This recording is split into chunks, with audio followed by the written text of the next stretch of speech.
pushing me to the northeast.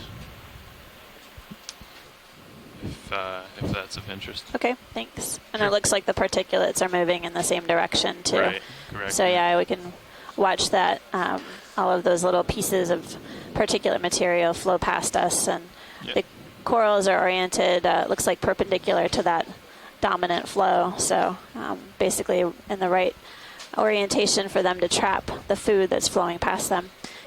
Are you ready, pilot, to take a closer look? Or are you still getting sorted out? No, we're all set. We Sweet. just got in a comfortable position. We're going to have to keep an eye on coming up here because there might be some ledges. But as for now, we're all set and ready to go. Okay, it looks like we've got basically lower part of the screen, a coral that we take a better look at. Sure. And we'll keep kind of moving up. Copy. The white fan? Yeah, lower part, middle.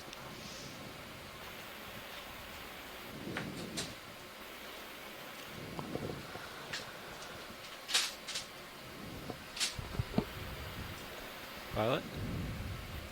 There you go, pilot. Keep an eye on my starboard swing arm. It seems like it's really blowing in the breeze. I know that that's my prop wash too, but it just seemed like it was moving a little more than normal. All right.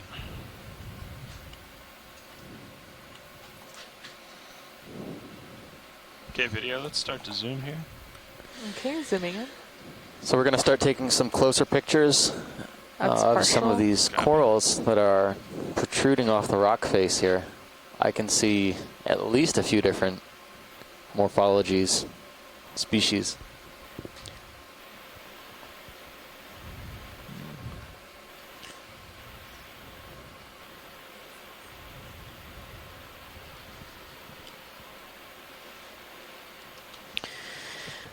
Would you like me to turn my heading to the sonar? Or no, that's okay. Okay, video, let's start to come in a little more. Okay, zooming in.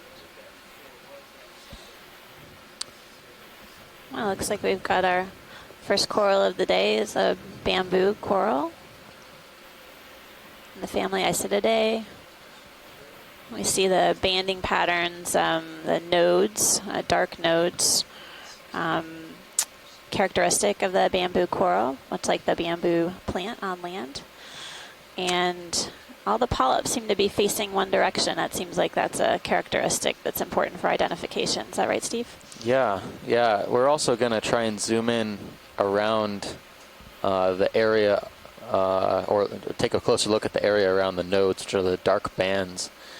This one looks to be branching around the node, but just above the node. What was the yellow object? Yeah, I think that's the base of a crinoid, but I see some hydroids in the upper left-hand corner as well. I think I have more zoom too.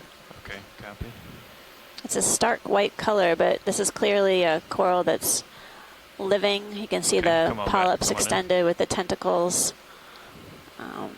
That's full zoom. Copy. And we're getting a closer look to hopefully get a better ID on this bamboo. Might be a little closer, easier to see those nodes down here. Yeah. Keep an eye on your port swing arm. Yeah. Creeping in a little. Yep.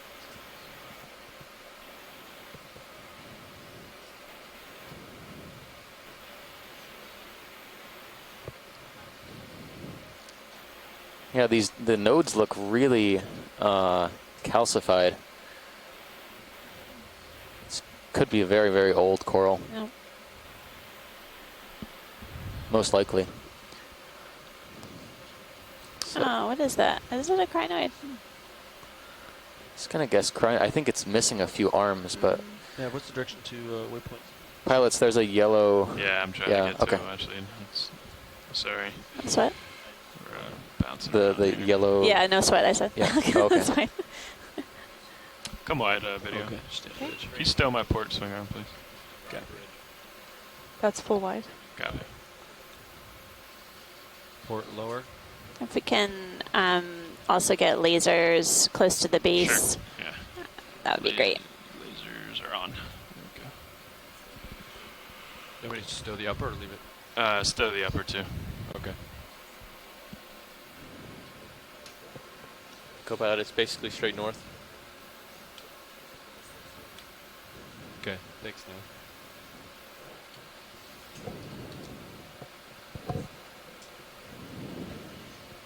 I'll back off for you. Yeah. Just do that. Go ahead. Bring it in there.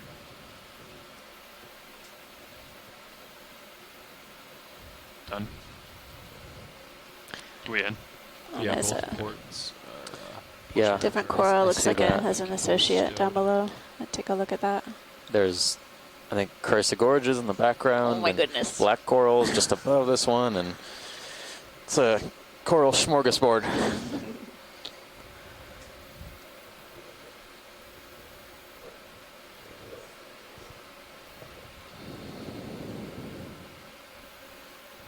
All right.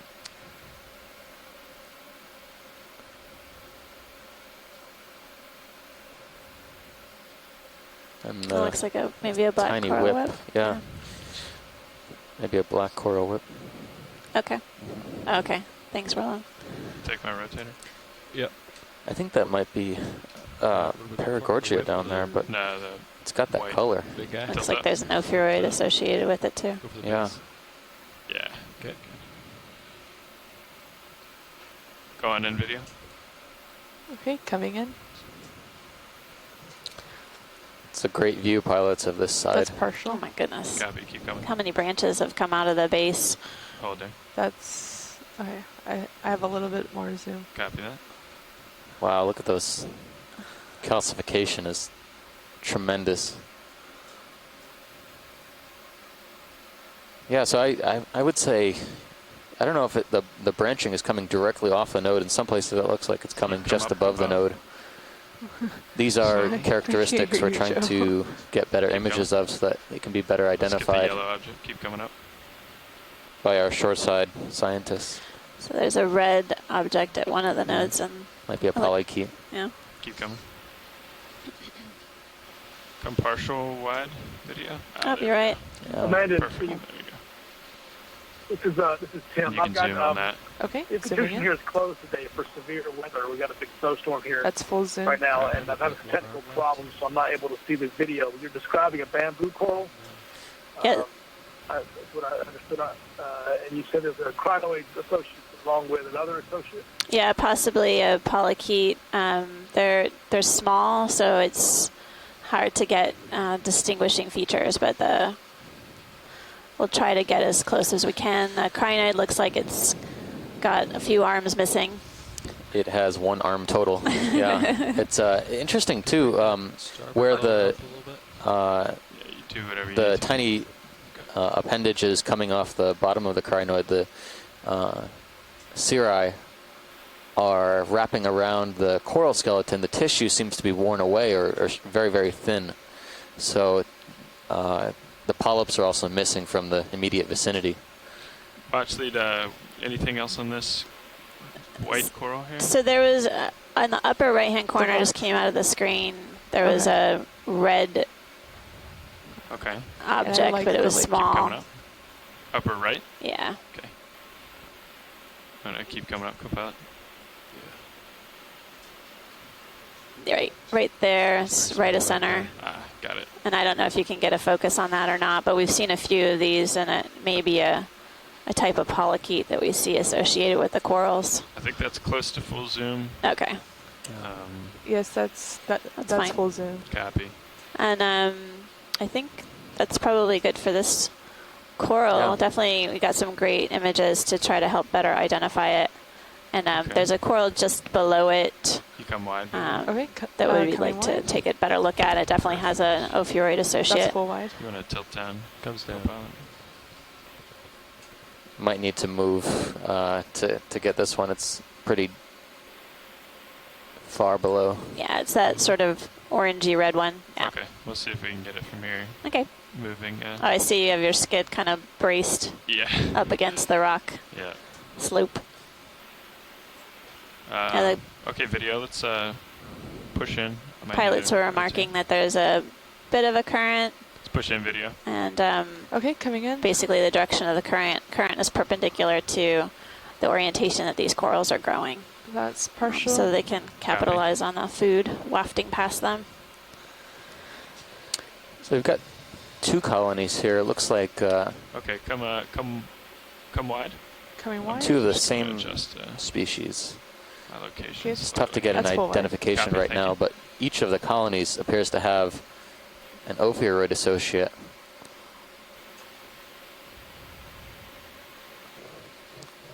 One colony on the left-hand side is only about 10 centimeters tall. The other, it's about 3 times the size. Leave it here. Leave it there. Okay.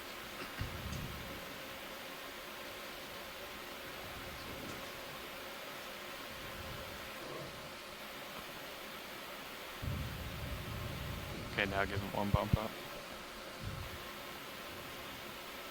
Comes up. Holding. Okay, video, let's push in. Okay, pushing in. That's partial. Copy.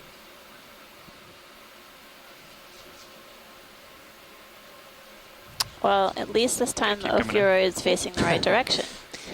So it's giving us a nice perspective, and we'll be able to I still have a get little an bit more ID zoom. on this one Perfect, thank because you. the central disc is in view. Often we end up on the opposite side of these corals and we aren't able to image the associates very well. But this brittle star ophiuroid has really long arms, and they're coiled around the coral, basically intertwined.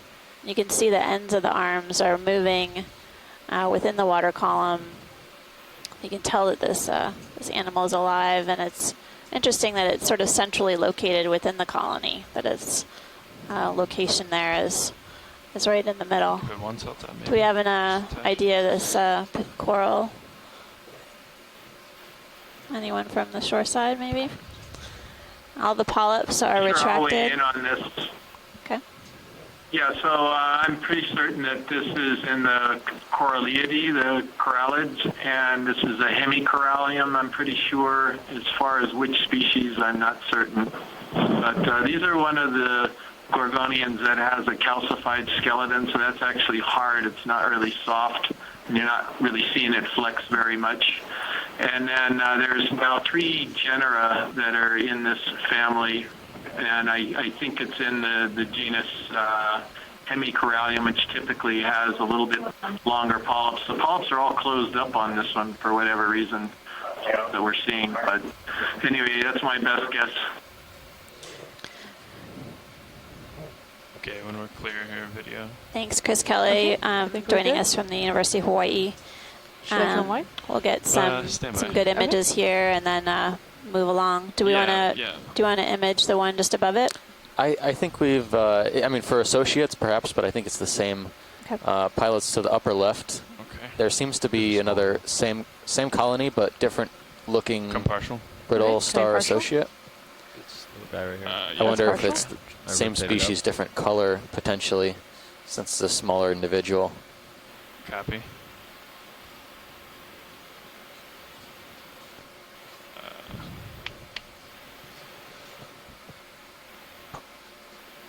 I gotta get off this wall.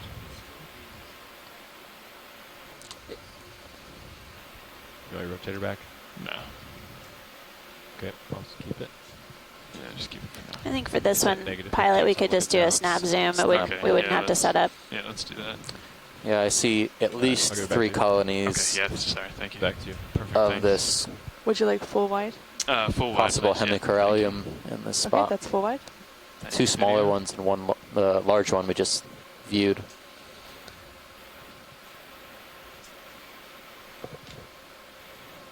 Oh, 4 colonies. Seems to be a cluster of them. They Let's all do a snap zoom appear to here. have this brittle star Video. associate. There's one in the lower Can left, you repeat, pilot? one in the Snap zoom. center. Okay, Hold there. holding. So this colony is about 10 centimeters tall. Okay, come wide. Coming wide. That's full wide. Also appears to have the same brittle star associate. They have co-pilot. Okay. So, let's come back did to you one say more you time. saw Coming in. How long's our dive track today? some Total? Yeah. Or to waypoint other partial? corals up ahead? Waypoint two, the Yeah. last Some one. chrysogorgids, maybe? Total. I saw what looked like Here's about chrysogorgids, yeah, off to the right-hand side Well, along the wall, this is one and of the big things I also wanna see, upwards. so- Okay, one more time. Okay. Come in, Okay, was just- coming in. and then Okay. Nope, you're good. You're good. head off just to make sure this is Yep. same-ish. Interesting. Yeah. Really thick That looks- tissue. Yeah. It's good zoom. Thanks, pilot. I Sure. see you're. Yeah. See, this is Same gonna picked up. be interesting.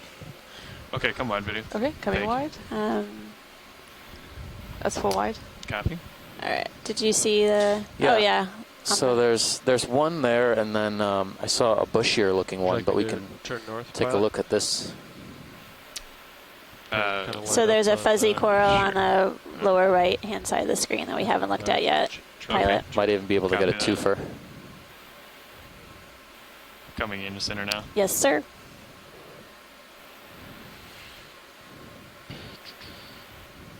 Okay, I'm lined up on my sonar return. Copy. Also north. That's Which is great. there's kind of a downwelling here. Is there? Pilot, let me know if you want me to bring in your sonar at any time. So the Yeah, you can go ahead and hemicorallium bring or it in. corallium Okay. that we were looking at just before with the Brittle Star Associates, Yeah, we're based gonna on still the at starboard chat upper? from No. home, No? looks Okay. like that was the No. first The lower is observation of that Copy. coral for at least the two cruises, this one and the American Samoa cruise that preceded our expedition. So that's pretty exciting. And we're just coming to take a closer look at this coral here. It looks like a chrysogorgid.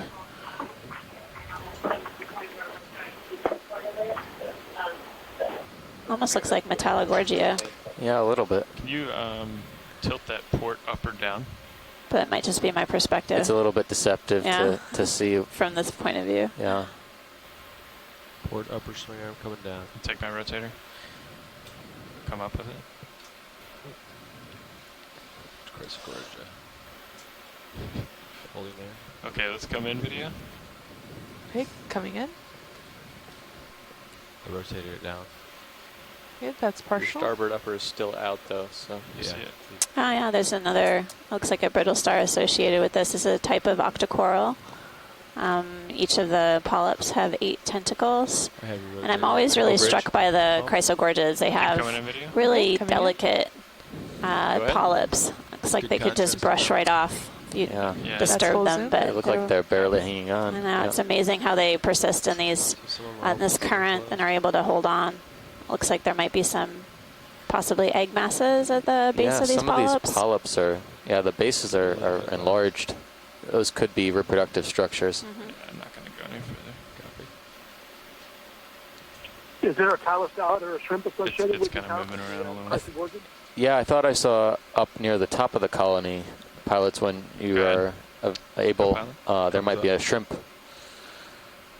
Or there's an There's an ophiuroid. ophiuroid. Yeah. And we can see the central disc of the for brittle star. This guy. And it looks like there's an amphipod, Tim, on the left side. I could see its eyes. Just went out of view, but We can't, Pull out a little, fortunately, zoom can't out. go much more left. okay, that's fine. Could zoom out a little bit, maybe. Yeah, you can. Yeah, you can Yeah, zoom out a little. Perfect. yeah. I might be able to get it from there. All of that amphipod associate looks almost transparent, Oh, blending in with I the see it surroundings. on the left. This one doesn't look to have any I see it. Curves. shrimps or squat lobsters. I think it's just this one ophiuroid. I could bring that swing arm out further, you know what I mean? Yeah, More? that's okay. Okay. Yeah, thank you. You want to get a whole specimen here? Yes, please. Okay, coming out. I still have your rotator. Copy. You can give it a tilt down. A little harder to Okay, see. that's when you- partial. Holding. Got the hole. Can really see it blowing in the current. Yeah. Yeah, it looks Okay. like the branches carry down throughout the colony. So be curious what the Rotator back to you. shoreside has to say about Yeah, which please. chrysogorgia they think it Want me to is. stow it up or leave it out? There's so much to look at here. I guess stow it for now. I'm full white pilot. I think Copy, thank you. I think it would be good to move up a bit. I definitely noticed a few sponges as well, but we'll keep I think you're far enough off the We've, wall where I can spend a bit of time at 1,800 meters, and we'll light pool. carry on up the wall. Okay, coming in. A lot more dive left to go. So unfortunately, we're gonna have to stow our swing arms here. So light pull in Sirius won't be as good, but I will be able to move on the wall a little better. Okay, both swing arms are in and up. Copy. I Thank you. brought that port back up. Okay, Yeah. well, actually, so Wonder- I believe I heard onward and upward. Yeah, can we do a snap zoom on the left coral? The on one, the, the orangey sure. ready coral? Yep. And it looks like there's a dead skeleton down there. Looks Yeah, like. I think I see a couple things in that Okay, I'll shot fire over the potentially. show. This Copy. About that fan, and then the starboard background, Background. another black coral. Yeah. I don't have a Perhaps super good visual of it. maybe a sponge on the bottom. I saw the light pool change. So Copy.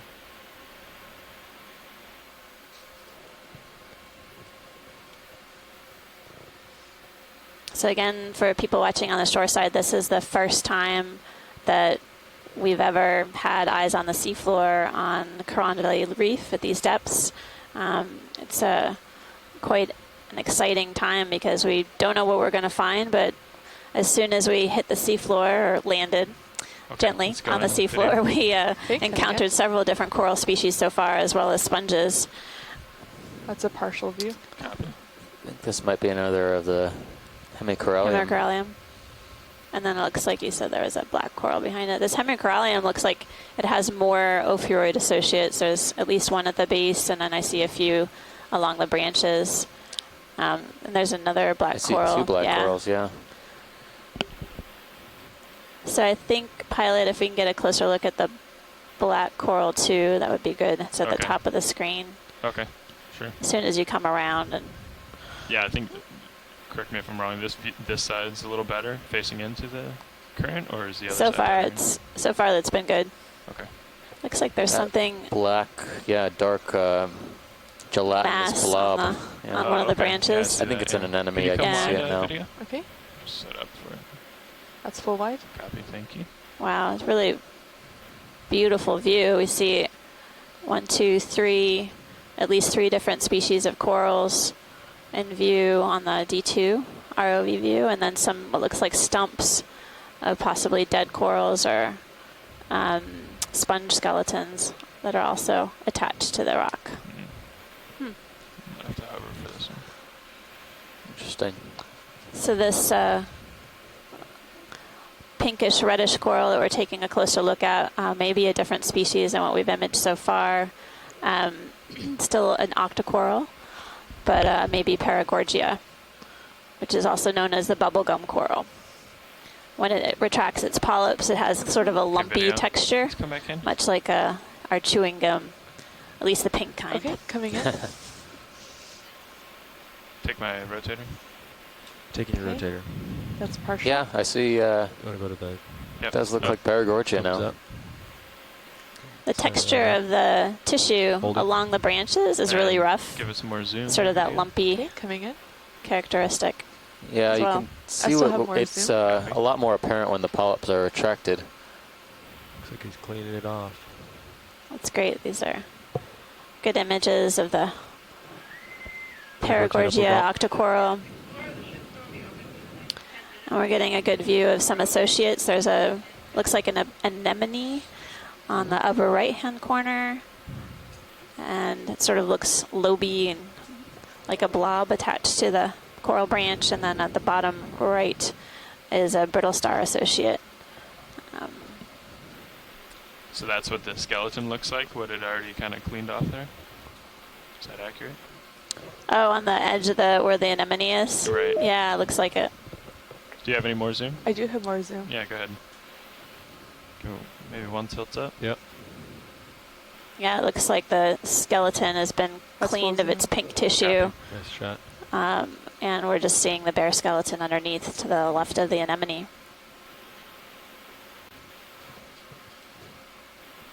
Amazing shot.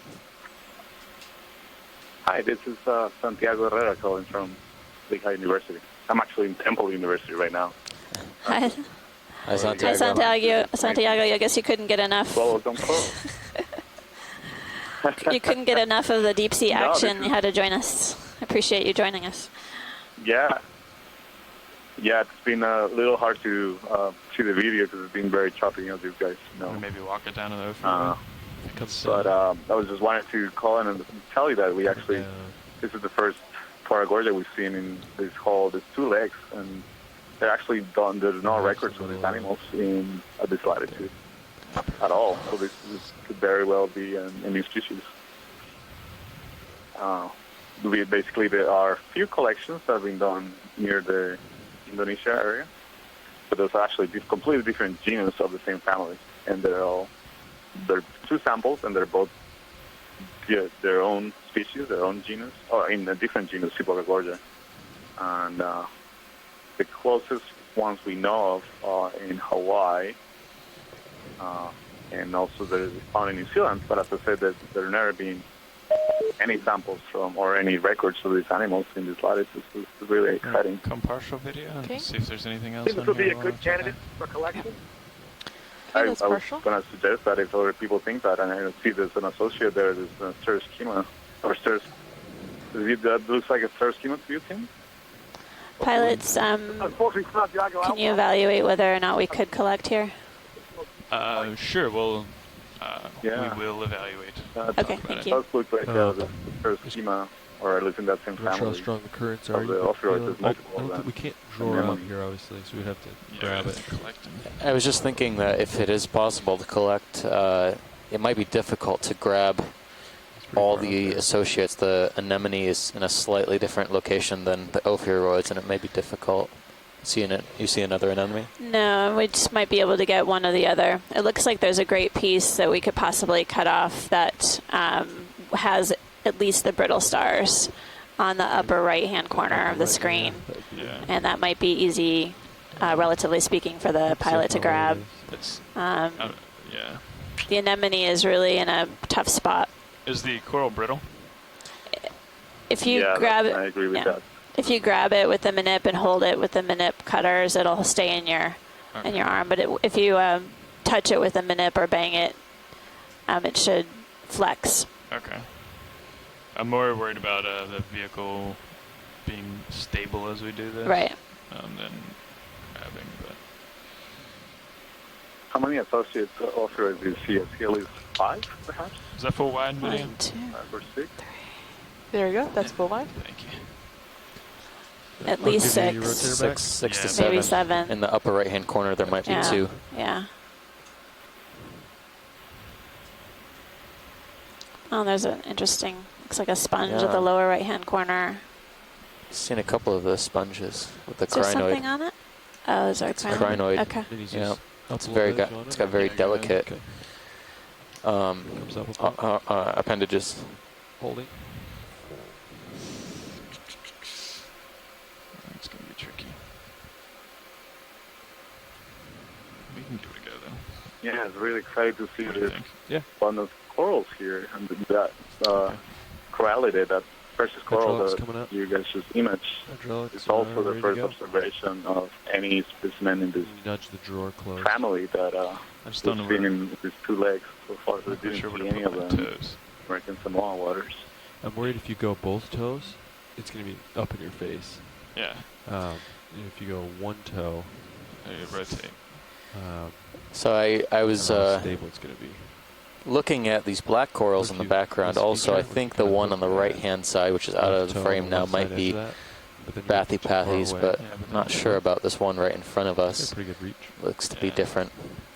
Yesterday we saw a Port side branch superior. type of black coral. It was a Port side Stauropathes, right? But Yep. it was at a different depth, much shallower than where we are now. Different colors, too. Different colors.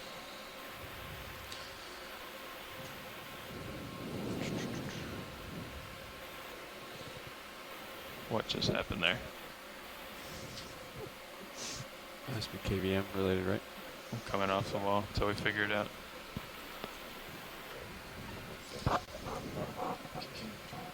Stand by, watch leads. We lost some of our screens up here.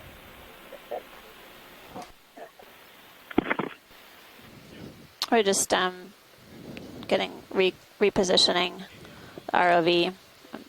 It'll be a little bit of a delay on the shore Yeah, side. it's all KVM. Oh, no, I have...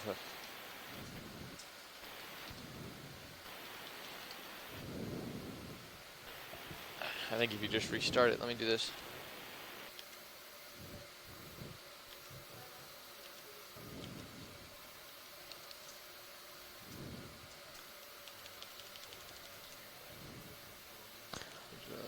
I completely understand, pilot.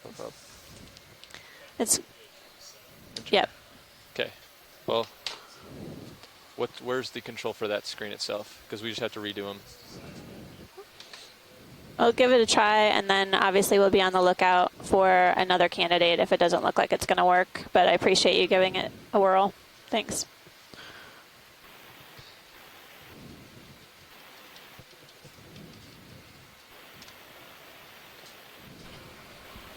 Okay.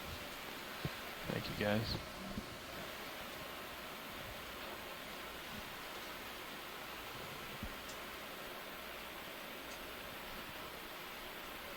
Hydraulics are up. Copy.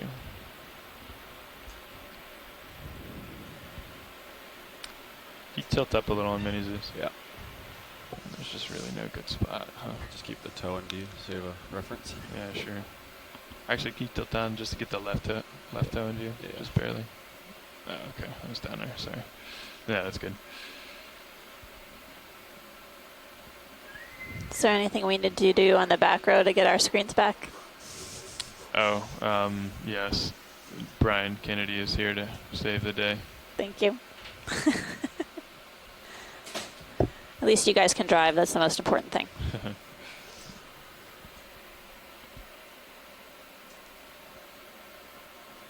So pilots, you said the direction of the current was essentially left to right. Can you give the shoreside folks actual directional? Yeah, can we stand by just 1 second here? Copilot, can you hit joy lock for me? Yeah, that's what we got to do all over. Thank you. No, I didn't go. Last one. Oh. Sorry. Thank you. Rotating. You want to go auto heading? Maybe.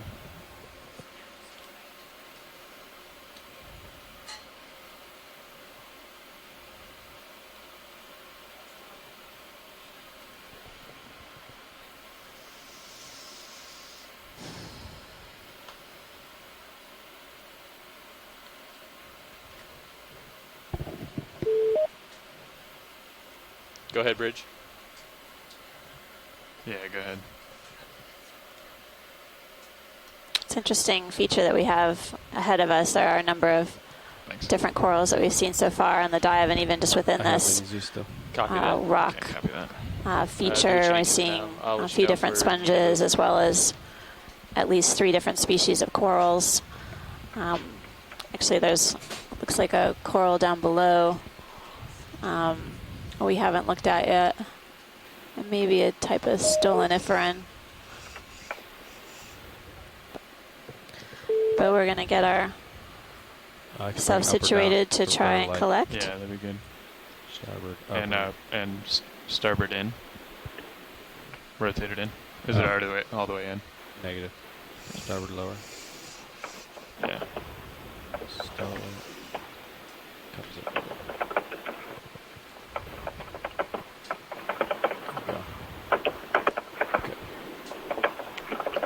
And video, can we come in partial? We gotta figure out where we want to grab here. Okay. Someone has I can bring their Jesus up to it too. If you hasn't muted their phones on the shore side. I can definitely hear typing. Copy. And can you square up on? Yeah, there you go. Okay, well, actually, we need to figure out where we want to grab here. Okay. if you could Maybe the one coming right at you. direct me, is it to Yeah. maximize associates? So yeah, Levi pointed to the that branch that's on the farthest right. The It's one really that's most closest to lit, you in the yeah. D2 view. Okay, copy. Yeah, It's coming. that'll give us at least a couple of, looks like a couple of brittle star associates at least. Can we Nav, do we have a you- chance to zoom in before we collect, just real quick, and then? We do. Okay. Stand by one. Nav, can you keep an eye on my pilot cam, and if that toe gets any closer to the rock, let me know immediately. Copy that. Your right toe. Right toe. Yeah, let's zoom in a little. Okay, zooming in. And I can't rotate at the moment, Watchley. That's but, fine. This just gives us another view. Appreciate sure, it. yeah. Yeah, I have more zoom. So yeah, I too. think that That's the okay. furthest right branch will work, Okay, and that sounds good. it's sort of isolated away from the rest of it too. So Okay, thanks, pilot. sure. That's great. Let's come wide. Okay. Do you want full wide? How far down can you go on there to Okay, collect that's full and actually make sure it fits within the box? Well, let's see. Actually, come back in partial. Laser. Okay, coming in partial. Right about. If you, yeah, I don't know. Gonna aim for this. Just up above, maybe where the dead. Oh, perfect. Is that- Yeah, and you can see the arms of the brittle star, the lowest hanging fruit, if you will, Yeah, that would be. the bottom end of it. Yeah. Okay. Yeah, we'll see what we can do. Sweet. Thanks. Okay. Can you come wide on Mini Zeus and on HD2, and we'll zoom as we get a little closer. I just want to see the arm. I can bring starboard. Now you can see the arm. I think we are wide on Minis. We're just really close. We're full wide. Okay. Copy. Yeah. We're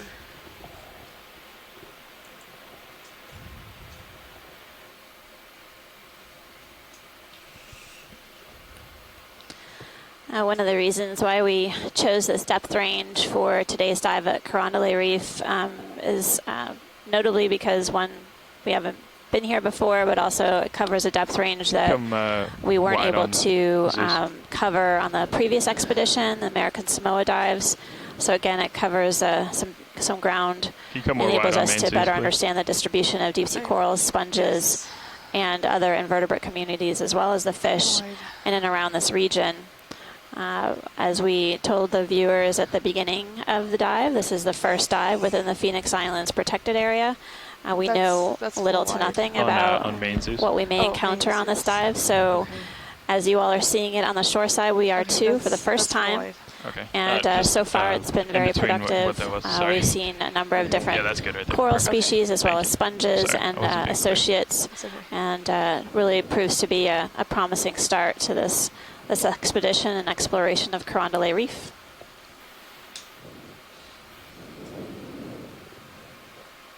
I see a shrimp. And come a down little bit low. more wide See a on shrimp. Main Zeus. No, yeah, it's looks squat like a lobster. Perfect, Small thank Squat you. shrimp. lobster. It was squat lobster. Swimming like a squatty. Oh yeah. Oh, there's a squat lobster too, though, on the black coral. Oh, good.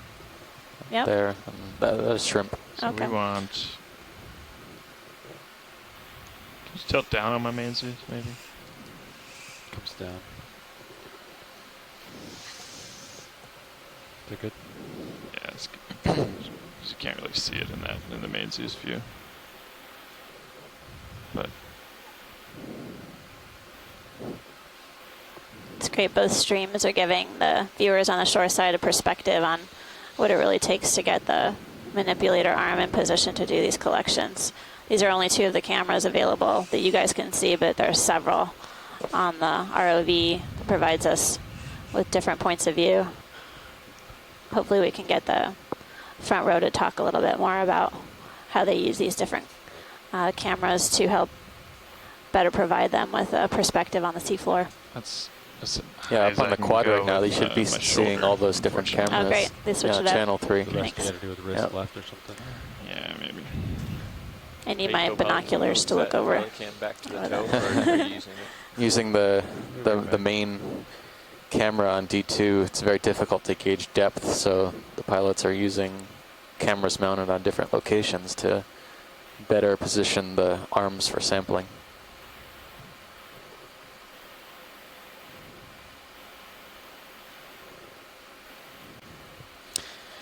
in the kind of the inner part of the jaw, the claw that the pilots are using, there are 2 stainless steel blades that are called coral cutters, and we can position the How's coral that, skeleton. Washley? I think that's good. Yep. It looks like you've got a good position there. Nice. They're positioning that coral skeleton right in the middle of those blades, so when they clamp down, it makes a nice clean cut and holds the coral from floating away. The colonies are fairly light and they will sink or sometimes float. We want to make sure we get a good grasp on them. That looks like a picture perfect cut. Nice job, pilot. Can we get a zoom when you're ready to have the collection, Sure. please? Looks like we definitely got at least 2 ophiuroids, if I'm hazarding a guess. Could we give it a zoom on Mini Zeus? I think it might be 1. Okay. Maybe it's one with really long legs. Zooming in. Arms. We'll see it better Right.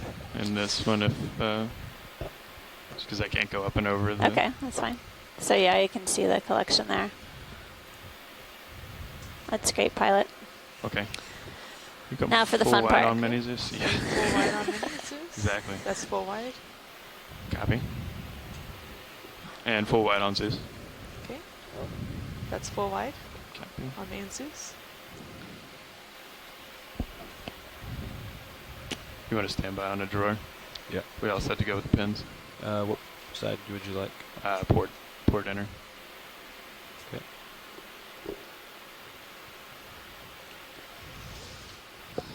Drawer's ready to go. Copy. I can tilt Mini Zeus down to the drawer. That's full wide on Zeus. Yes, it is. Copy. I'll follow you with Mini Zeus. Copy that. Ready to open. Yeah. Okay. So in order to open the bio boxes, now the pilots are moving up into the water column, and they're going to extend a drawer, which we should also be able to see on the quad eventually, and Door's wide then open. they're going to drop a sample in.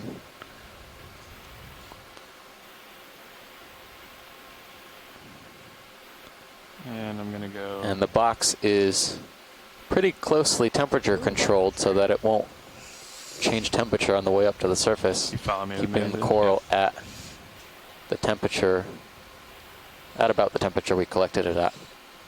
Remember, the temperature down here is very, very cold, around freezing. I think where temperature is 2.37 degrees C. So pretty chilly.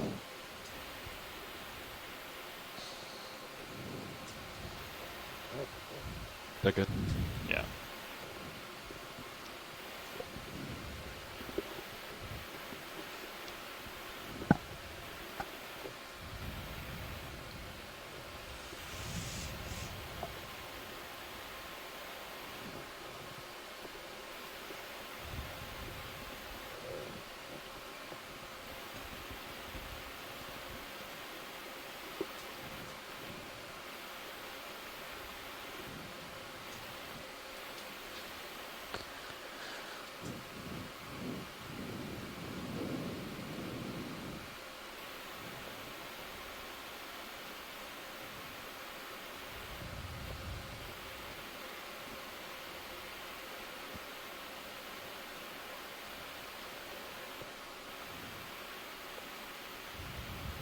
Looks like a good Nice. collection. Nice job, Chris, pilot.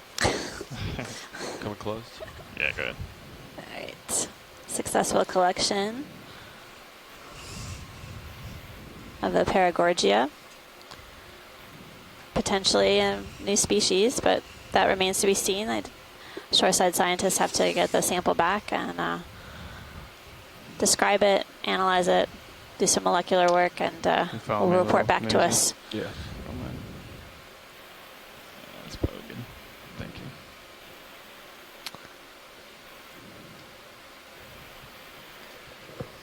Yeah, looks good. Yeah. I'll center it up. Copy that. Okay, hydraulics coming off. And you can switch back to your Would you like view. to take a closer look at the black coral before we head up, and then I think there would be some interest in taking a peek at the black coral and associate right next to where we collected this coral, but maybe Nice work. just a quick zoom. Yeah. So pilot, whenever you're ready, and we could head back to where you made that collection. There were just 2 corals that we can take a quick zoom on just to try to get a better ID on them. Copy that. Yeah, no Thanks. problem. I had joy like in as a auto XY. It's like a ghetto auto XY. Sure. I'll come back down. Doc's coming down. Workshop pilot.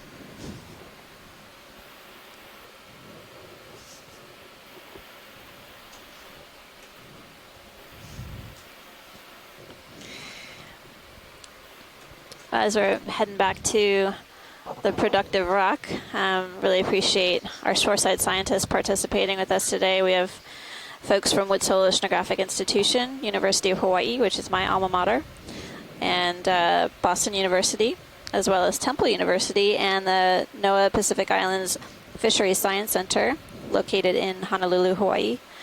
I am Amanda Demopoulos from the U.S. Geological Survey, and I'm here with Steve Oskovich from Temple. And I appreciate you all joining us today. We couldn't do it without the shoreside scientists, or we could do it, but it wouldn't be as much fun, and we wouldn't get as much information about the different organisms that we're encountering, nor would we have an understanding of the geological context as well. So appreciate your participation, and our shoreside interested scientists or non-experts, appreciate their involvement as well. Watch lead, are we going for this black coral? Is that the one, or? That's the one, yeah. Okay. Oh, perfect. And right about the center, there's a squat lobster, and it looks like a crinoid too. Okay. Since we started the dive, we've had a number of scientists join us as well, including folks from Mystic Aquarium and the University of Connecticut. And I know I'm missing a few, but I appreciate everyone coming online and chatting with us, as well as participating on the conference line.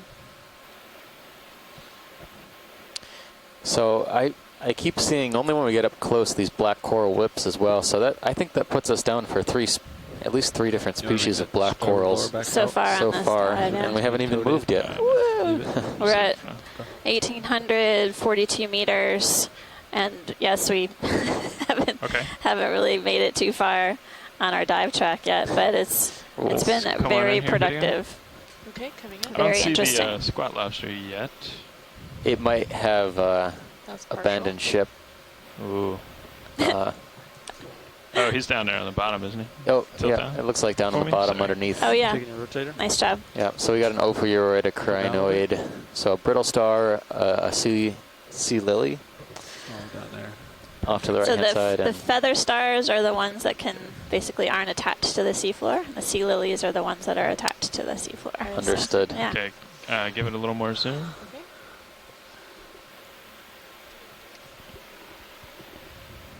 That's full zoom. Copy.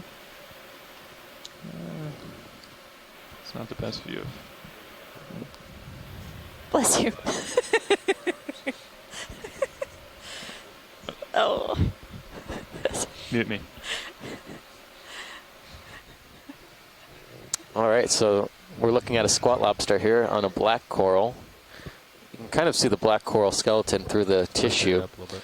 but this squat lobster has a really prominent rostrum. That's the spine coming out of between the eyes.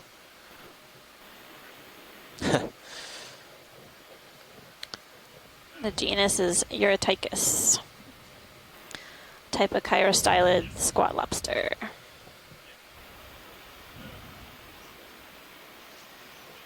And they're so-called squat lobsters because their telson, their most posterior part of their body, tucks in underneath their body, and they look like they're sort of squatting on top of their bottom. It's an interesting black coral that we're getting some good imagery of. I'm wondering if we're seeing those egg masses again at the base of the polyp. Yeah, they could be. A little bit less prominent, although this one's kind of the similar color, the opaque color. The other one was more dark, so they were higher contrast. And this one, yeah, so you can see that black skeleton really clear below the translucent tissue. Pilot, let me know if you need a tilt. All right. I don't So think we happy? I'm very happy. All right, pilots, Thanks, we pilot. can move on. Come wide video. Okay, coming wide. Sorry, I was muting and holding two That's That's full fine. wide. joysticks. Looks like a dead got your skeleton camera there. back? Yeah, Another- there's stuff that? everywhere. Where- I think it would. We're gonna have to We'll have to come back here. Use That's some- all there is to say. use some time management to try and reach the end of our Pilot swap. track. Watch scene. Okay, they're switching out pilots. I'll just get a better overview of the steep feature that we're traversing this morning, and appreciate everyone joining us at Carndelet Reef. It's in the Pacific Ocean, and it's the first dive that we're doing within the Phoenix Islands protected area. We're at a depth of 1,840 meters. And as Steve mentioned earlier, the water temperatures are quite chilly down here, about 2.4 degrees C. But as you can see, that obviously doesn't limit the animals that we're seeing from thriving here. Yeah, we've been noticing a lot more particulate matter. If you are looking on either camera, really, channel 1 or 2, you can see these How's particulate the dive progressing? Have we moved much? particles in the water column floating past. There's in a decent occurrent I in this see the area. bottom target right here too. This is the primary food source for a lot of these corals that we're looking at. Coral sponges, brittle stars, a lot of different things.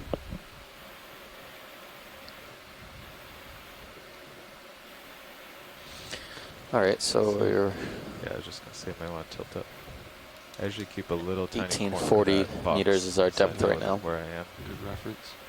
That's about where I put it. Yeah, we'll definitely have to make way up slope. And basically, pilot, we've just been kind of looking from side to side as we head up slope to look for possible candidates to take a closer look at. Sounds great. We'll keep working our way up. Thanks. Any other camera flickers? Negative. So let's see, we've seen a chrysogorgid, paragorgia, corallium or a hemicorallium, a bamboo, at least 3 different kinds of black corals. And of course, we can't forget to mention the different associates that we've seen so far with the corals, including ophiuroids, crinoids, and squat lobsters, as well as anemones and Polychaetes. Polychaetes, yeah. There are a number of sponges that we're seeing on the rock face. The rock itself looks really rough or very complicated structure. Seems like there are a lot of possible attachment points for animals to settle on. Yeah, the rough topography is definitely creating some interesting currents for the corals and suspension and filter feeders to take advantage of.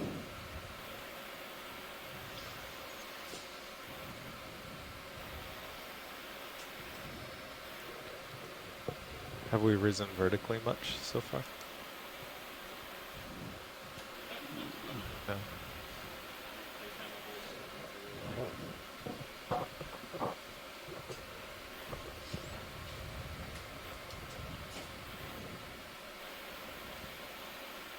Keep coming up. See what we got. For our shoreside people interested, we have a number of different ways that we're annotating or recording the dive. Obviously, we have the video that's being recorded.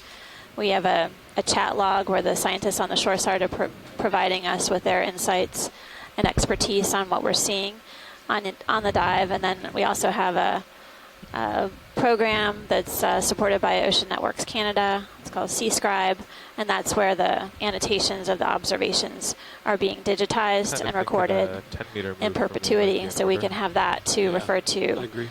following the dive. The rock is In addition, any 25 collections that we're grabbing on this dive are being recorded digitally, so we have that information post-dive. Yeah. Do know. Yeah, I'm centered up on sonar. Yeah. Or you could just do. Yeah, 355. Let's take a look at one of those sponges that we missed on the way up. Yep. I see a few in the distance, but I'm sure we'll come across one. They're not Oh, too rare Well, in this we passed location. it. Giant one over there too, Oh, on my starboard. but it's down. Can I reach the one on my port? Maybe. That one looks as big as D2 almost.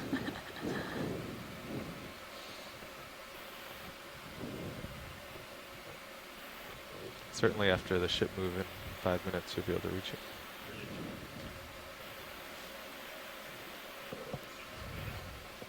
It looks like, Oh, wow. pilot, can we get a snap zoom on the coral to the left of the, coming in left of the lasers right now? Yeah, the spiral? Yep. Copy. We'll get Thanks. closer to it. And then there's a white coral above it after that. Okay. I wonder if this is Got a little bit of maybe tail left, or is that- Iridogorgia or some relative. Okay, pilot, ship move in. Okay, video, let's do a snap zoom on this. Okay, zooming in. Ooh. Yeah, it's a Oh, nice. relatively small colony Thank you, of Iridogorgia. Hey, Watchleads, did not forget about your current question. It was Oh, yeah, thanks. northeast Okay. out of the southwest, so just along the wall. And I don't know, it's not too much, so maybe 0.2 knots, something like that. Thanks, pilot. Does that help a little? That does. So this looks like Iridogorgia, as we said. It's pretty characteristic of this genus to have this unique spiral shape with these branches coming off. The polyps themselves are very delicate. At times these colonies can grow a few meters, at least 2 meters. I remember seeing one on the last American Samoa expedition, at least 2 meters off the rock face. So this one's rather small. So we saw a relative of this earlier on the dive, Chrysogorgid. Yep. And which I don't think we got a name on, actually. So, but this is a different type, and it's really impressive that, again, the delicate polyps almost seem like they could be plucked right off of the branches. So one of the characteristics that's used for Pilot, IDing. that's good there. And I Yeah. think Okay. Yeah, Video, looks come good. it's fine. Okay. Yep. Then we can go to the white coral just above That's it. full white. I was going to say one of the characteristics that's used for determining the species is actually the way that the colony whirls around and the distance between the different twists in the colony and how it twists. I wonder if this is a sponge or a coral. Get a little closer, and then I'll let you zoom in the video. Okay, Looks more sounds good. Yeah, it sponge-like. does look more sponge-like. Looks like there's a few.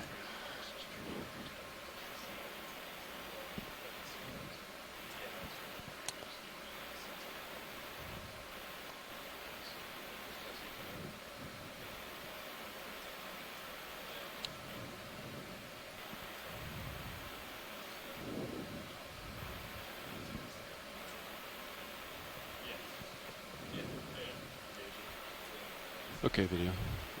Okay, I'll coming. get the rotator, and then we'll come in. Just frame it up. Okay, coming in. Try to get lasers on it so we can get a. There it is. Okay. Alright. Yeah, Steve, I think you're That's right. partial. Looks like a sponge. It's really complicated morphology, the shape of each of these parts of the sponge extending out from the Yeah. hard rock. Yeah, the base is very, very thick. And the colony itself looks to be at least 1 meter coming off the rock face. I'll try to get closer to the. It's got these interesting lobes. I wonder if that's a characteristic that could be used to identify what's going on here. Yeah, definitely leave that to Chris Kelly, who's been giving us some assistance with the sponge identifications thus far. Can I zoom See in if a he little has Yeah. an Yeah. idea what it might be. I'm gonna go to the edge. Take a closer look, because the sponges, Some little shiny things. much like the corals, are also home to Okay, that's full zoom. other animals that can serve as what we've been calling condominiums or apartment complexes, providing a refuge for brittle stars and squat lobsters, and sometimes we find eggs of other animals like octopus eggs. So This one looks to have a few gastropods. Could be. maybe, yeah. So those little white. Yeah, Objects snails are- or some other mollusk. They don't Interesting. look like cnidarians that are closed up. They definitely look like they're shelled. You can see that the pores on the There's some more over sponge here. obviously Can, act as come out a really little great bit? Okay. traps. You can see all the Down here, here it is. brown material is essentially clogging some of those pores. But the live Let's take tissue a look at the in base the video. white is quite clear. Get it out. That was great, pilot. Okay. In the background, I wonder if you can get it through the sponge here. There's only a partially kind of a out. wispy branching Yeah. thing. Video come in. Down back here. The one with the ophiuroid, or Yeah, with a ophiuroid. I was just Oh, curious what that wow. is. And it looks like a bamboo I've seen before, but I don't remember seeing it very often. this one? Oh no, I thought those were nodes. Those are just polyps. Looks like another chrysogorgid type Yeah. coral. For a second, the branches were crossing the axis, and I thought they were nodes. Oh yeah, looks deceptive. But it does look like a I have more chrysogorgid. zoom, too. With Yeah, an you come in video. ophiuroid Okay. and I think I like to get that at least edge one with crinoid. Yeah. the And maybe coral in the 2 background. ophiuroids. Okay, you want both subjects like this? That's Nice. really pretty. And I'm gonna. So that's a different type do a of rack chrysogorgid than what we just saw with the Iridogorgia, I- and then this is. I have no guesses. Okay. Do they want the base? I don't think so. No. We can get it for them real quick. Okay. I'm good here. Okay, yeah, let's get the base real quick and then we'll Okay. move on. Okay, that's partially out. I think it was down here. Just a quick look. We're always trying to get a better view of the base so we can at least Come in. get a Zoom in. relative age. With the sponges, I Let's know keep next to lasers in nothing view. about their growth Okay. rates, but with most things in the deep sea, everything grows pretty slowly. Yep. So this sponge has been here quite some time, possibly hundreds of years. Yeah. Okay, video when you're clear, we'll. Okay, I'm clear. Coming wide. All right, thanks, pilot. Yeah. That's full wide. Thank you. Okay, it's on and up. We do have some new people joining us on the conference call. If anyone hasn't introduced themselves, we'd love to hear your voice. This is Amanda on the Okeanos Explorer. Please introduce yourselves when you feel ready.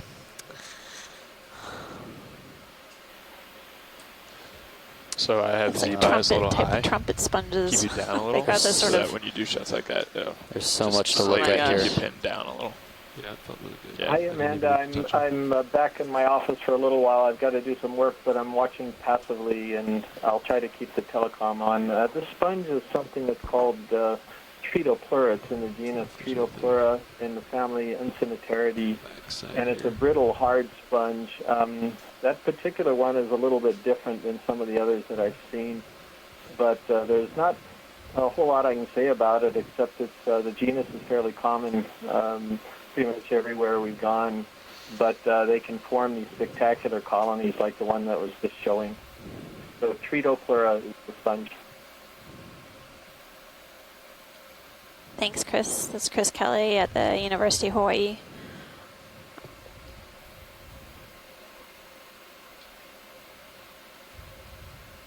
Can we get a snap zoom on the bamboo as we pass through, Yeah. pass over it? Pilots. Get it just a little bit lower. Thank you. That'll get better light on it. Somewhere around this associate might be a Yeah. good Video come in, snap. location. Okay, coming in. So at the Snapping. beginning of the dive, we got a good What is close-up that? of a bamboo that looked to That's be really partial old. and It had more zoom. several branch points at the base, Yeah, I'm floating, so I'll try to really get thick. him in the view again. Skeletal Cabbage structure, crinoid. and several branches all the way throughout. This one This one looks a little bit a different. little different. I'm getting closer video. Crinoid has a Okay. very Yeah, interesting really pretty color wash. purple ombre from purple to I guess cream colored. See, the branching here doesn't look to be directly on the node, but slightly above it. Okay, let's I go. wonder if that's just We'll zoom, calcification, branch node. but Okay. Come in. Zooming on that node. that looks to be around the node. Co-pilot might be able to give him some more light if There you are some. tilt the starboard up or down. There are a few spines. If you look between the tentacles on the polyps, there are a few spines that could be used as indicators for determining finer Nice. classification. So those spines are basically those white structures that you're seeing in the polyps. Is that right? I Yeah. mean, whether they extend beyond the polyp structure come out just a itself little is Okay, coming out a indicative little. of Thanks. a characteristic that you all get that. use Is that to good? define it. Hold there. Holding. All right. All I right. think we're satisfied, Might pilots. need pilot. more pressure. Okay. All right, video. When you're clear, we'll come out. Okay, Keep we're moving good. up. Coming out. See if that makes a difference. That's full life. Nice. Okay. Seems like we're seeing a number of what I would say are relatively large colonies of corals throughout. I mean, we're seeing some whips of smaller stature, and some of the fans are kind of medium to large, but I'm not seeing what I would call, there's that looks like Anthomastus Yeah. on the lower part of the I screen. think that might. Yeah, it's tough to see. I think it was I had thought already an anemone at first, but Can we Just snap go zoom on in the center of the screen? The red guy down Yeah. here? Yeah, stand by. It's just going to float away from him. Okay, video snapping. And then we Okay, can, I promise we snapping can move. This guy. oh, Is this the winner, one? winner. Anthomastus.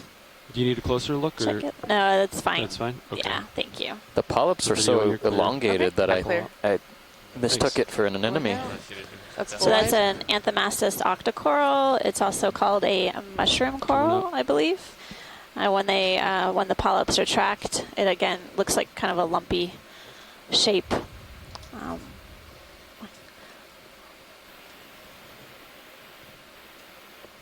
So it definitely is hard to identify when the polyps are retracted.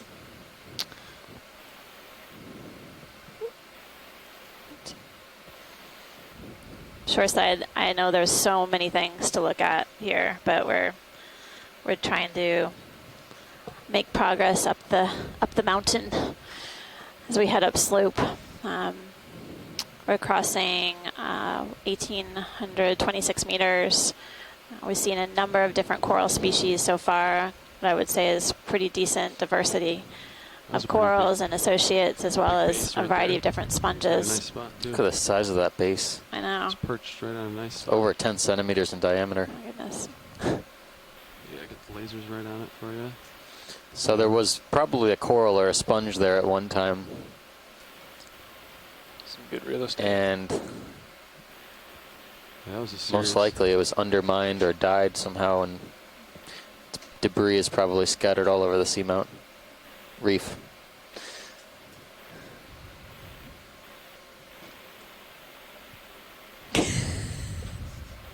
Sorry, delayed reaction. Yeah. I was typing. I'm relying on you to catch me to not say seamount. No, I can't control that. Because I will say it too.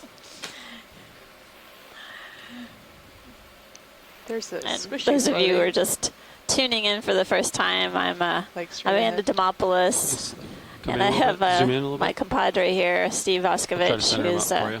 we're He's both pretty trying small. to give you a He's tour of the small. Yeah, feel free seafloor to at zoom in as much as Carndelet you will. Reef. I think it's a poly. Looks like we're getting Okay. possibly a polychaete swimming in the water column, It's a small one. taking Yeah. a I thought it hike was a along the jelly We'll or let 'em- something. We'll let 'em dominant go. current. That's Yeah. fine. Yeah, very tiny. Zooming. And then Carndelet Reef is within the Phoenix Islands protected area. This is the first dive ever to the seafloor at this reef. And as I mentioned earlier on the dive, your eyes are seeing this for the first time, much like we are. And we've There's a lot of really encountered a corals. number of different types of corals throughout, as well as sponges and associated organisms that are living with these animals. I have yet to see a fish, but that doesn't mean they aren't here.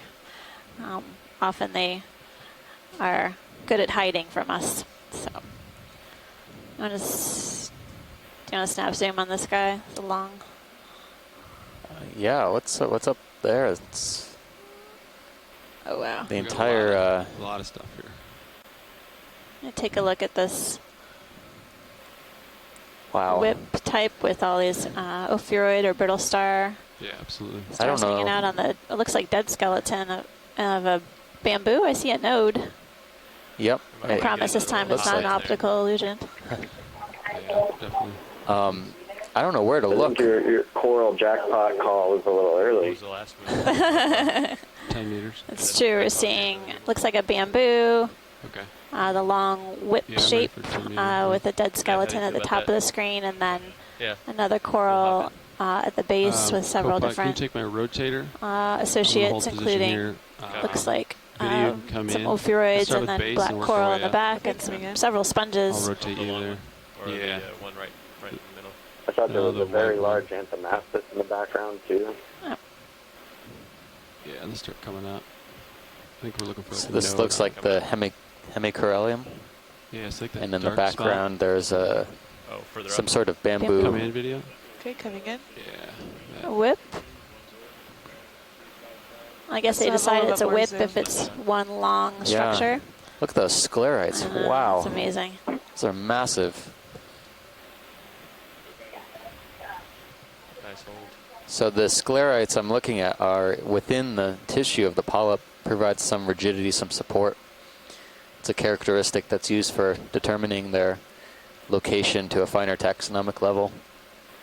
A few of them are closed up. Thank you, They almost Rich. look like spirals coming out of the base. Yeah, very, very heavily calcified around the node. Yeah. Okay. Let's work our way up. So the pilots are gonna work their way up the colony to take a closer look at not only the coral, but the animals that we're seeing associated with the coral. I do remember seeing some dead skeleton or exposed skeleton at the Yeah, let's go. very, to the very depth tip part. Yeah. of this whip, along with several ophiuroid or brittle stars. So the white part you're seeing on the skeleton is calcium carbonate or some mineral from calcium carbonate, and the dark regions is actually a protein that allows the coral some flexibility. I have more zoom too. This particular family is Hold the zoom for now. We'll get to the noted top and then we'll- Sounds good. or called bamboo corals get to the because bear they section, we'll zoom on the bear resemble section. stalks of bamboo. Yeah. That's good, actually. Good zoom here. It's Oh, a wow. different ophiuroid we Yeah, come haven't up, just a seen. little more Zoom bump. You're gonna get a great view of the central disc of this brittle star, the arms Nice. intertwined around the dead That's good. skeleton of the bamboo, and a clear shot of that black node that Steve was mentioning, that proteinaceous Can I node zoom in characteristic on of a this? bamboo. A little bit. Perfect. That's full zoom. Arms are moving around in the water, possibly enabling the brittle star to capture food that's floating by.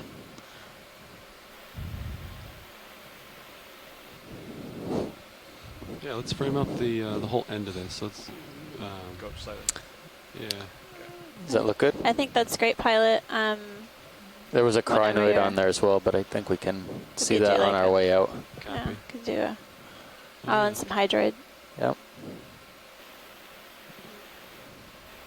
Oh, barnacles, Barnacles. crinoid, hydroids, and ophiuroids.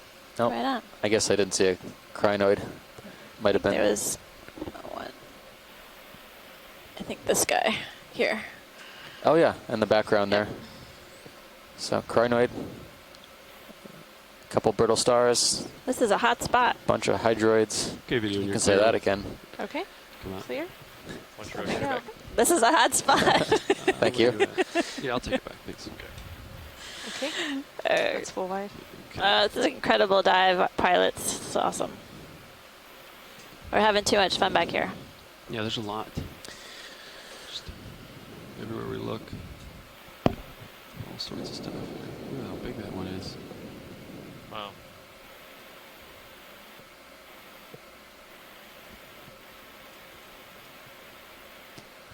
Like a jungle. Oh my goodness.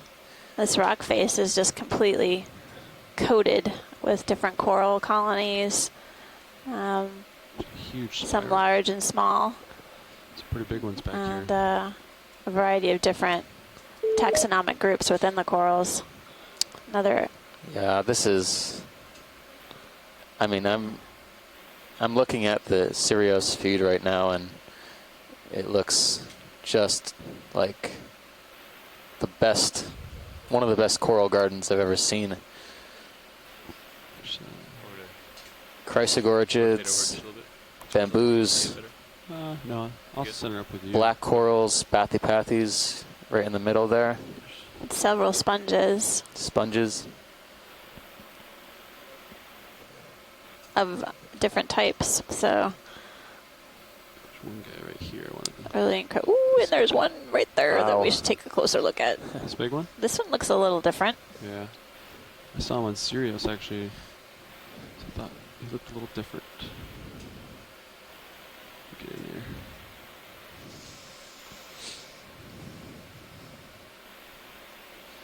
This reminds me of like a crocheted blanket or something. You know, it has this really complicated matrix. We're taking a closer look at this sponge. I don't have a name on it. Possibly we can get some help from the shore side, but as we mentioned earlier, the sponges and the corals serve as homes for a variety of different animals. I can see right now some hydroids, it looks like, and then at the base a crinoid. So we take a closer look, we might see some more, but again, it really just looks like the sponge is made out of crochet. Okay, video. You can come in. Hi Okay, guys, coming this is in. Chris Frame it again. up. Hi, Chris.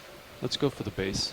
Okay. then So we'll go to these the are edges. some of the most massive sponges I'll that turn you you- find down get the here. base This centered is in the family Pheronematidae, Come in. and it's in the genus Coming in. Keep lasers in Poliopogon. view. Okay. And every single species in this genus, at least in the Central Pacific, is undescribed. So we can safely say that this is an undescribed zoom in species well. of sponge. When you're Can It we is pan characterized left? by having this very fibrous attachment to the rock, and it has these sort of holes I'll or pan left oscula video. in the Cool. sides Sounds of it that are just speed, typically a good pan. covered speed. with sieve plates, although sure. this one Yeah. doesn't, so it's a little I'll bit go out to different. the edge and then we'll get the But contrast. these Sounds good. sponges can get as huge as, well, there was one that we saw in the Northwest Hawaiian Islands years ago, and from a submersible that we referred to as Jabba the Hutt. It's so huge. So anyway, Poliopogon is the name of the sponge. I'm sorry, there's no common name for these things. It's a glass sponge. That's the best I can do. It's really Thanks big. for that ID. Yeah, it's huge. I can't tell if this one might be slightly bigger than the last one we saw. But I can't find the end of it actually. All right, there it is. There it is.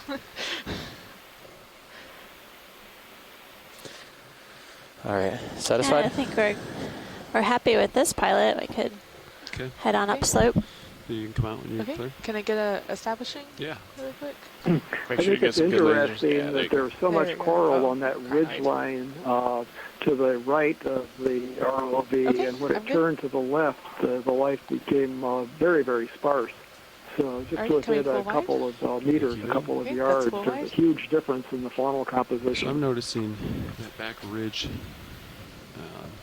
to our starboard I see a couple of Anthomastus on the rock has a lot of life. I don't know if we on the wanna right-hand look side, at but that. we zoomed on that a little bit earlier, just keeping a tally. Let's just stay north for now, I guess. Looks too. Watch lead pilot. Yes, pilot. Was there something you wanted me to zoom in on? No, I think we Field can. of view or keep We moving can up? carry up Okay, slope, please. sounds good. Coming up.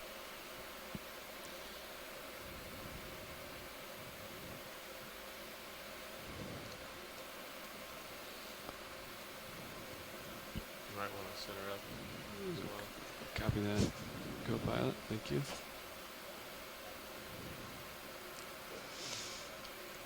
Center back up. is where we're going. It's amazing what high diversity we saw on that rock. I mean, all the different species of corals and sponges, fairly tightly clustered on one small space, if you will. I think it's interesting what maybe controlling their distribution and why they all decided that was the place to settle and hang out. Okay, I'll check my swing arms. I think I see on that coral Go back, colony, can you bring that my lowers? coral rubble, fly trap anemone. Yeah. Yep. And then uppers up. Yeah.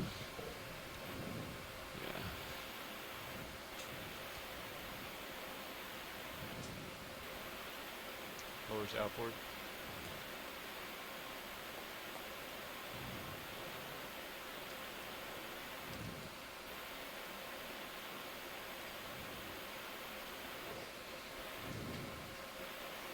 Well, there is one colony up here. We could take a peek at before we continue on our way.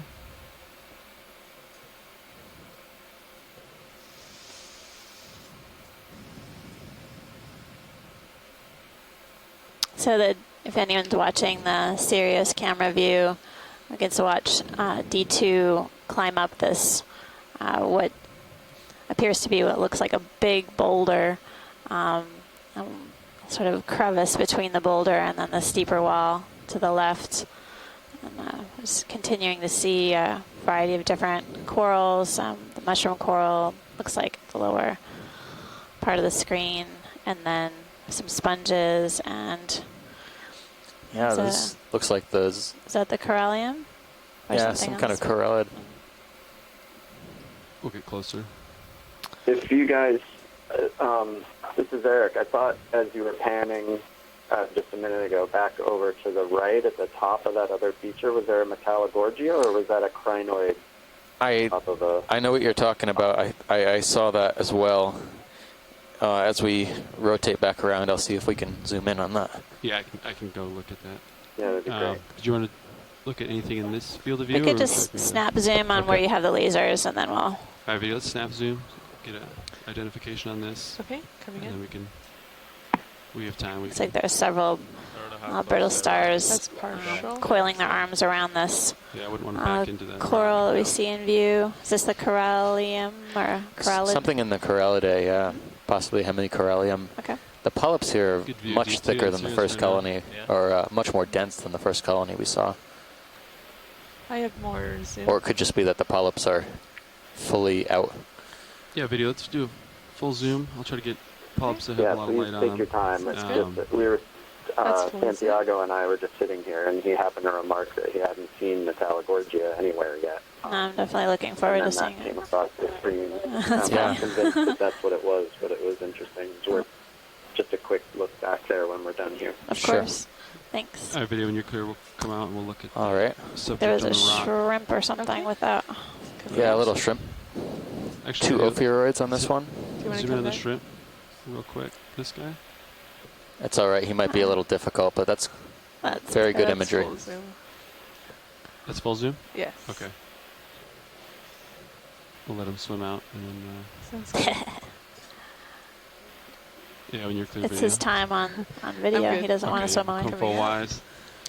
All right. That's full wide. Pilots immediately behind us, kind of Yeah. 180. There's a coral we wanted to get another snap zoom on. Okay. It was in the distance a bit, so we can just try and see what we can see from this position. Copy that. I will. Not this one. No, it was on top of this Yeah. boulder, top of this protrusion. So Oh. there's a orange yellow coral, and then there's a stalk with a kind of a table looking like flat top to it. Copy. We want to zoom at the one to the right of the black coral. Copy. Video come in. Oh my gosh. That Look at all of bamboo, yeah. those. I have a This little bit looks more like zoom. actually I'm getting a closer black to you. coral. Oh, yeah?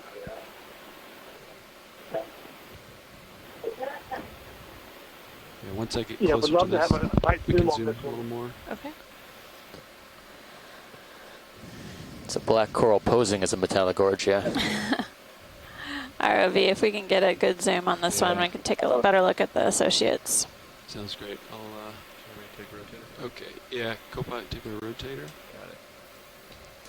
Got it. Yeah, feel free to zoom in. Okay, zooming in. I'll center it up. Yeah, nice job. Okay. Looks that's like a full zoom. squat lobster on the right, hanging upside down. Is there a growth coming off of that squat lobster? Or is that on the coral colony? I don't know. That looks Different. very interesting.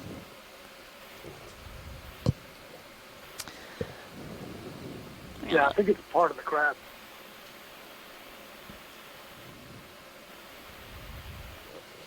It could be a parasite of the abdomen, but I don't know. Oh, wow. That's great, pilot, whenever you're ready. Okay. You can come wide. Okay, coming wide. Yeah, watch this. I did notice some pretty large colonies way in the background. See that? Yeah, we'll have to take note of that, definitely. But yeah, there's several. Be great to pan right, just take a look, and then head up. Then we'll move on, but yeah, that's it.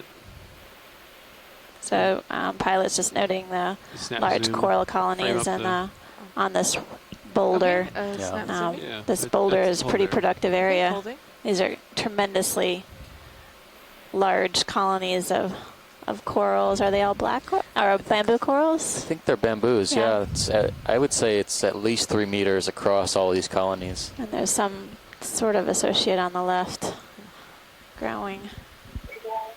Give you a snap zoom and then we'll move on. Yeah, hey Amanda and Steve, this Okay, is Santiago. snap zoom This to is the- amazing. And I this way? think we passed the yellow coral. Oh, it's I'm not sure if that's a coral. It's Oh, it's basically another- Right. maybe Okay, sea pen. coming back wide. I'm not sure if you could close a look. It was hard to see from the That's full I1 wide. video here. Oh, and, yeah. a Sea video pens. So I is think we got a switching pair out. of rock pens and just in the center of the Yeah. screen now. One of them might be a black coral, and the one on the left looks like it could be a rock pen. Just above the lasers, pilot. Yeah. I'm going to get a little closer, then I can get a better So zoom we've on it got for you. some bathypathes around here off on the upper right-hand side, but these two sea pens in front of us look a little bit different. Or one of them could be a sea pen, Video pilot. but they've both got this half-moon semicircular shape. We're ready for zoom video. Video is switching in, zooming in. Copy. We'll go for the one on the right first. I'll bring you over. Yeah, so That's a partial. that's a different black coral, I think, on the right-hand side. Completely yellow. Go pilot, can you take my rotator? Black tissue, or black skeleton underneath the tissue, and then on the left-hand side, there looks to be a rock pen, a type of sea pen that's using a suction disc to adhere to the rock. That's cool. This looks something similar to Anthoptylum. I wonder if anyone else has seen this recently in the area. But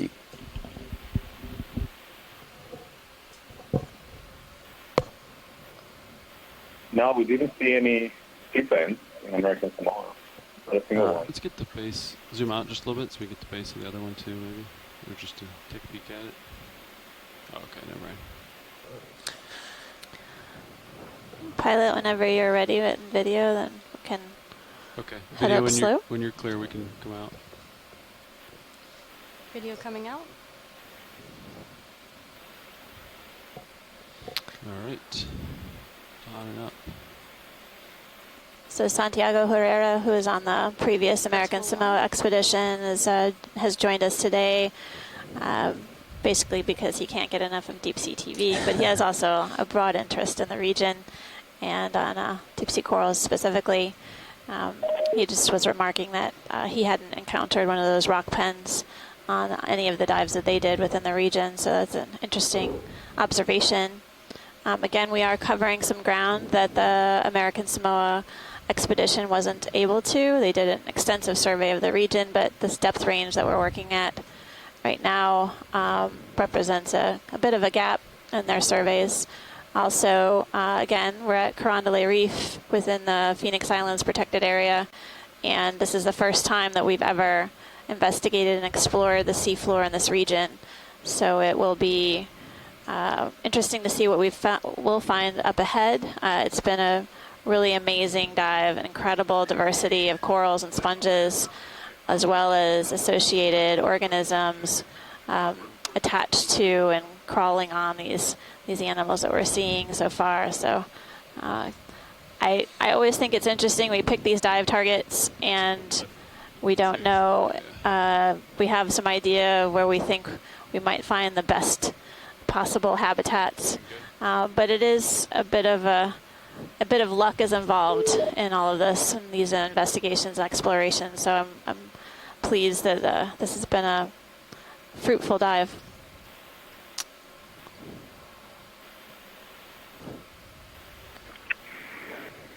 This is Randy Rogen. I just want to say that this is really amazing to watch. As we talked about earlier, this is something that a lot of us have been hoping for a long time, but I don't think anybody in Tarawa or who's been involved in the Phoenix Islands could have possibly predicted the amount of stunning diversity and abundance that we're seeing down here. And I want to comment and say a huge thank you to everyone. This is amazing to see, really.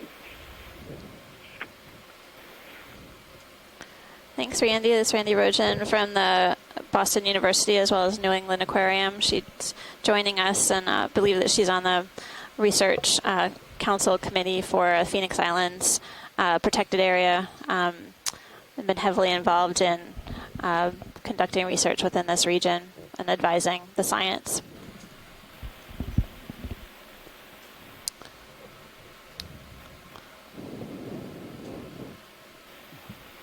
Keep moving up. So it looks like Thanks, we're seeing. Amanda. Yeah, sure. Too bad we can't look under that ledge, huh? Looks like there are several colonies that are growing on this rock face here, both underneath the ledge as well as on the side. Coming up on another, looks like a bamboo coral on our left.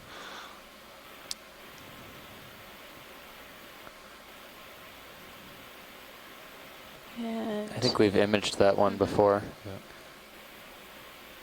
Keep moving up. You can come up with me, co-pilot. I'm kind of coming up quite a bit upward way here.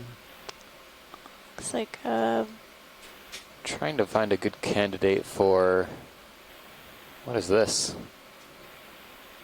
Some old bamboo skeleton coming up off the rock there.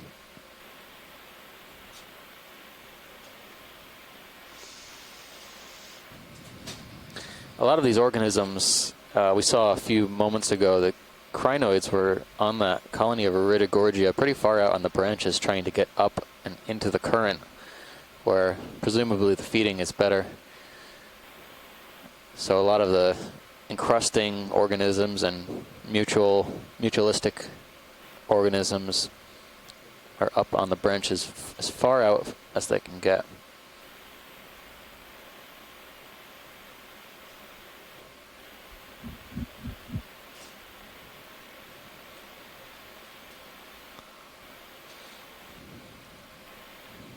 looking at, seems like a couple more of the chrysogorgids, as well as the bamboo coral that we saw earlier, or at least resembles what we were looking at.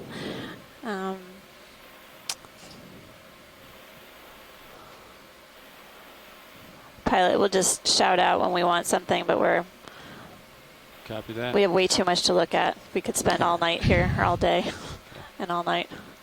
Is that another one of the those? Wow, that's a massive those Anthomastus. Yeah. Or something new, maybe. Look at underneath. There's a giant piece of rubble. Yeah, look at that. Pretty big. Get lasers on it for scale. Yeah, I was just remarking. We don't have to I zoom. don't think that's an Copy. I think that's an isolation. Yeah. You think that's a sea pen? Yeah, not the classic sea-pen shape, but an isolation. Interesting. Family, at least. Or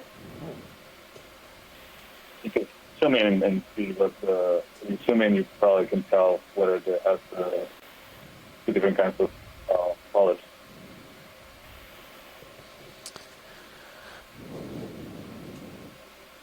Oh, there's a fish on the left behind the pink coral. You see the eel? Copy that. Thanks. Video snap zoom. I'll work my way closer to him. Thank Video you. zooming in. So that would be the first fish that at least I've seen on the dive so far. I don't know about you all at home. Looks like an eel. Feel free to come in. This is and hold. Looks like a type of snaffabranchid, maybe. Coming in. maybe something in the conger family. I'll try to keep him in view. I am floating. Well, this is Bruce Mundy. You'll see that the dorsal fin, the fin on the back, is shorter in height than the anal fin, the fin on the bottom. That's one of the ways to distinguish a snaffabranchid from a conger eel. It's the reverse in the conger eels. Video. You also see the Yeah, curvature of the mouth. Ken Sulak in Florida, who's an expert on this group, refers to this as the evil smile of a snaffabranchid. We also saw a stereotypical behavior just a moment ago with the flexure of the body and opening the mouth that these snaffabranchids have. The tail has an odd curvature to it. The true eels don't have a well-developed distinct caudal fin, but the curvature of the tail in snaffabranchids makes it look like they have a separate little tail fin, caudal fin. My guess is that this is the genus Snaffabranchus, and we did not see these in the American Samoa cruise, but they've been abundant elsewhere. This one looks like a juvenile. They're called cutthroat eels because the gill openings are placed down low, very close together on the bottom of the throat, which gives them that common name. So, yeah, this is a Snaffabranchus, probably a Snaffabranchus, but definitely in the family Snaffabranchidae. Thanks, Bruce. That's Bruce Mundy joining us from the NOAA Pacific Island Fisheries Science Center in Honolulu, Hawaii. He's been providing us with fish IDs throughout our expedition so far. I've made a lot of random guesses, but he's been able to make sure we stay honest out here. And hope he's able to continue to observe throughout the dive. But yeah, that was our first fish observation, Snaffabranchid eel.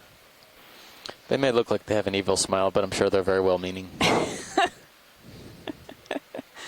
We can't ask them. Well, they're also major predators, and down at these depths, so they can get quite large, over 3 feet long, and they're scavengers as well. So I don't know. The evil smile may be an apt description. I wasn't being attentive to the position of the origins of the dorsal and anal fins on that eel, and I should have been, because of the relative positions of the beginnings of the fins helps us narrow down species identification. I'll have to look more carefully if we see more of these. Okay. Thanks, Bruce. So just having a rotation in the front row. And pilot, we're just basically heading up slope, so whenever you're ready, we can head up the rock ledge. Copy that, watch lead. Thanks. So far, my coral list of species is almost done with one page. Yeah, this is going to be quite a synopsis at the end of the dive. Yeah, absolutely.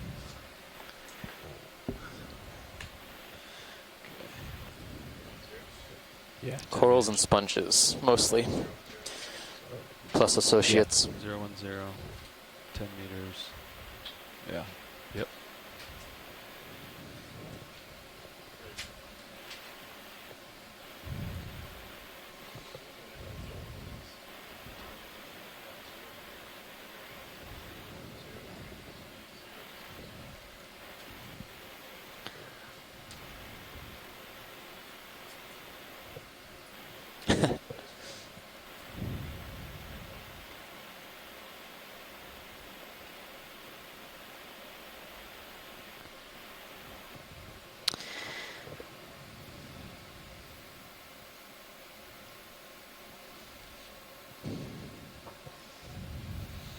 So our shoreside experts are joining us from pretty much all over the place, both within the U.S. and outside.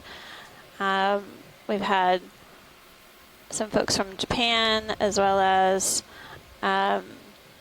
the Shearshoff Institute of Oceanology. And really appreciate the scientists participating with us today, both in the chat and on the conference call, giving us their insights into what we're seeing. Can we do a snap zoom on one of these silvery white-looking colonies on this large Absolutely. rock face? There's so many of them. Yeah. Yeah. Okay. You take a pic. Video, go ahead. Video snap zoom. I noticed these down deeper. I wonder Oh, if wow. these are similar to the chrysogorgids they were seeing last leg. Maybe possibly Pleurogorgia, or what we've been calling it. It's full zoom. Hey, this is Santiago. This looks very similar to the ones we were seeing and calling Pleurogorgia. It would be great if you can get a sense of whether the underlying skeleton looks more golden or black. We're seeing two different morpho species. At this particular depth, I would expect to see more of the golden skeleton morph, but if you get look or have a chance to see a more exposed skeleton, that will give us another clue to what this may be, or whether it may be the same thing we saw first out. Yeah, this particular species we've been seeing really likes these to hang underneath these overhangs. They're particularly abundant right here in this spot. I can't make out if it's got a gold or black skeleton. I think closer towards the main axis it looks darker, more dark than golden, but That's about the best we can do, I think. yeah, maybe we can see if any of these have bare tissue, bare skeleton, tissue loss. Pilot, you're doing a great job just kind of walking your way up. Looks like there's some still in the front. Yep. Octocorals creeping along the rock face on the right. Did you want me to pan over there? Sure, if you have a Can moment. we come out just a little bit, video? We reached 1,800 meters That's a partial. on Carndelet Reef. And what did you want to see? We can you zoom out a little bit? Video? I'm just trying to see if we could get a better view of any dead skeleton, but I'm not seeing anything. Let's see if we can find one. All right. No. No, we can keep carrying on. Uphill. Copy that. Thanks. Onward. Oh, it's a huge colony. How are we doing in that move? Yeah, this is a really interesting spot because there's a lot of really old, really thick rubble and debris still hanging onto the wall. But there's also some really old colonies that are really thick, really old colonies that are still alive. I do see a fish above you. I don't know if he's going to. These corals have likely been here for a very, very long time. I think I heard. Tell by my heaves that I think I heard the fish word somewhere. he's floating in the middle. Copy that. Watch it. He's between Sirius and D2 right now. You can see him in Sirius view. He's a little guy. Oh yeah. He might be closer to Sirius than D2 actually. But It's going to be tough to see. Okay. It's a tiny little thing. Difficult to get to. yeah, don't. He might swim to you, but. Wow, we made it to 1797. Getting it a lot of mileage though. That's right. Incredible.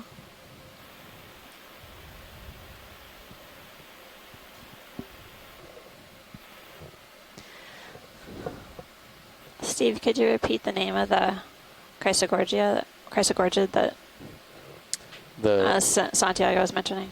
Pleurogorgia? Yeah. Thanks. You're off to my starboard a little bit. And is that within the chrysogorgid family? A lot of life here. I believe it is. Okay. But I can send her back up. No, I was just letting you know. Looks like I'm getting another reading off to the right in the back there. Yeah. Yep. So basically these rock features that we're encountering, these ledges, have been rich with attached fauna, several different coral species, and are again encountering a number of sponges now coming into view. It looks like a Iridogorgia related. Yeah, this octocoral. is. A really long Wanna get a specimen. snap zoom on it? Yeah, wow. Sure, we can take a look and see if we find any associates. Sometimes we see a squat lobster inside the coiled matrix. Oh my goodness. The crinoids are inside. Oh, this is amazing. Crisscross pattern of these polyps and branches. If I was a crinoid, that'd be a nice place to live. That's right. A lot of protection for sure.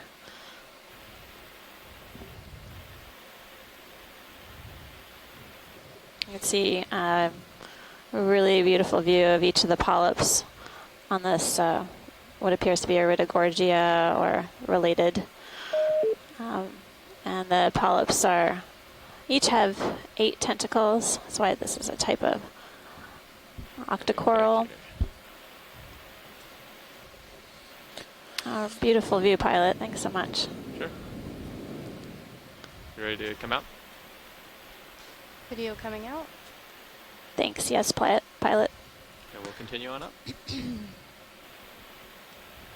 can see the coiled skeleton and all the way down to where it attaches to the rock.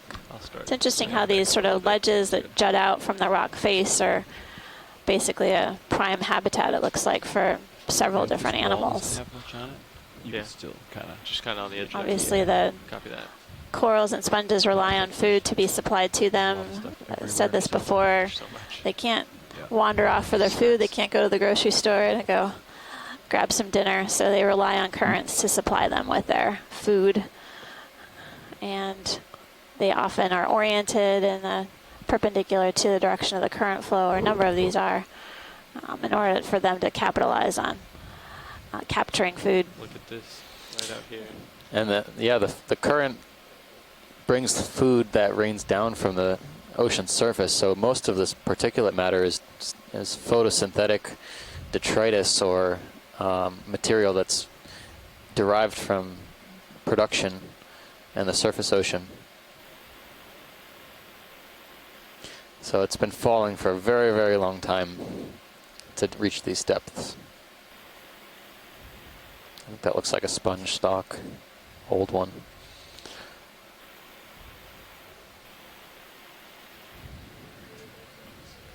Yeah. Copy that.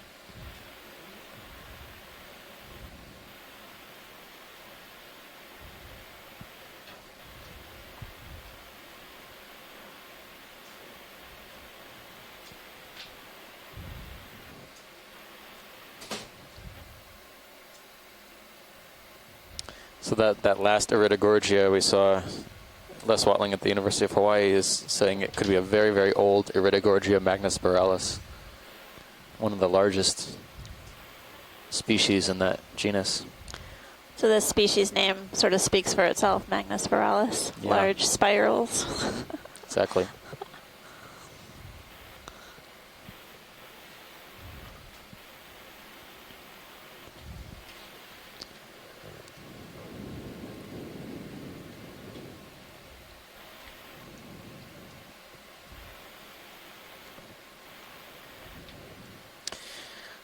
Still got an eye out for rocks, but this looks pretty solid. I think we'll have better luck when we get to the ridge. We're sitting at about 1782 meters with D2, and our depth for the ridge crest was about 1661. About 100 meters, a little bit over 100 meters left to go, vertical distance. Coming up somewhere. I'll come up with you. Oh my goodness. And we continue to see these really old colonies of bamboo corals interspersed with what look like smaller colonies of that chrysogorgid that we were imaging earlier. Yep. We're trying to get a better look at the skeleton to see if it had a gold or black coloration, but basically weren't able to see anything distinctive necessarily, but I guess that helps with the identification. I still can't get over these anthomastas. Yeah. You know a little bit of what the coral that looks like maybe an Antomastus on the right, where the long slug is? Pilot, can we stop for a second? People that think Take a look at the coral lower right. But it could also be a sea pen. Yeah, we'll get a closer look at it. I know we've been The one on the lasers? lower bottom right. Just below the lasers now. The stalk it's sitting on is really substantial. It's thick too. Yeah. And, you know, I think there's at least 2 species of Anthomastus, if this is Anthomastus that we've been seeing here, because there's one that's short, stubby, pretty flush to the rock, and then there's these very elongate polyps. Is that a fish? A tiny. Oh, Can we do a went out partial of view. zoom? I didn't see a fish. I did. I missed it as well, actually. It's fine. It was small. There we go. That's partial zoom.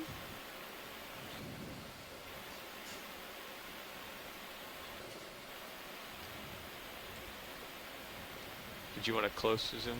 Yeah, and of the coral in the center of. I think you have enough tether. You could put your left toe down. Okay. There's a lot of life there now.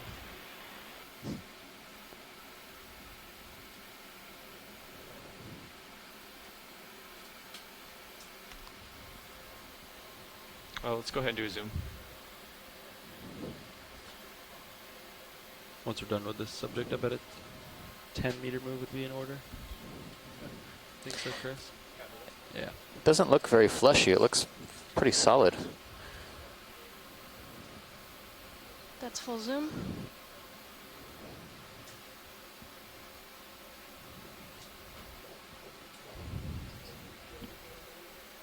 We're getting a great view of the polyps.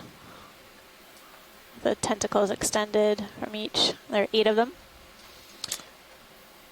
Is anyone familiar with anything like this during the capstone program so far, or from the region?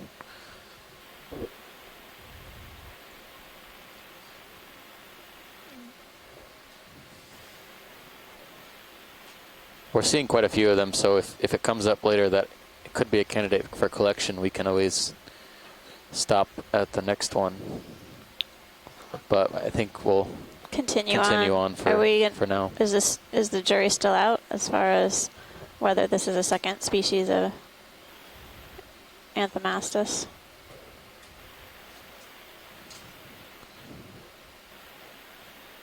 Pilot, we're good with this video. Copy that. Thank Video you. whenever you're ready.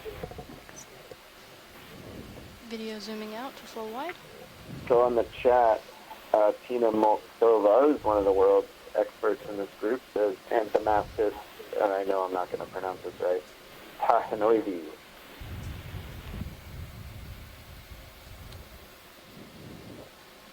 Nice ID. Thanks, Tina. Coming up with you. Copy that.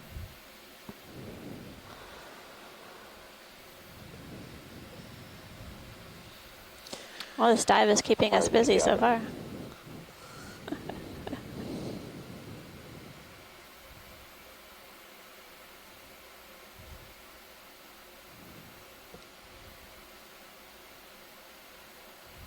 My goodness. I'm good for a move. Nav, if you're ready for a move, pilot. Yep. Okay.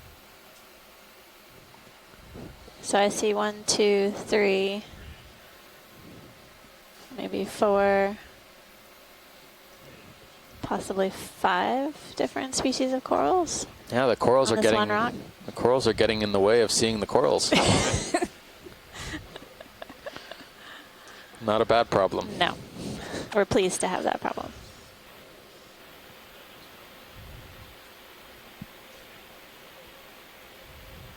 Looks like it's starting to possibly flatten out a little bit up here.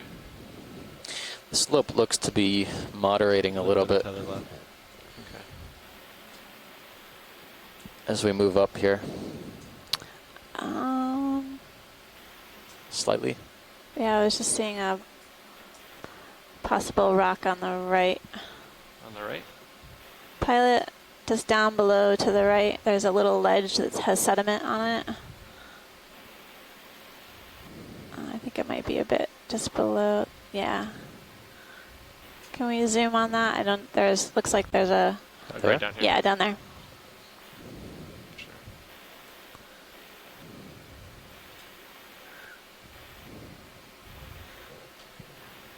I don't.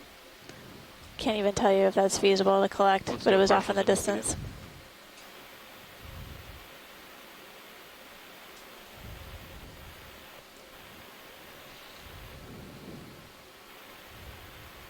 Worried those corals would be in the way. Cool. Corals are going to get in the way of the rock collections. Also not a bad problem to have.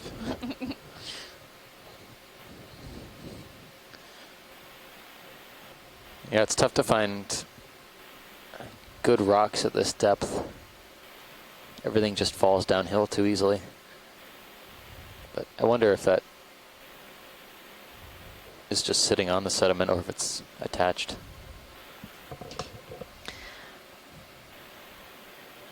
I'm no longer making predictions about rock attachment.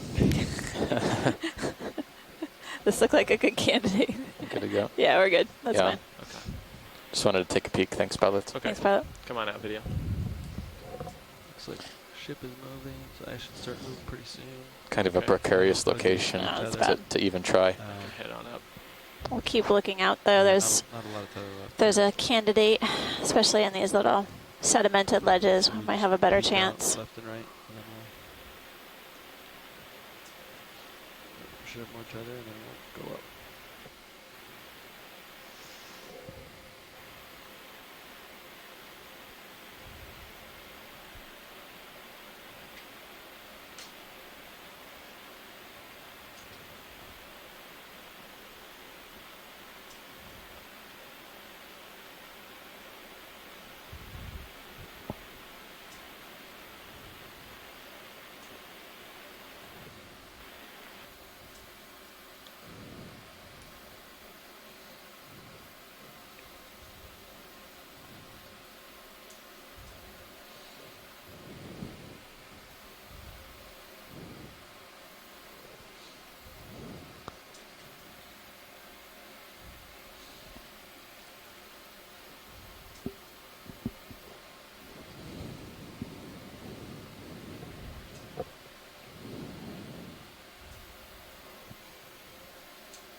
There you go. We got more tether now. Okay. Head up.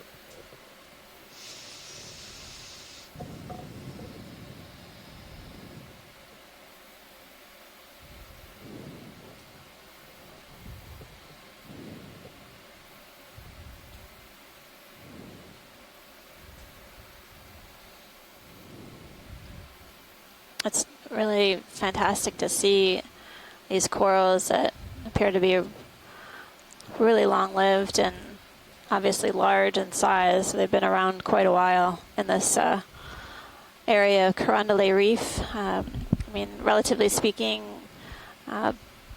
Phoenix Island's protected area was only recently became a no-take area, and it's incredible to see that there's a high diversity of corals within this region, indicating potentially little to no impact. Lined up with my sonar returns. I think it did flatten off a little bit. So I'd be okay with another move relatively. You know, Amanda, one of the best things about what we're able to do today is getting a little bit of a baseline snapshot for the Phoenix Islands protected area. It's been known for a long time that we have no idea what's been down here at these depths, and part of the incredible vision of the Republic of Kiribati was to lay aside space and real estate for a deep sea habitat without first knowing what was here. So this really is a spectacular baseline. Thank you. Oh, thanks, Randy. Yep. Could be an overhang too or something. Yeah. There was a fish in the center of the view, but I think it went into one of the holes. It looked like an eel. No, let's go Thanks, Bruce. I'll keep a lookout. I didn't see it. Wherever you are. Actually, did I hear another fish? You see a fish? No, I thought I heard something. Yeah, basically it went into one of the caves, so I didn't see which little crevice it went into. They're all falling off. Looks like these ophiuroids are Ship here. abandoning ship. This guy's about to jump. Oh my goodness. Oh. Just free swimming brittle stars. They're hanging out. They're heading south. Off to a new habitat.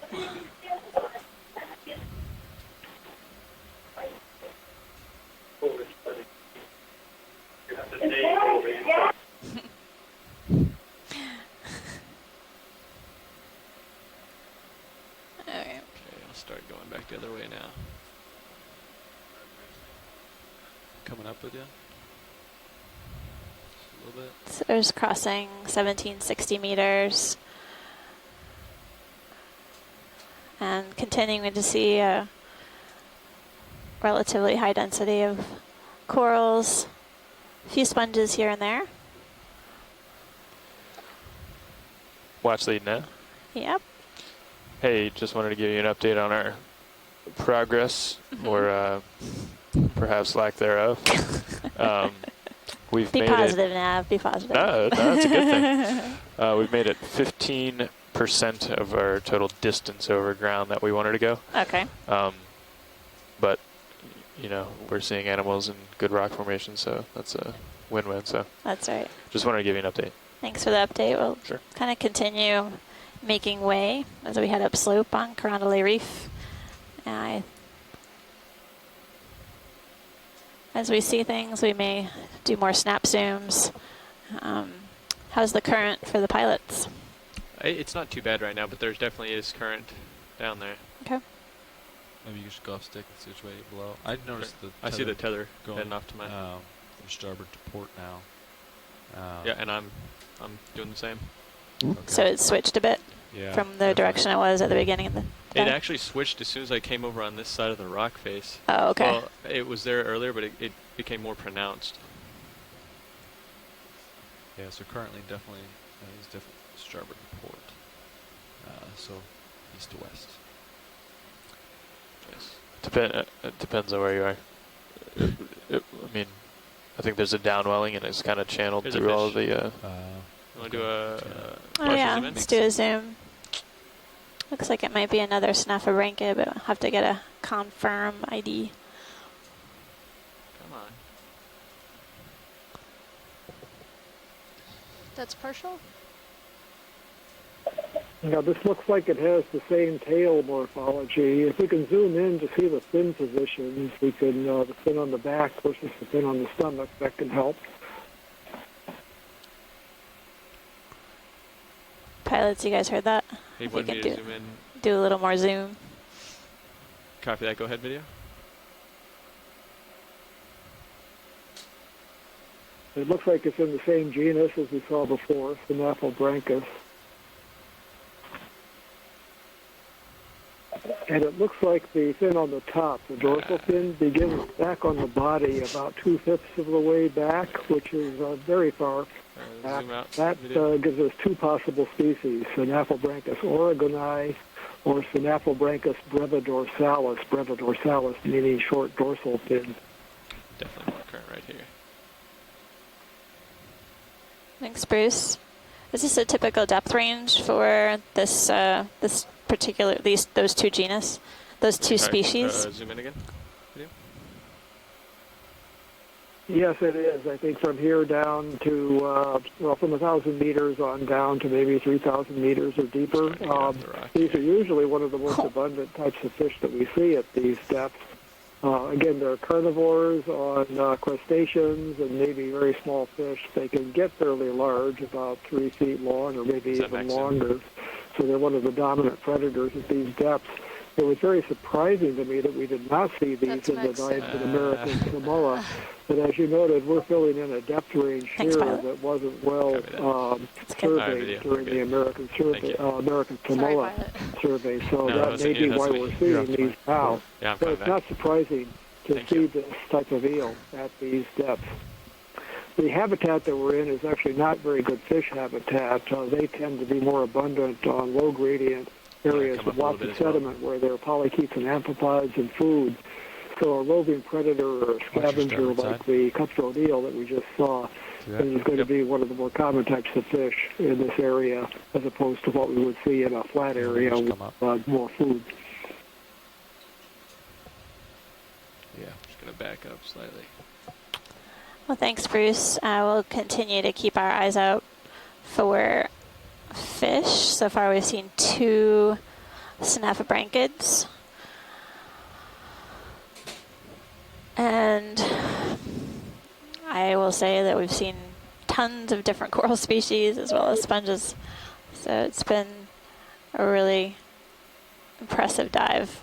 We're crossing almost 1755 meters depth. We've made, I would say, little progress on our dive track, but there's been so much to look at, and it's been important for us to make sure we get some confirmation on the different groups of corals and sponges that we're encountering on this dive, so we better understand the resources that are protected within the Phoenix Islands protected area.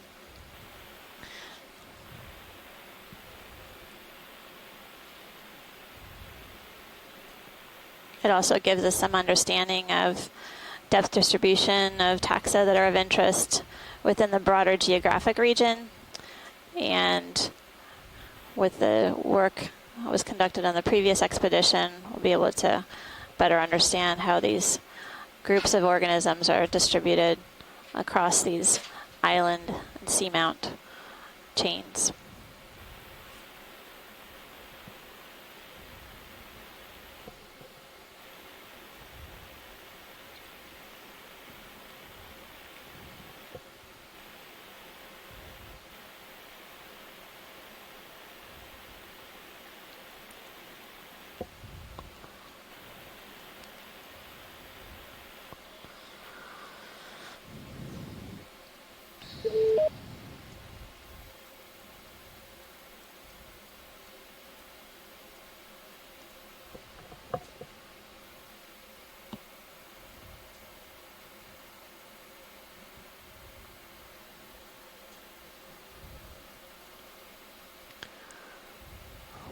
So we are seeing some rather large colonies of bamboo, and then we're coming upon another bamboo colony. It looks like it's primarily dead skeleton.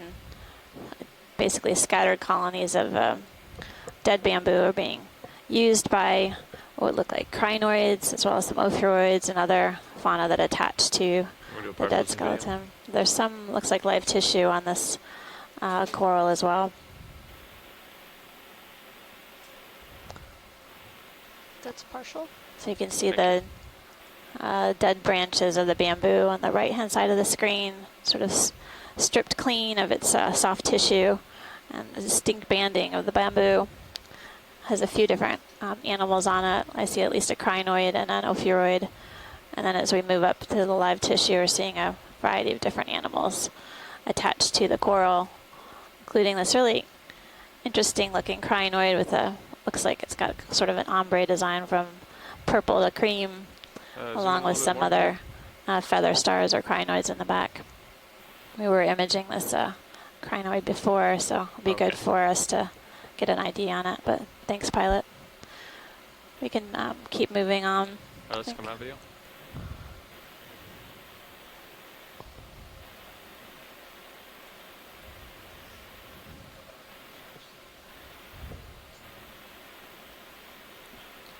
Someone else has to call you from it. Video has to change it. They have, Roland has the power. Yeah, someone. Yeah. Oh, they're not on your RTS? He's coming in. Looks like there are these, we're seeing a few of these sort of cracks or fissures in the rock face. There's definitely what appears to be some smaller rubble or rock debris within the cracks, and some sediment is accumulating within those fissures. What's up? Do you think we're ready for another move? I can hit forward and up. At least, yeah, let's do a 15-meter move. My sonar's nice and clear. Mine's just really starting to level out compared to earlier. Yeah, let's call it a 15.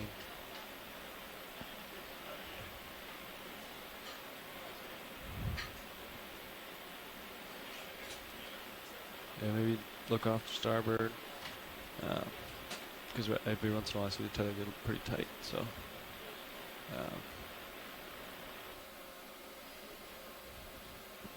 Is that a holothurian? Right here.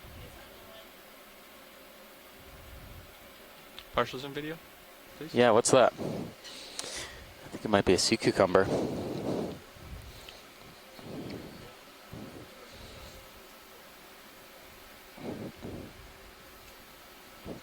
That's partial? Nav, do you have time for a move or not?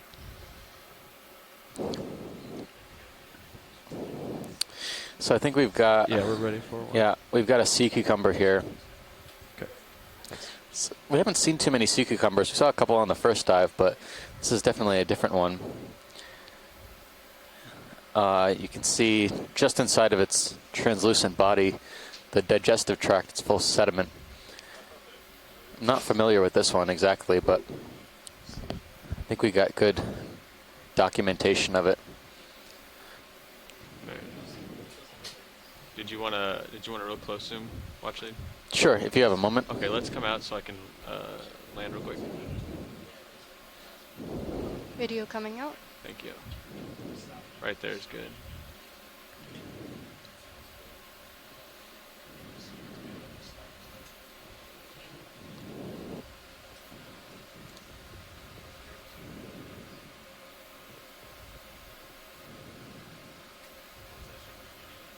Let's go due north 15 meters. Or actually 20 meters. Yeah. Thanks. I can take your rotator if you want to. Yeah, go ahead and do that. You hold your feet down and I'll work on this guy. I'll center it up for you. Comes up. Holding.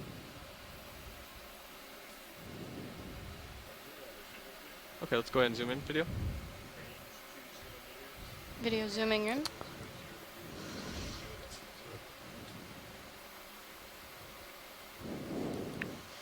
That's full zoom.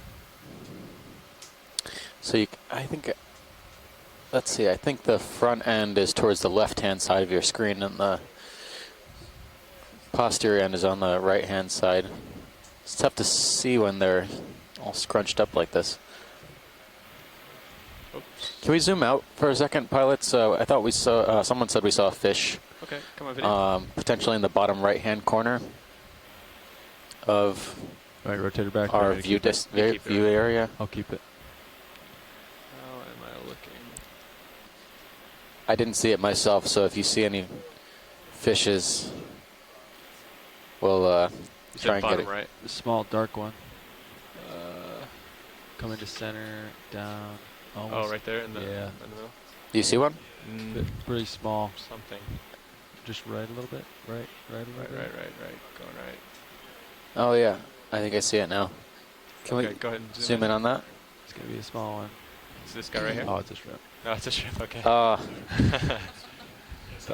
Fake fish is a shrimp. Okay, come on out. Yeah. I'll keep looking, but Let's see, somewhere down to the right.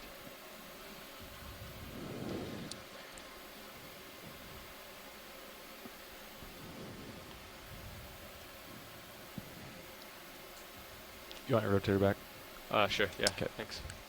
Back to you. I am not seeing it. Watch Okay. If you see it. That's okay. We can continue on and upwards.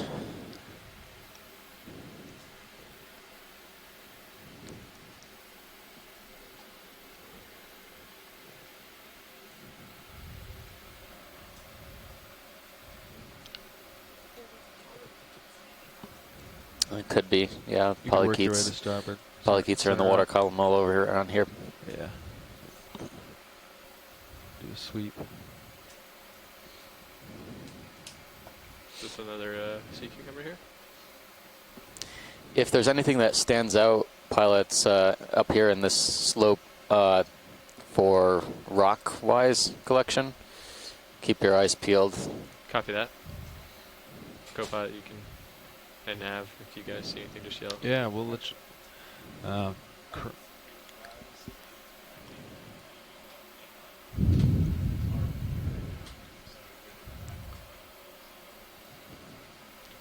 Copy that. Did you stop and start that guy? Cleared him? Okay.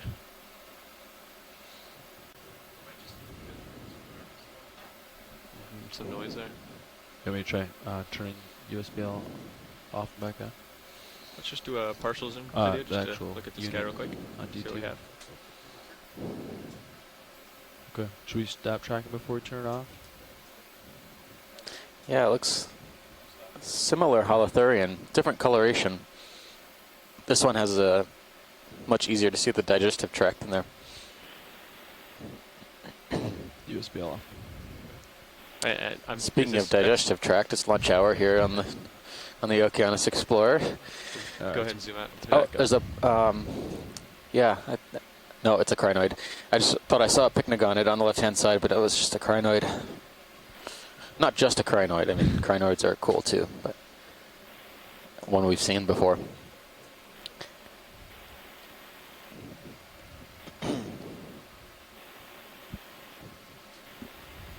Not a whole lot of tether left, but you'll be getting it soon once we move. Okay. I'll hang out here for a second, look for rocks. Yeah. All the ones in current field. These look very cemented.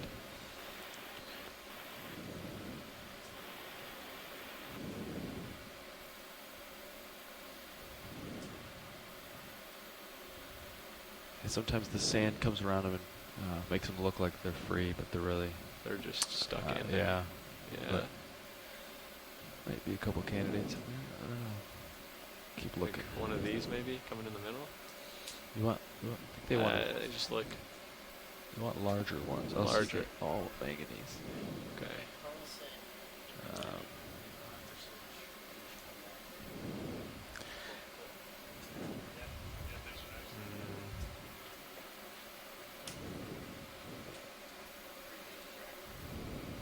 What did it take? Go by copies.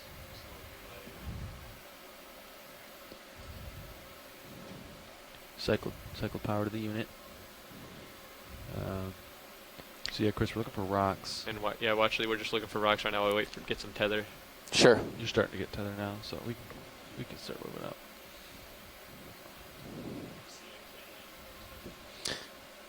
Yeah, I see a couple of those in those sandy patches, but I think that might be too small. We're looking for 15 centimeters, kind of minimum size, just to make sure we're not just sampling the manganese.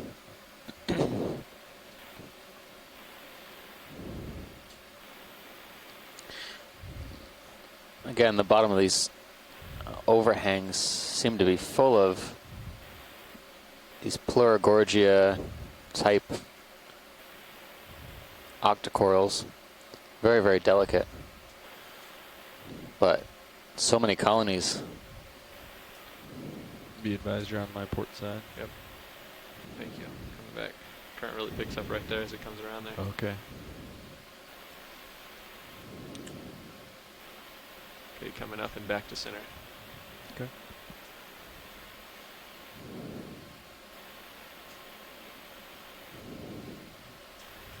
Yeah, you can see by how hard the tether wants to go. Yeah, just right there, it just towards that rips. rock.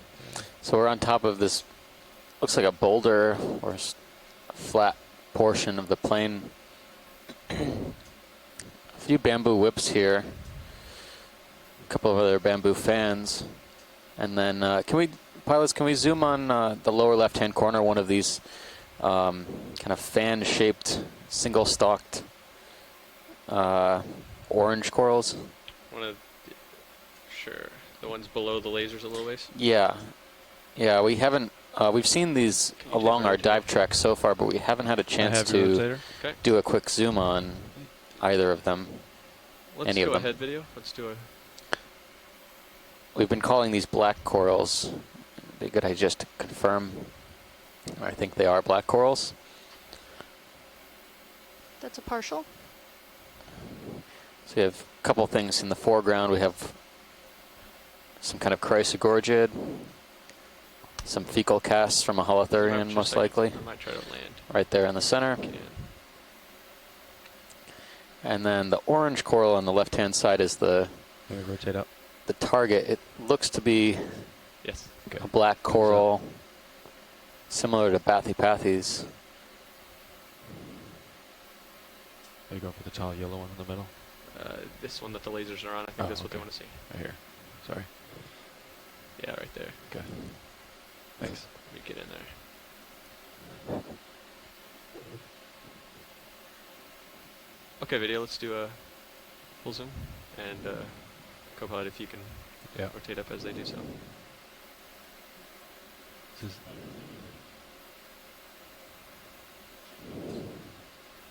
Thanks, Nav. Thanks. That's full zoom. So what we're looking at now is this black coral.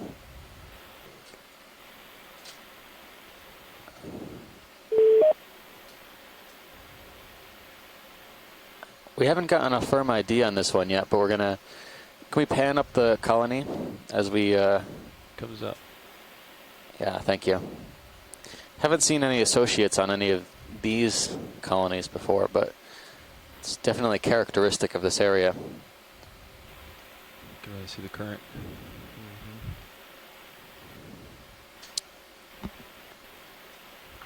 Yeah, Steve, I think I've counted seeing 7 of these Bathypathes and morphotypes and have not seen any associates with them yet. Yeah, okay. Thank you, pilots. We can zoom out and resume our climb. Copy that. Rotator back to you. Thanks. Video whenever you're good. Rotator's at -9, so it's looking down a little bit. Video zooming out. Okay.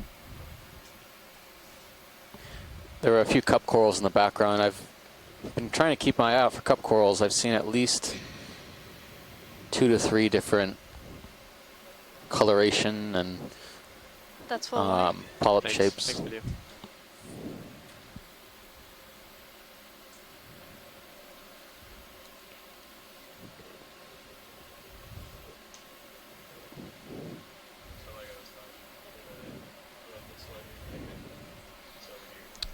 The Z-Bison.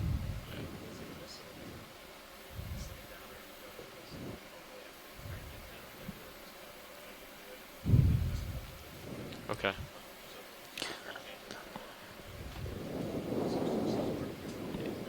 It's working well for me. I'm just, knocking off. We've got a bit of a change going through the control van. Oh, thank you. In the next few minutes, we'll have some of our control van personnel going to lunch. Others coming back. This is our, if you've just joined us, this is the Okeanos Explorer. We're diving on Carndelet Reef, which is in the Phoenix Islands protected area, a marine reserve in the central Pacific Ocean. My name is Steve Oskovich. I'm a scientist at Temple University, on the shelf, but working on my PhD. I don't see any. My sonar is pretty clear too. Yeah, just keep moving. There's some. On this dive, we're moving up between the depth ranges of 1,800 and about 1,500 meters along the steep submerged reef, which has a cap at around 3 or 4 meters depth, fairly shallow. But we're trying to understand some of the first characterization that has ever been done in this marine reserve, marine protected area, Phoenix Islands. So these dives are very valuable to try and understand what kind of biological resources occur in these deep sea environments in the Central Pacific.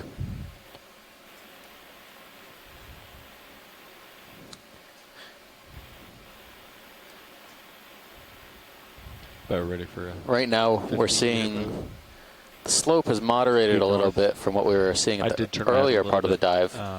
Early on, we were seeing quite a few I centered it up, so yeah, let's go. very, very steep slopes 350. with many, many coral colonies. Yeah. Right now, the slope is moderated a little bit. There's some more sand channels, a slightly thicker drape of sediment, and some of the cracks and crevices. Pilots, off to the left-hand side in the sediment patch, there's a stalk, a single fine, rigid stalk. The one in the sediment up if you could, the one that's up. Up in the background there. Let me get a little bit closer to it. Yeah, you got. As you are able, no rush. I think we have plenty of tether for that. Yeah. I was curious to see if any of these stalks could be sea pens, potentially with their base in the sediment. Is the base what you're looking at? Yes. Okay. Yeah. We've seen a couple of sea pens so far, rock pens actually. These are sea pens that are modified to live and attach to the rock in where there's not a lot of soft substrate available. Video, can we go get a partial zoom in first? On the left-hand side, I saw a stalked crinoid, but I think this is... That's definitely looks like a sea pen here. And let's get full zoom. Maybe 20 to 25 I can take a rotator. centimeters in length. Steve, this is Randy Rogen. Do you have any idea how deep the sediment is here? That's a very good question. It's Feel for it? yeah, I wouldn't be able to tell, but I'm guessing it's just a very fine drape, maybe 10 centimeters or less, based on the depth of these channels we're seeing in the rock. I don't have a good toe hold. The sediment. We already know how much it moves. Go ahead. I was just remarking that we'll get a close-up of the sediment a little bit to try and see what the composition is, whether it's shell material or something finer. But we're getting it. Yeah. It seems fairly. Steve, that is a sea pen. It's in the family Hylipteridae, and it's probably Hylipterus. And when they were zooming in on it, one of the diagnostic features for this sea pen is the fact that the polyps emerge from sleeves, and on the sleeves you can see spines on them. And so it's a pretty easy one to actually ID when you get a close-up like this video here. So the genus is Hylipterus, I'm pretty sure. I don't know if all of the Hylipterids actually have that spiny sheath that the polyps emerge from. Right. Thanks, Chris. So it looks like we've got a Hylipterid, probably Hylipterus sea pen. Pilots, could you focus on the base again as you get stable? We'd like to see what the composition of the sediments here is, or at least just the texture. It looks very, very shallow. I would hazard at the base of the sea pen maybe a few centimeters at best. Okay, video, let's come in. And co-pilot, if you can rotate down as they do Yeah. so. I have your rotator coming down to the base. Holding. Coming down. Oh, too much. Right there. Yeah, I mean, it's tough to tell, but it looks like very, very fine sediment, a couple of shell, a little bit of shell-like material. That's full zoom. But otherwise, I'd still think it's a pretty thin drape.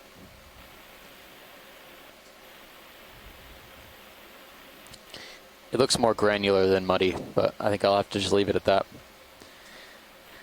All right, pilots, when you're ready, we've made a positive ID and we'd like to continue up. Okay. Rotator back to you. Thank you. Video, come on out. There was something translucent on the rock to the left of the sea pen. I don't see it now, but I couldn't quite make out what it was, if it was a sponge or something else. I'll take a look. Oh, watch that. I didn't catch that. I'm sorry. Can we do a snap zoom on this crinoid, stalked crinoid also, and we can maybe take a closer look to see if we can find that translucent Okay. Video, come on in. and Partial something zoom. crusting. This guy right here. Yeah. We look at the top or the base. We'll look at the top. Okay. Just to do a quick ID. Well, wait, hold on, video. There we go. That's fine. Yeah. So we have a stalked crinoid here, similar. This is the first one I've seen of the dive, but I think similar relationship to some of the comatulid crinoids we've been seeing. This one being unable to move, though. Distant related. This one looks like it's missing at least 2 arms, that it's regrowing back.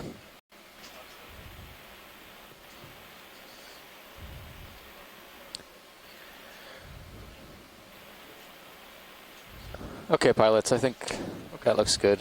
All right, video coming out. We're going to do a quick pilot change right now. The pilots are going to switch out now. Let's head to lunch. That's a full wide pilot? It'll just be a brief moment. I had a question that popped up on Facebook. Is this is the age of this reef, this structure, geological structure, known? There's no information for us to know what the age of this this reef is yet. We were hoping to collect a rock for aging, but the seamount seems reluctant to give up any rocks for aging at this moment. So we're gonna probably have better luck as we climb up to the ridge and we have some less steep terrain to pick rocks from. I've been seeing some rocks. Oh, okay. I think I see a sea star. Thanks, I'll pass that on. Yeah. So, pilot, there's a sea star when you get settled. I know you're just sitting down. The pink one? The bottom of the screen, yeah. Or orange, yep. Take a look at that. Pink, orange, red. It all looks similar from this distance away.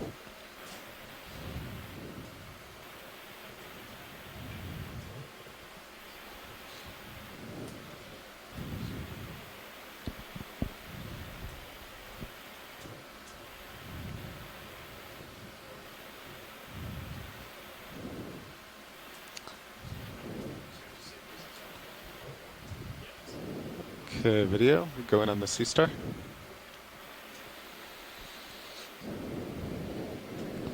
Okay, hold there for lasers, and then we'll get them off. So yes, this looks to be about arm span, about 7 to 8 centimeters. And you're free to get whatever shots you want. Let me know if you want to rotate Interesting, it. the coloration pattern seems mostly red-orange, but one of the arms could have been lost. This is good. Thank you, pilot. Pale. The tube feet, you can see on the bottom edge adhering to the rock, are some are also pigmented, others are completely translucent. Co-pilot is serious moving. But it looks like this one I was just going to ask Nav that.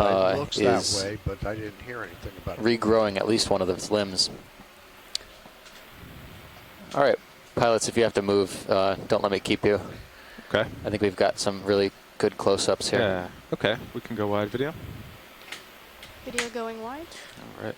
Yeah, a couple of the crinoids in the foreground, though, as a note, are missing. From what I've heard, the move, we're stopped. Some of the pinnules from the just stopped. tips So I don't of their think you should limbs. swing it all right now. But at 2,000 meters, I guess Cirrus might still be going. But Yes, that was 9 minutes ago. Oh, it started? Okay. It started 9 minutes ago. Gotcha. Okay. So you shouldn't have too much swing, if any, left.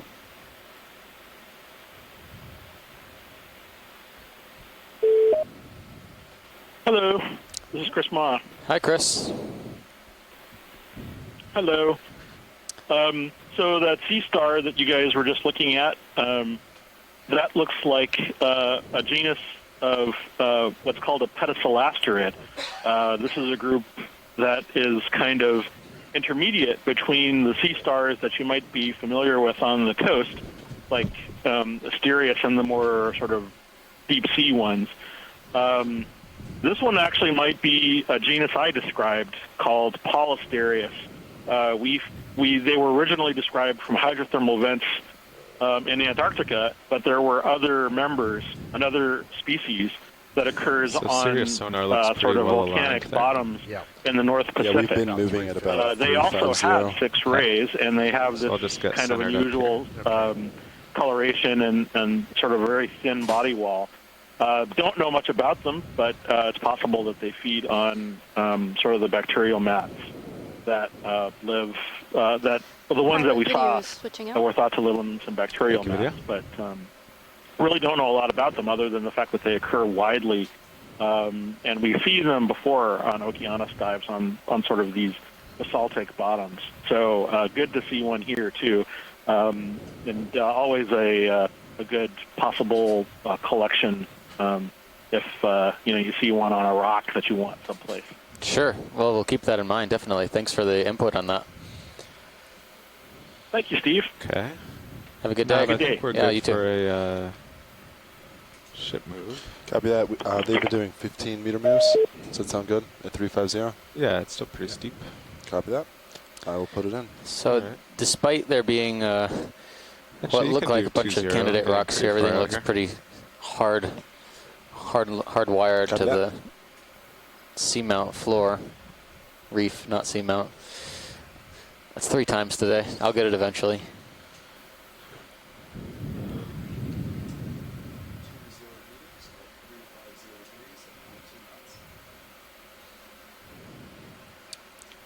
Co-pilot, let me know if I start tugging on you. Roger that. Navigator, do you have a distance to waypoint, our next waypoint, waypoint 2?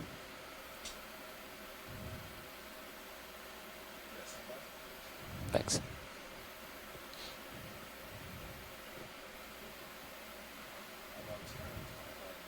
Okay, so a little ways to go.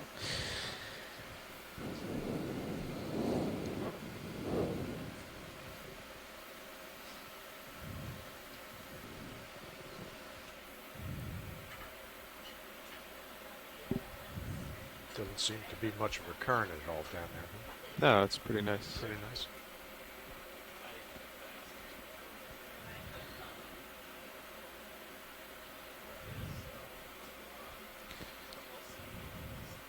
Should we introduce ourselves on OKX? Sure.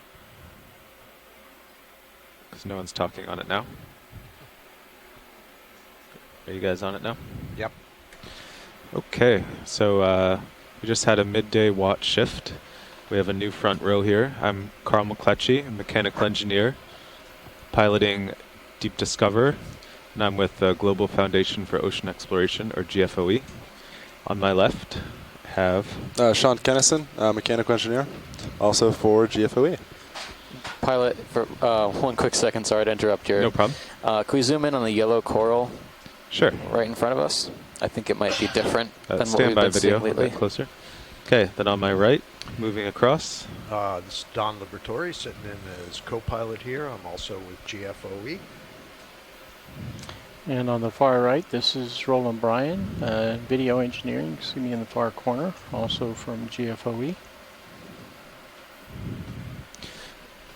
And in the back on clipping. I'm Annie White, and I'm also with GFOE.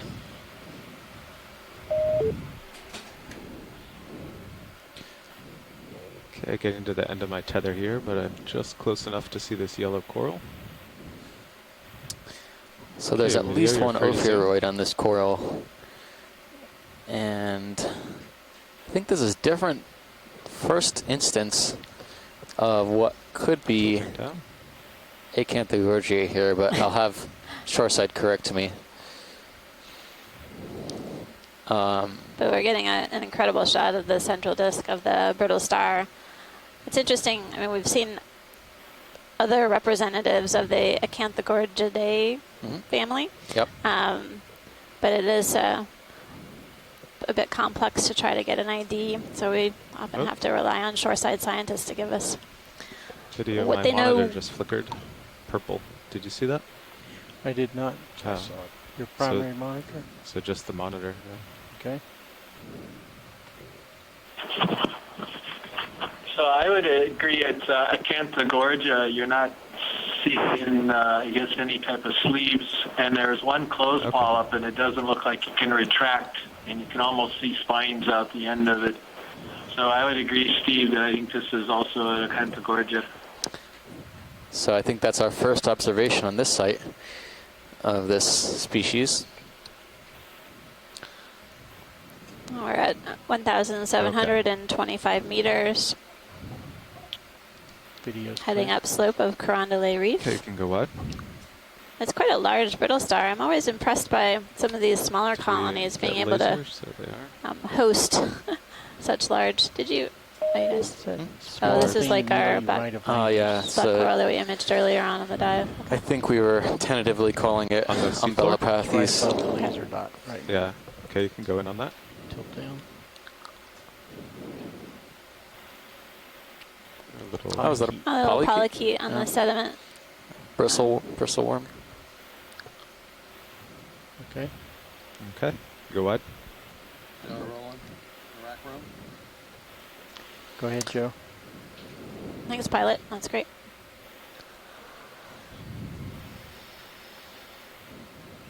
It's interesting. There's all these sort of sedimented ledges. As we move upslope, the terrain has changed quite a bit compared to where we were starting at the base of the dive. Yep. The base of this reef area. Yeah, we've started to see some feeling that move, co-pilot. soft sediment faunas like these ellipterid sea pens. After it was called in. Yeah, more like 5. I wonder if we could be approaching a transition zone with the kind of topography we have here. This is okay to push in tight. Yeah, sure. Go ahead. But there was a great deal of complexity even at the base of the hill, if you will. I mean, there was these rock ledges that almost looked like the rock had failed or boulders had failed, pulled away from the main ridge area. And on those boulders were dense communities of corals and sponges, really incredible high density associated with such a small space. Obviously now we're seeing a bit more spread or patchiness. There's a swimming shrimp, center screen. Can do a quick zoom here. There's a shrimp.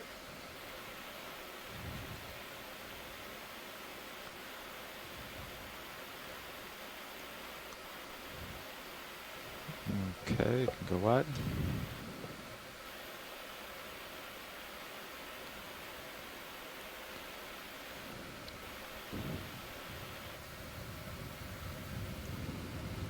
Large coral fan in the distance.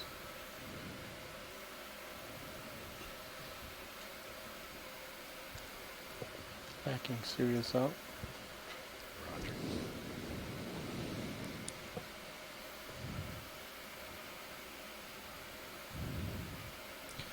So it seems to be a pretty steady slope here. Once we're it's not quite as steep as once we know that move has settled out, we could just call another 20. Yeah, copy that. So it's been about 8 minutes, so I would imagine settled out maybe a minute.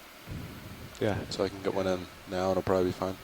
Sounds good. Do you want to keep moving at... It looks like it's going a little... Well, Sirius is at 340 right there. 340, yeah, but it's off to the... It's off to starboard side, a little. So it's either 350 or 355 or... Yeah, let's try 350. You guys okay with deploying the outer upper arms? Copy that. Do you want to do another 20 meters? Yeah. Copy. What was that video? You want to put the light bars on? Yeah, if you guys are comfortable expanding the upper bars. Yeah, now that it's flattening out, I think we could do that. Go ahead and put them out.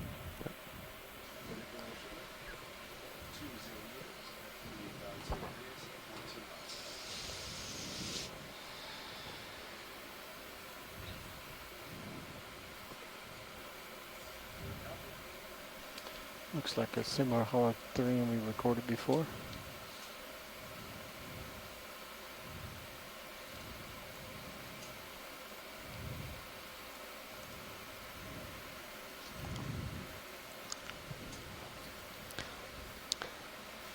Looks like another one of the large bamboo colonies that we saw early on in the dive.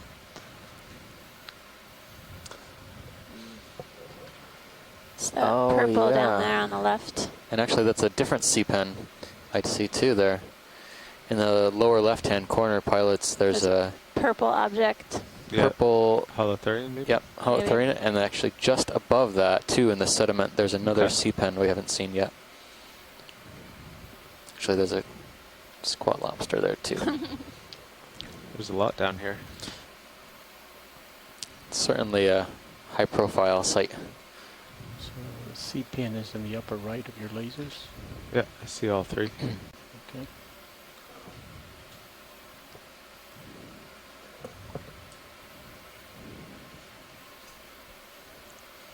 Sorry, not a squat lobster or a crab at all. It looks like an ophiuroid instead.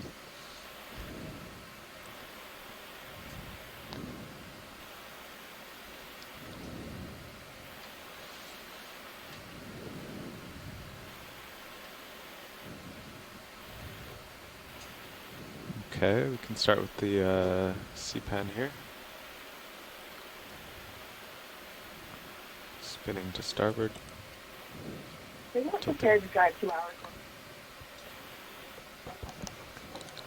Shore side, if you said something, could you repeat?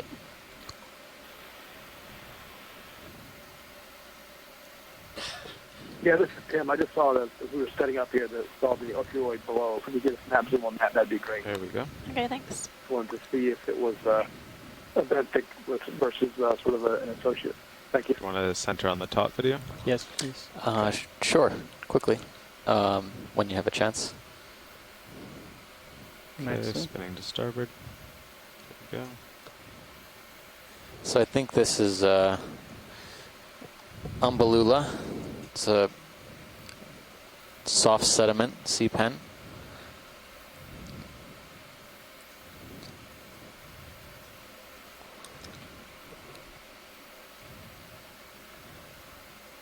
Again, one of the sea pens that requires the soft sediment that's not found on the hard rock, as it has to bury part of its body, a bulb underneath the sediment. Okay. But it is an octocoral as well.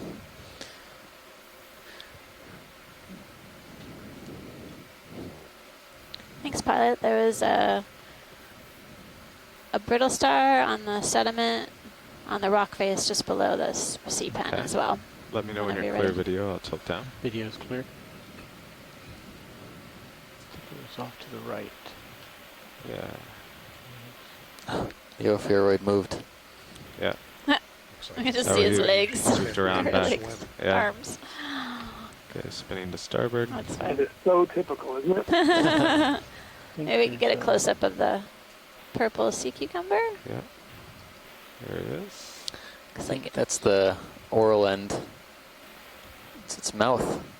Weird. And it's actually, that's its ventral surface. It's kind of bending over backwards, I think. Doing a back bend. Bending Yeah. over backwards for good imagery. That's right. We'll stop at nothing See a worm or something to crawling make sure on we its get the perfect bottom. shot. There it goes. So this is a sea cucumber, a holothurian. One of the groups that we're finding within the echinoderm phyla. The sea cucumbers are often considered the vacuum cleaners of the deep sea. They consume sediment and poop it out at great rates and move that material around. Sometimes when the swimming holothurians that we whenever you're see clear. in the water column, you can see their Looks good. distinctive guts. Thanks, pilot. You're welcome.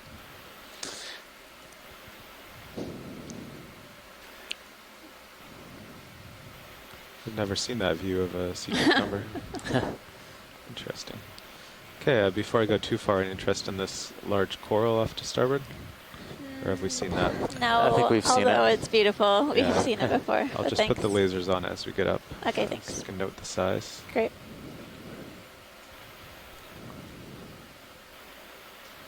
I guess the they sea say, cucumber didn't movies want to can be bleed now? upstaged by all the Yeah, corals they that just we've been finished, seeing. so you should have Clearly. 4 or 7 Had to minutes show to off swing. a little bit. You got to represent your phyla. That's right.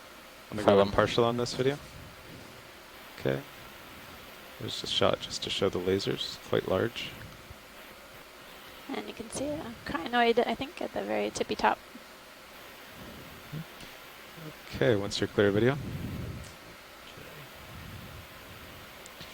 And looks like Sirius started to... kind of like that Sirius view, looking down on the vehicle. Oh, wow. You can see the push channels of sediment. and the rock. Out. I'm pretty close already.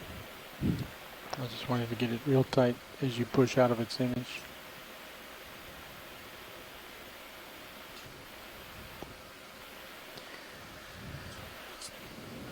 I'm gonna move that port swing arm back.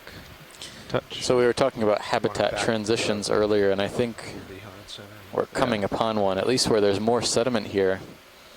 We're definitely seeing soft bottom organisms trying to eke out a living, like these sea pens, at least 2 species so far. But we're still seeing some of these large bamboo fans and other octocoral fans on the hard surfaces. Good diversity. Yeah, it suggests that there's still decent enough currents for the corals to survive. No rush, you can flowing past wait a minute till I'm in view. this area, but also looks pretty good anyway. reasonable for the soft sediment fauna to settle in and feed.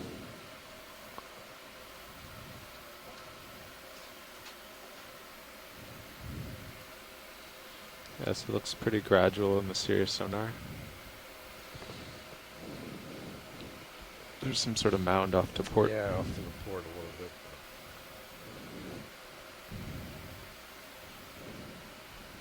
Rock outcrop maybe. Let's go check it out. See if I can see it. I'm going to tip up a bit. Something very white in the sand on the left.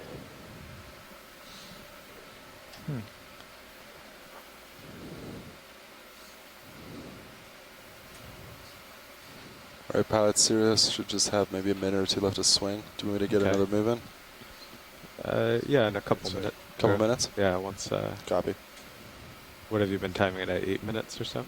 I've been trying to do a move every 9 minutes, so it gives you a minute leeway just in case. Sounds good. Okay, video, want to go in?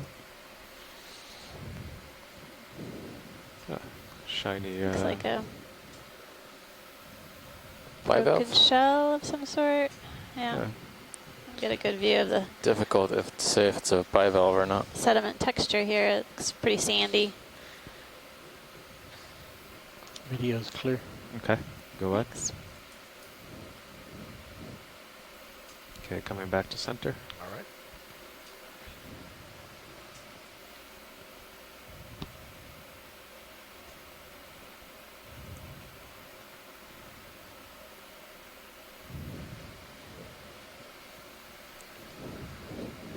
That's a nice looking bubble gum. Yeah. So far, to summarize, we have one collection, which is Paragorgia, possibly a distinct, a range extension for a known species, or possibly even a new species, but most likely a range extension. A lot of our scientists are sure will be interested to see what that is when we get it back to them.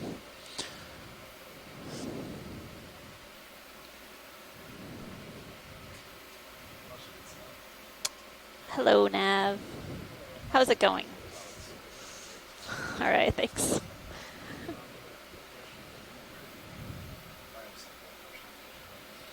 So port side. Inboard. Inboard. Yep. Sure.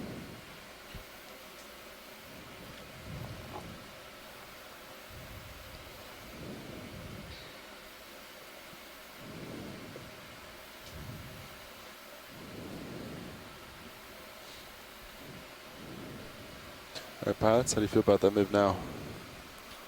Just gonna We're continuing to see keep what it it going looks at like. 350 if you're happy with that. Dead bamboo skeletons as well There's throughout definitely the dive. some current picking up from my starboard side from the east. You can see the tether blown way off to port.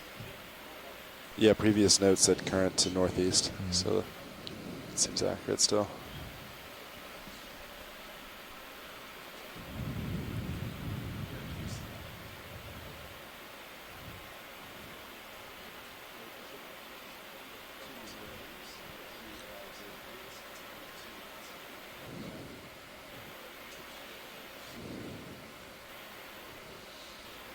wonder if we could take a quick look at that sponge down there to the lower right, if you have enough time. Oh yeah. Pilot, can we take a look at the sponge lower right, please? Sure.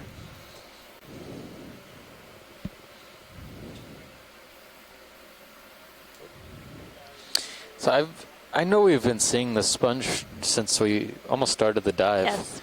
And in the excitement that ensued, we didn't take a good close look at it, but I think this is as good a candidate as any. Looks like there might be some Yeah, associates. even a lot of the ones down below, I was actually sort of peeking at the dive for quite a while at my office. They were dead. I think this one may be alive, so that's why I thought this might be a good one to look at.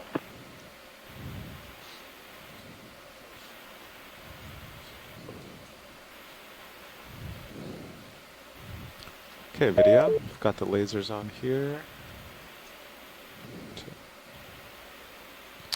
Okay, co-pilot, you can get So we're lasers going to off. get a closer view of this sponge that we have been seeing Alright, throughout the zoom video. dive. This one has some crinoids, or feather stars, hanging out on the fringe of the sponge. Getting a great view of the pores. Kind of creates this lace-like or lattice matrix of spicules. Yeah, so I have no clue what this is. I think it's probably a stocked euplectellid that would put it in the subfamily Bolosomini. But I've never seen any that look like this and have this texture inside the concave surface like this. I think it's alive, but the color is a little odd as well, but definitely something new for me.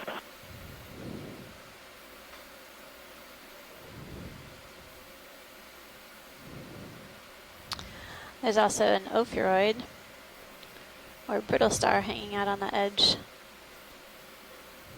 of this sponge that is a mystery. We have a mystery sponge. Full specimen. Okay. Representative of the euplectellid. Thanks, ROV pilot. It was a stock. I'm thinking we should get Was the coral to the right still the same that we've seen before? Yeah, this okay. Umbella pathes Black coral. question mark. Yeah. With the there it is. Squat lobster. Associate. Squat lobster is new though. I haven't seen very many associates on this type of black coral. Whenever you're clear, video. Video's clear. Okay, can go wide. You want to rotate for the coral? They mentioned the squat lobster was new. Oh yeah. Partial. Let's see how the It's rotation incredible how goes. complex these sponges are, creating these complicated matrix of spicules and Okay, free to zoom. helps them trap material floating past. Oh wow. Some damage on this one. We're getting a nice close-up view of this black coral. Steve had the name of it. The squat lobster associate. Maxim. Possibly Umbella pathes. Looks like he's got a claw damage there.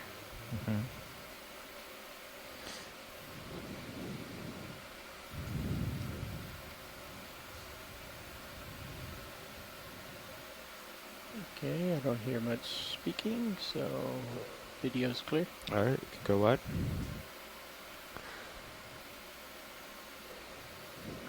So this Carndelet that we're looking at right now, this is a suspected new genus that we tried to collect twice in 2015, I believe, and the guys are too wily. They were putting them in the box. They got wind of what was about to happen to them, and they bolted. So, yeah, a really beautiful, beautiful squat lobster, and it's just in that family, Carndelet, I believe. Thanks, Video pilot. We switching can out. continue heading up All right. slope, please. Thanks, Chris. Kelly? So did Chris say the squat lobster bolted? When they tried to collect it on a previous expedition. We've had success collecting them with a suction hose, Yeah. but sometimes they get stuck in the hose and you have to dismantle the whole system in order to get them out. So they're fun. I almost got that one yesterday. Oh, really? Oh, by the way, there was a collection we did yesterday, and we did get a claw. Yeah, that might have been the one that you... Yeah, that's what I was talking about. That's right. You got it. I heard Partial. that's a DNA sample. In our book, that counts, yeah. A partial sample. Do they regrow their claws? Yes. So the only part of that crab that came back is the claw? Right. Yep. Yeah, that's what we got. So we got the DNA and The common salads are notorious for that. They often, in lots of sampling, you just end up with on the claw or on arm or two. They release them to save themselves.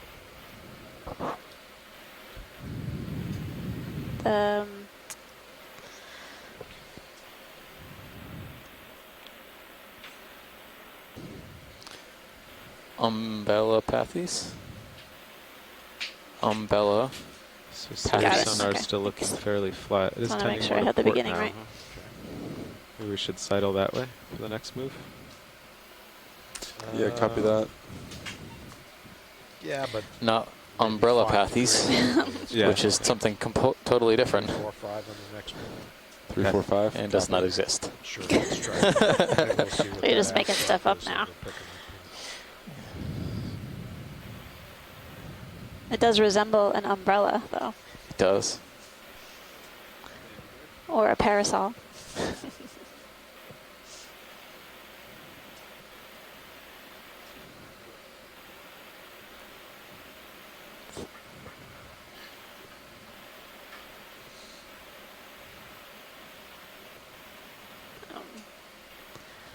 You can definitely see evidence of pretty swift currents here, given the sediment is creating these linear forms. That's something different.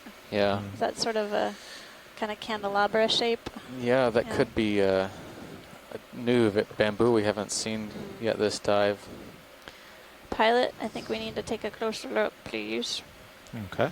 The ripples in the sediment here, too. See the ripples? That's about the direction of the current that's pushing on me from the northeast. The sediment is giving us a clue into dominant current direction here. Sort of winnowing form of those linear features. Oh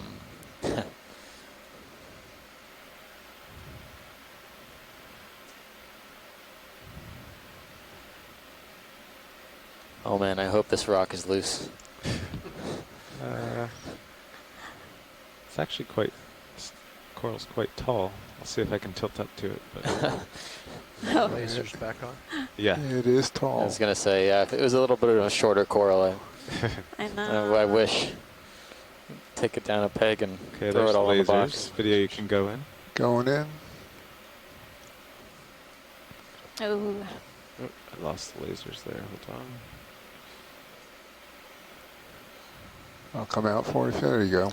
So we're getting a closer Tilt look up a little of more and you'll get what them. appears to be a Got it. bamboo There we coral. Resembles a Can take type lasers of off. coral that's like a candelabra. Not sure if it's the same Hold on, let me just get genus this as what's skid in been a little seen better. before. But Actually sink down like that's pretty nice. Yeah. take a closer look at the branching patterns as well as the polyp shape. Okay, I think that's pretty stable there. What would you like, video? I'm going to go in right now while you're holding steady.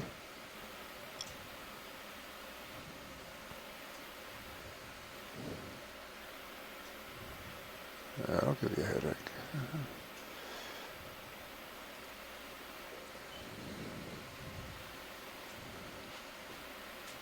I'm going to go. That's full for me. All right, coming out.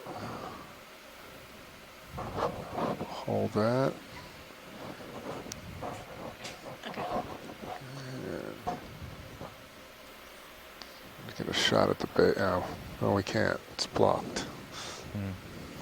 This looks a lot like what's been I'm full wide now. previously described as isodella, but may not be just without the base. what we've seen as species I'll come in just a little description, bit, but lose some of that it would scatter. be interesting for our shoreside scientists to weigh in. Isodella is a characteristic candelabra shape. That's Not me sure if coming everyone back, knows what a not you. candelabra is. We don't use them much anymore. Okay. Okay. Go So wide. I have a request of Alan Andrews at our laboratory who works All right, on pilots, ages ready of for these another corals. move? Do is 20, watching 20 now. meters at I don't see the 345. You're lasers, still but happy he's with that? saying that if we can get the lasers on precise estimates of the height, and particularly if we We'll can get put the it on. height and also look at the width of the base on these, he can try to come up with some estimates of the ages of these corals. Yeah, Bruce, definitely when the conditions have been conducive for us to do so, we've been trying to get the lasers on the base as well as get estimates of height. So we can at least provide some estimate of a relative age of these corals. It'd be great to hear back from Alan about his estimates. Appreciated your information on the previous dive regarding the coral ages that we encountered on the Pow Pow Seamount in particular. We're seeing tremendously large colonies of bamboo in particular here on this dive on Carndelet Reef. And again, for everyone viewing at home, this is our first dive within the Phoenix Islands protected area. It's the first dive ever on Carndelet Reef, and we have encountered several different species of corals, sponges, as well as associates. And we have seen a couple fish so far. Hopefully we may see a few more as we traverse the steep slope along here. Currently we're at about 1,700 meters, and we're essentially heading up slope to a ridge feature, and then we'll head along the ridge to the wind seems final to be still waypoint around of our 15 dive. knots too. Appreciate everyone from the shoreside joining us. I'm Amanda Demopoulos from the U.S. Geological Survey. Co-pilot, we can And I have press the Steve lower Oskovich swing from arms. Temple University. Yeah, And just we have a load of out far shoreside enough. scientists who are Yeah, so hopefully providing they us don't with their glare off the expertise arms, but on deep sea ecology, geology, and hopefully we'll be able to better understand the distribution of the fauna within this region by the end of this expedition. So remember, when you deploy, make sure they're fully outboard first. I did Oh, you did that? Okay. I did that already. I looked away for a second. Then you're all set. How's that? So That's pilot, pretty good. whenever you guys are ready, we can continue moving up slope. Oh, yeah. Will do. Thank you. Has it been 9 minutes now? Yeah, ship's moving actually. We're about 5 meters into the next move. Perfect. So just as an example Oh, that's of right, you did just estimating call. the ages of these corals, Alan had looked at images of a large bamboo coral fan earlier in the dive. I can't tell you exactly which one, but it was about 1.3 meters tall. Oh, that's pretty good. And had a base that was a little less than 2 centimeters wide. He estimated that coral fan could be about 170 years old based on his work with similar species. Wow.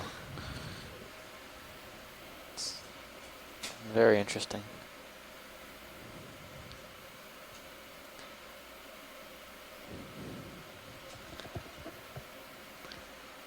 Well, we really are crossing different habitats and different features as we traverse this steep slope. As Steve remarked earlier, we started off on a really rather steep slope, primarily a vertical wall, and headed up slope. There was fairly no sediment, and as we have moved up slope to a rather more gentle grade, we see before us more sediment patches, as well as kind of a rather rocky texture with fewer attached fauna overall, but we're still seeing some new things as we head up slope.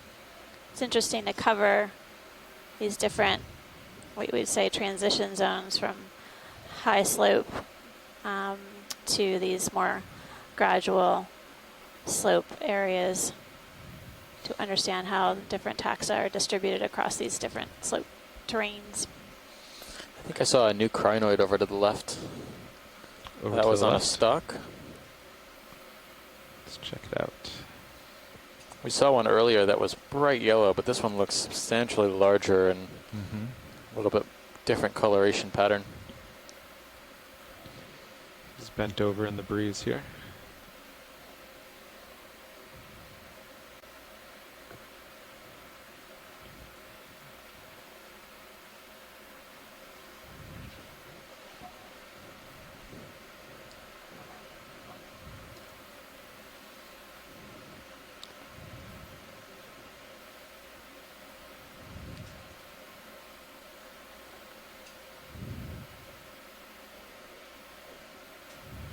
Okay.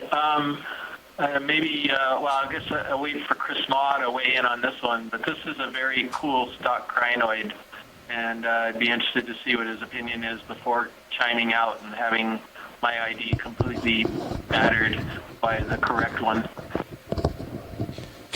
Do we have the lasers on? Lasers There's are no off. judgment here, Chris Kelly. If you we'll want put them on the to base. go ahead and take a That's gander on what you pretty think large. it is. Okay, lasers are... Okay, I'll do it because I can take a battery. There you Yeah, go. let's go in on the base Be to brave, start. be brave. I think this is Gilocrinus, and it's something that Going in now. we actually imaged in 2005 via submersibles down along the Kermadec Arc We can go. and in the Line Islands. For the life of me, I can't remember where Good for measurement. Now I'm going one all of the these way. was collected. You I tilt think down by with me? Craig Young, Dr. Craig Young in Oregon. But it's the really long arms on this, sort of the oddly long arms compared to other species that I'm looking at. And maybe Chris has a different opinion. Perfect. Let's hold that for 10.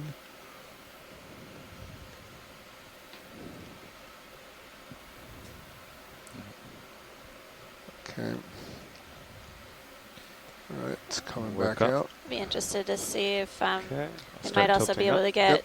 Chuck Messing's perspective Nice on and this. He's a smooth. foremost expert on crinoids and Except for mine. has been able to give us some assistance in the past with regards to identification of crinoids, both the stalked forms and also the free-living forms. Can you point to the current so we can try to go right down the middle? Pretty large. Good, yeah. Just trying to get the lasers on Yeah, these branches. you got it. Nice. I can come in a little closer to help a little bit. Yeah, it's deceptive. Yep. Well, there we go. Yep. There's Got lasers it. on it. Right. Yeah, so the arms are about 25 centimeters long. At least. That's really huge. impressive. Okay, we can turn lasers off. Roger. Off. Excellent. All right, before we move, since you're nice Yeah. and steady, let's get a little closer That's what I here. was thinking.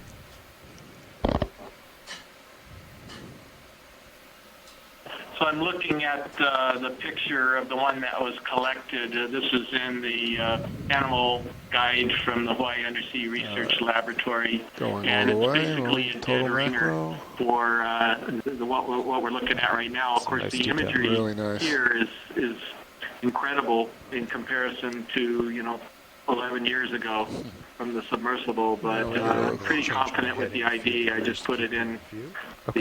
the Thank you, co-pilot. C-Scribe. Is the ship stopped now? Great, thanks. Ship should be stopped. I think I'm I'm ship okay. stopped about 3 minutes ago. Okay. Okay, All pilot. right. Maybe just We can wonder. wide. Mosey on with the ship move, and All right. Head on Watch up leader, are you slope. happy with what we saw there? yes, please. Yeah, Okay. thanks. Full wide.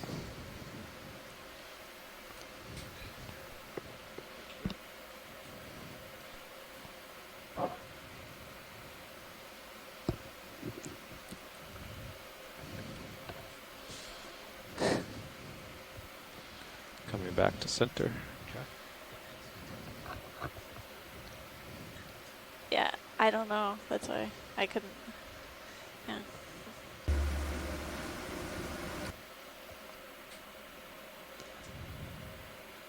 Oh.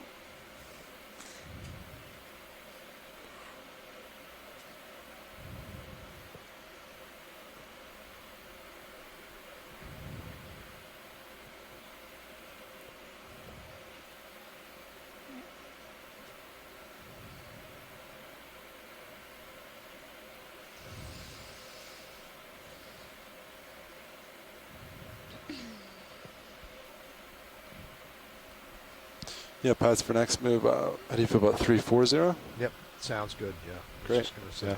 that. If you're ready, I can put that in. Seem to be centered up. Yeah, I'm ready. I'm Great. out there. I'll put it in.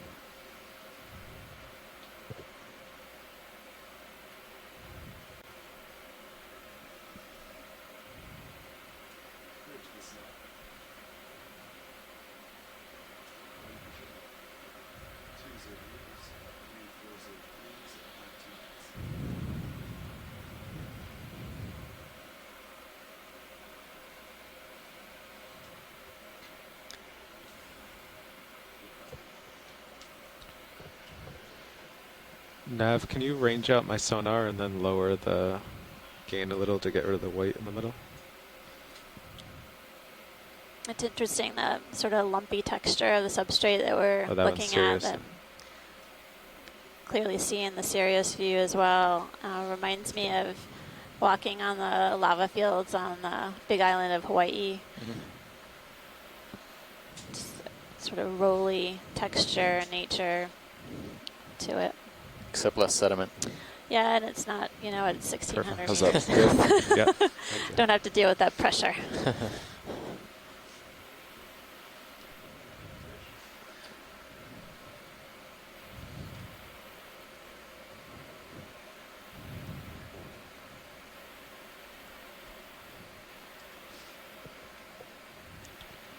Video quick zooms this coral. Going in. Yeah, we can Actually, we'll start with take the a snap C-pen. zoom. Yeah. So we got that one. Oh yeah, looks like we've got another umbellula, C-pen in the sediment, and then one of those umbellapathes, black coral, on the rock. I think umbellula is the most fun to say. That's right. And there's some sort of swimmer. Right. Something's. And another one of those holothurians in the distance, sea cucumber, purple in Okay, color. can go wide. Yep. Well, And I remember diving in the New England seamounts a few years ago, and I was really struck by how many holothurians we were seeing in the patches of sediment in particular, but also on the rock faces. But also the dive was characterized by a large number of really large, old growth corals, if you will. So this dive here at Carndelet Reef has also been characterized by some very large old corals.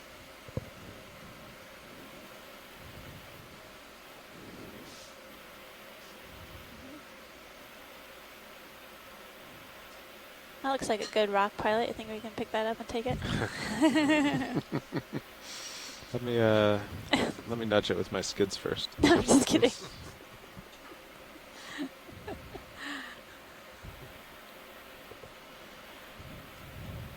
Just joshing ya.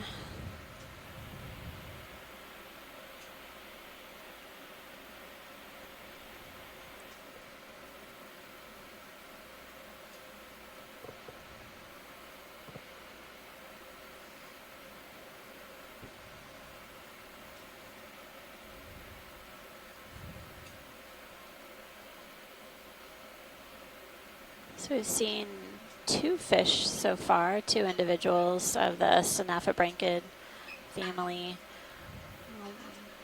These are Cusk eels, and basically they're potentially one of 2 species. I know we're gonna find out from Bruce Monday after he follows up with the images if he can get a species ID on them, but one of 2 species possible. We didn't see any of those on our previous dive. So it was, I believe, a first time for the Synaphobranchids. How long is that move still going, or did it just end? That was like 4 minutes into the move right now. Yeah, it should be about there. Okay. Call that yeah, done. in a minute, or once you think it's settled out, let's do a 30 meter. 30 Hey meters? Amanda, this is Randy Ridgeon. There is a rock Copy that. sort of pan to the left. It looked like it might be loose. It's still I'm not 340. sure about That it seems to be near pretty you, good. but something to think about. It appears that way, yeah. Great. Pilot, there might be a rock on the left-hand side out of view that may be collectible. This Yep, little, coming into view now. See, it's in the middle of that sediment patch. The little one in the middle. Yep. The laser's just on it. Yeah.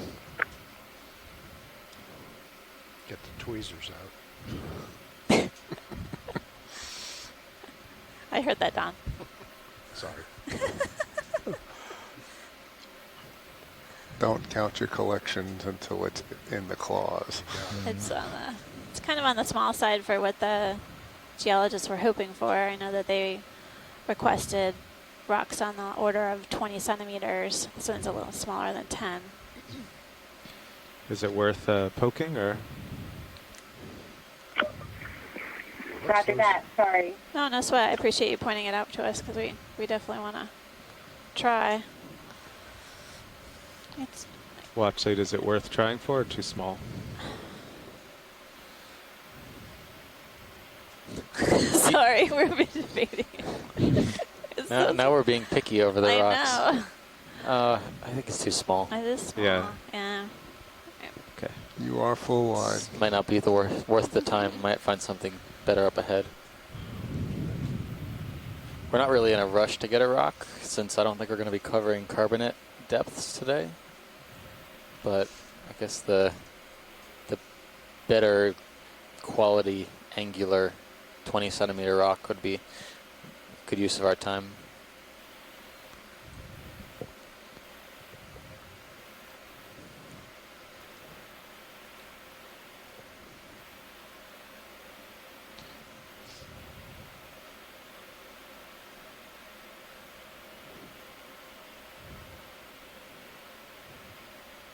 Well, so Bruce Bundy just followed up that in my commentary earlier about the Synaphobranchid species that we were viewing on this dive. Essentially, it's not possible to use images to distinguish the two species candidates. You would need specimens to take a closer look at pilots, if you're ready, morphology, specifically the types of scales, Let's do 30 meters shape, at and looking at the 340 teeth. coming in. How are we doing towards the next waypoint? And I'm also examining the lateral line for zoom the out. types of pores and number of them. So when we started this shift, we were 230. Now we're 140. So we're doing pretty good time relative to before I us. just got more information from Alan Andrews on another one of the corals that we saw. There, a while back, there was a coral with a long stalk and a lyrate appearance to the top. I'm not a coral expert, so I'm not doing a good description. He compared it to an Isodella species. I don't know if that's what it was identified as. But he estimated from work on that genus in other areas that it's faster growing. Can we zoom in right on the edge of this rock where the lasers are? Going Does that in. look like a fish to you? About 80 yes. That's another sea Holothurian. cucumber. Yeah. On the sea cucumber? Oh, I Sorry think we're about okay that. with No. that. We just wanted to verify it wasn't Okay. You're partial. Okay, we Fish. can go wide. Going wide.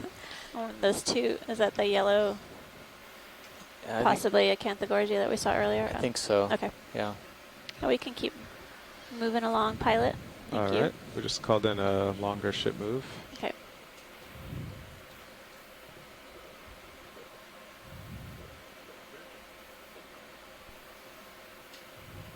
How are we doing, Nav? On our progress? Good. We've made about 100 meters since the beginning of this shift. So Okay. we've definitely picked up pace. And about 140, 130 meters away from waypoint 2 now.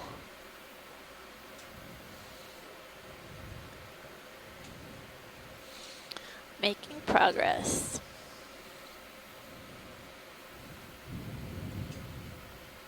It's a black coral.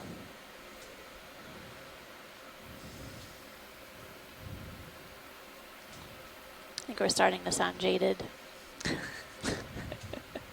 Another sponge. Another black coral. We'll occasionally zoom in on things to confirm that they're meet our Not something suspicions. different. Yep. Yeah. Things could look very similar. Change over a very short depth span in this area.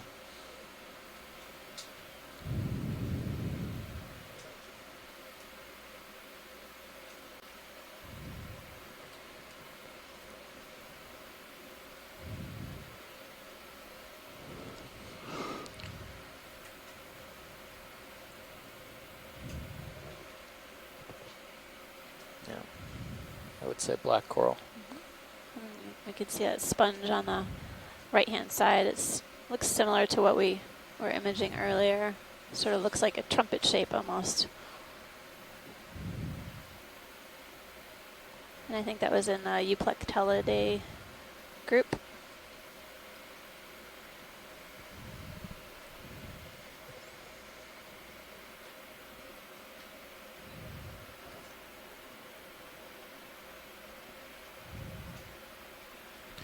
Video, zoom in here.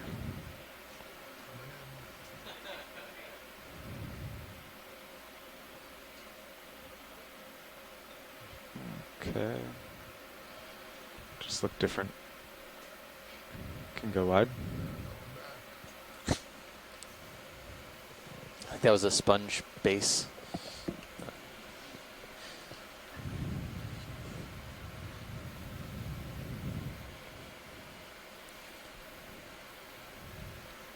So sonars are showing a gradual slope ahead of us in the middle of a 30-meter move. We're just crossing 1,688 meters and basically traversing this relatively gradual slope that has fine sediment drape, patches of thicker sediment. You can see the winnowing within the sediment patches, those linear features that give us an indication of the dominant current regime here. There definitely has been a steady current throughout the dive. Again, that current is providing or moving past the corals and sponges that we're seeing, providing them with the food that they require. As we continue up this feature, it looks like there's a bit more steep terrain ahead. Maybe there could be some more corals that we haven't seen yet on the dive. I'm on the edge of my seat. Video to co-pilot, you are full wide right now. Yeah, roger. I don't know if you can beat what we saw earlier, but that was pretty hoping for it. Amazing.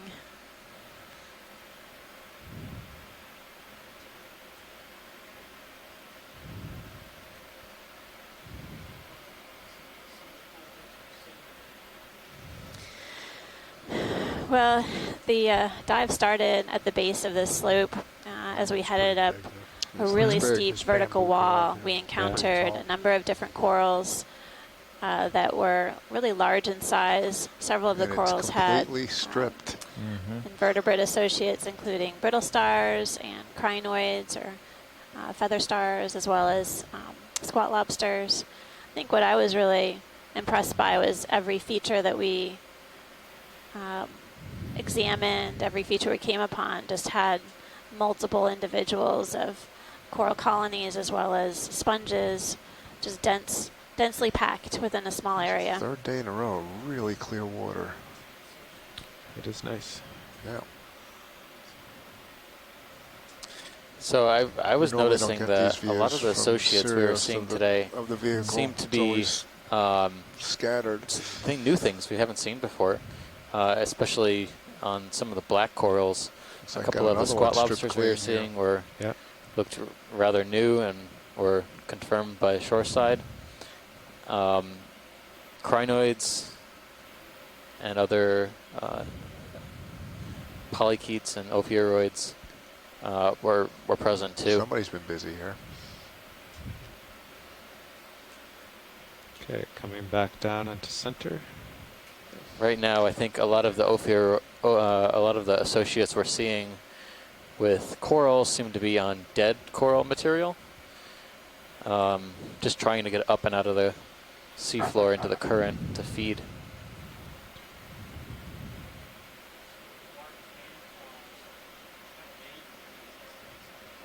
Yeah, Steve, I think that's true. Things like barnacles Shoreside's talking. appear to really need to be on the bear skeleton and like it up high. But I think that you're right. A number of the things that we saw today are new to the last leg and this leg. Some of the Okeanos, I think, were new. Some of the Carndelet was new. A couple of white squat lobsters that didn't get a chance to image. It looked like they were different to me. To go review the Video, we go in center screen? Yeah, okay, going in. Real high coral diversity. There was a lot of different things. Cyclinoids not doing so good. It's a really productive dive for seeing just new looked things, unusual. especially the associates.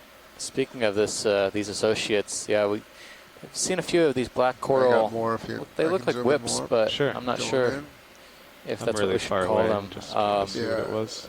But this purple, you are faded purple crinoid just, seems to be one of the ones that we've seen at deeper depths and up shallower here. Yeah. Okay. Shallower being only about 100 meters, but still.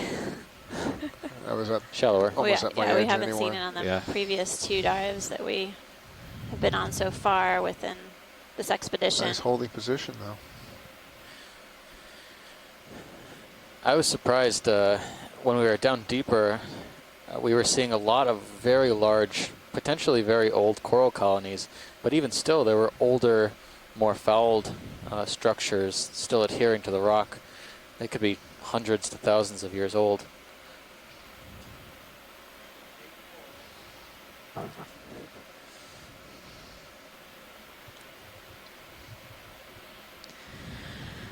In order to get an appropriate age of some of these deep sea corals, you have to actually collect them. Been 8 minutes and it's important. since that move was it's called. actually critical to collect the base. Essentially, it was a longer move, these corals 10 more meters grow added, 30 much meters like total. trees on land. They create these bands or rings that can be pulled apart and analyzed for the chemistry, basically radioisotopes. Each band represents a distinctive growth phase of the coral, and some of these corals we know, based on the radioisotope aging, can be several thousand years old. Black corals dated in the Pacific Ocean, for example, have been dated to be over 4,000 years, and in the Gulf of Mexico over 2,000 years. So based on the size of the base, we get that estimate from the lasers that we're using, which are 10 centimeters apart. Any coral that has a relatively sizable base gives us an indication that that coral's been here for at least a few hundred years, if not more. But we only really get an estimate. The only way to get a better understanding of the ages of the corals, we would have to actually collect the whole specimen.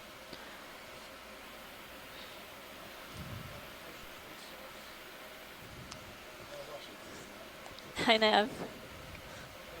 Glass sponge? Yeah.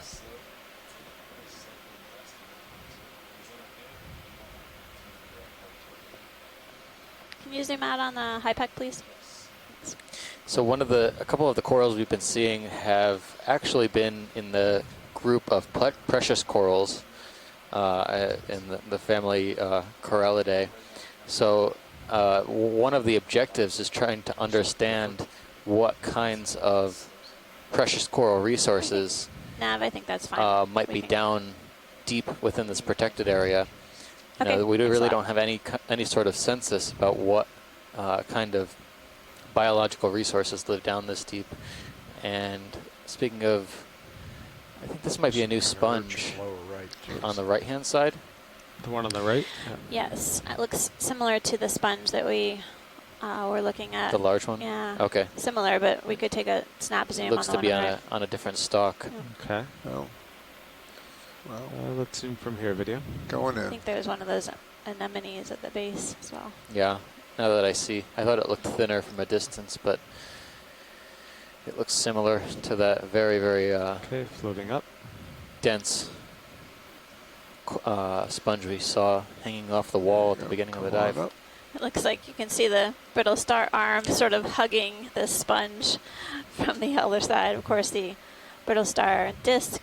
The ophiuroid disk is on the opposite side of where we're viewing right now. Okay, sounds like it's the same one we saw It's always before. on It the... looks really similar to what we saw Hold on a before, sec. pilot. Thanks. Hey, pilots, do you want me to get another move in?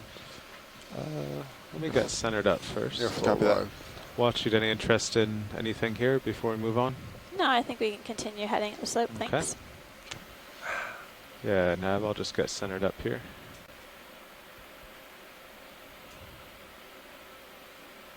There must have been some good stuff down below.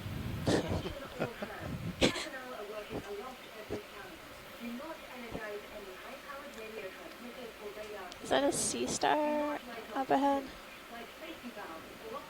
Well, that might the be. white object. Oh, up ahead? Yeah, just in looks front of like the one, sponge. yeah. That'll be our second sea star.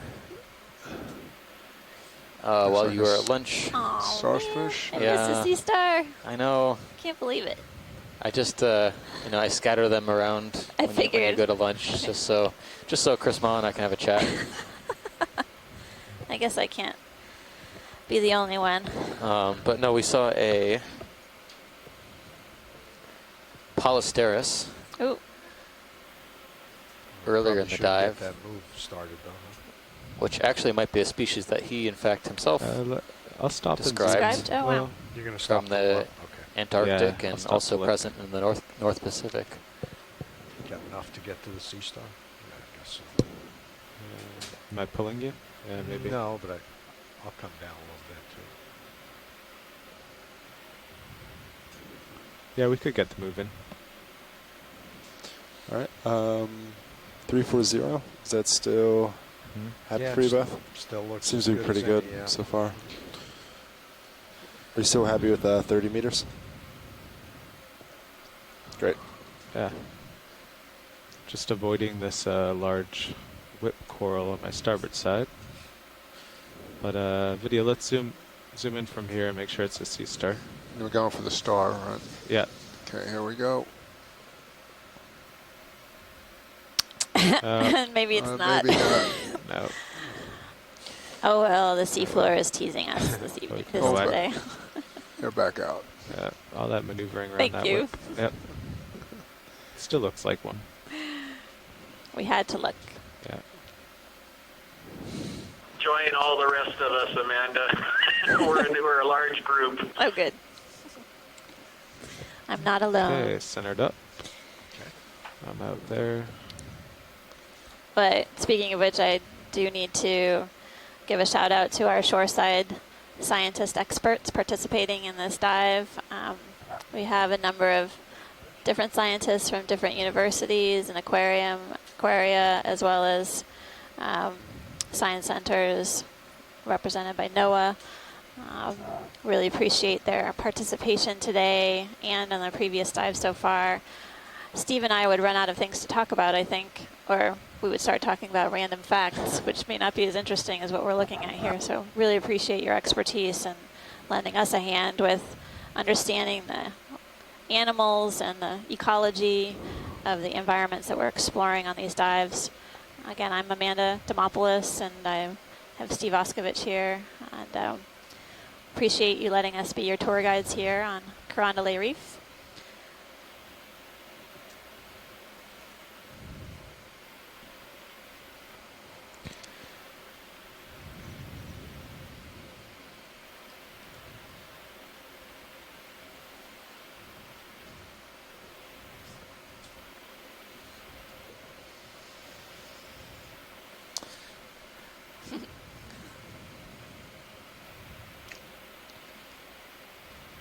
I'll just loiter here a moment while I wait for Sirius.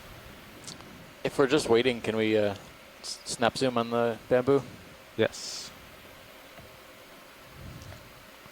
Center up for me. I thought this would be a good place to loiter. That's right. I think it's fantastic that you can tell the pilot to snap zoom on the bamboo and he knows exactly what you're talking about. Okay, video. Going in. It's not too much you can get past them. They're pretty sharp. They are. They have a lot of experience. We've had Start we've had to the have base them and then maneuver float in up. really tough places today, and particularly the collection that we had to do early on in the dive with stiff currents was really incredible. So it's fantastic to be able to rely on expertise of the ROV group as well as the videographers on board to make sure to capture everything we see. Yeah, what's that in the background? Swimming around. What is that? Dancing? Yeah. Dancing. Is that a... Wait for it. I'll sit down here. We can take a look. I wonder if it could be a Medusa stuck on the bottom. I'm full wide. We'll take a look to see what's... Yeah, I'll get a little closer. I don't think it's moving very fast. I'm seeing more of that dead skeleton that looks like possibly bamboo caught in the sediment. Okay, video. So we're going to come in for a coming in. closer look at this dancing critter behind the bamboo coral. Tilting up. Stand by. There he is. I don't know, this is Tim. I guess maybe I'm not seeing it quite right, but I just saw the lasers on it. It looks like the internet. Well, look at this guy. Is that just me, or is that... It is really large, Tim. We're taking a closer look at this. What is it? It's a siphonophore, I think. Benthic siphonophore. They look like little steam engines or something. I know. Like a bunch of pipes. Yeah. Yeah. Should be some music set to it. So is it anchored to the seafloor there? I think it's free living, but it's basically... I think it's swimming downwards. Yeah. Maybe it's trying to hold on to position. Full of sediment. It really should set it to some sort of pipe organ music. Doo, doo, doo, doo. Got enough tether to get closer? The videographers can work on that. If you want to come wide, I could sidle around to it.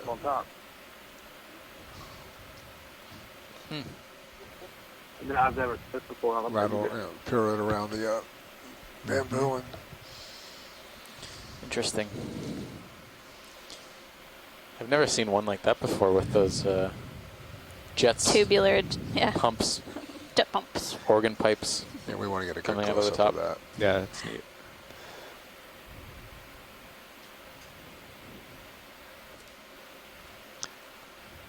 And unlike the fish yesterday, we don't have to worry about it. It won't outrun us. Probably not. No. Probably not. It would be good to find out from the shore side if anyone's seen anything quite like that.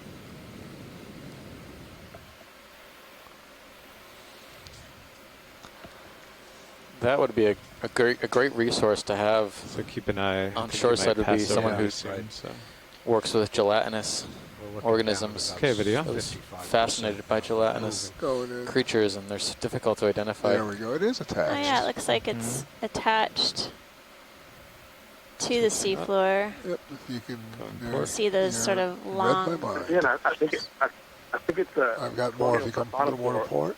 Okay. With a problem with its gas chamber on the top. There you go. It looks like a dandelion, right? With yeah. Its buoyancy power to the top. Of course, now it's not quite right. There's something happening, but it certainly is holding on with its tendrils. Yeah, that's looks really Okay, stressed. farther to port. Current is pretty strict. So there's a type of siphonophore. It's in the family Rhodoliidae, and we imaged it the past couple of years, and somebody actually identified it in the genus Thermopalia. It's in the Okeanos Animal Guide, but it likes to do this. It likes to hang on to the bottom, with instead of floating free. And this one looks a little different, so I'm not sure it's the same thing, but it looks like it's doing the same thing, so it may be related to this other group. And so that the family again was Rhodoliidae and possibly in the genus Thermopalia. Drifting a little bit. Thanks, pilot. Whenever you're I ready. think that's the entry that I put in there for the last leg. So strange. It could be, but yeah, these things usually hang out in places that are This is weird. Low. I wish it was still doing the... I know. So do I. Okay, going wide. That's going. I guess back to the original subject. It's time to move on now. It's just loitering. My experience, they're more like a We are full wide. projection coming off. It just attaches to the bottom. Yep, that's the 30-meter move just ended. All right. Until 2015, and when the Okeanos came out to the Pacific, I had never ever seen those animals before. I never knew that siphonophores did that. I was stretched so out. It was really cool to see that for the first time. Okay, going ahead.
Another octocoral with at least a few associates.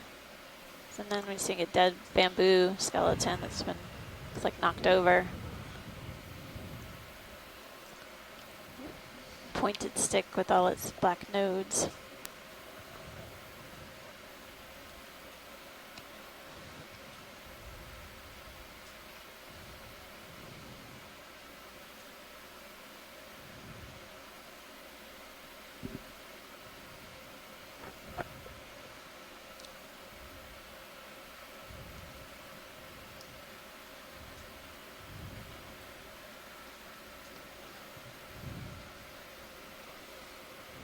Shall we go ahead and continue the move? Yeah, you're probably stopped by now. Yep. Yeah, it's been about 10 minutes total. Great. It looks like it's starting to go a little more port on Sirius Center. But if we keep moving, I don't want to put you too far west waypoint 2. So if I can keep going at 340. Yeah, we if could. You're fine with that. Sure. Yeah, it's pretty gradual. Great. Great. I'll do 30 meters at 340. Excellent.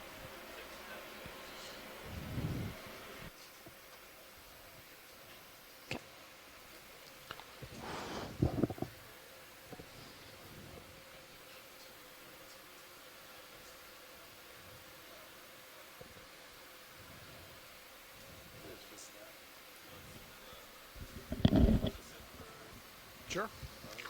Okay.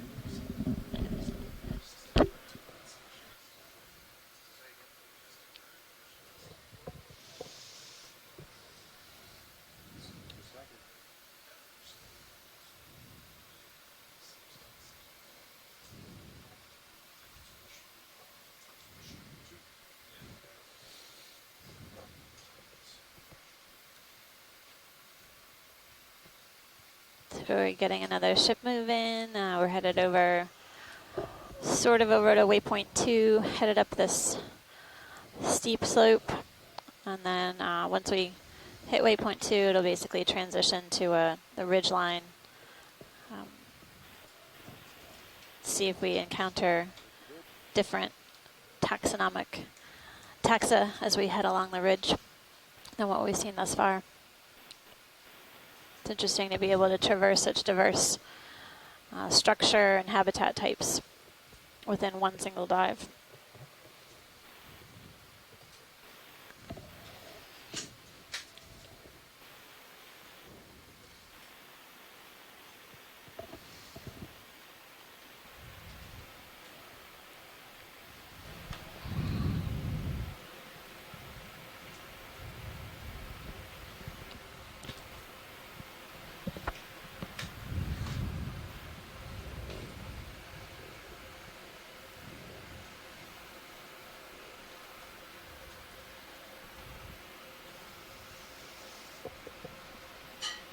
So we have another 30-meter move in now?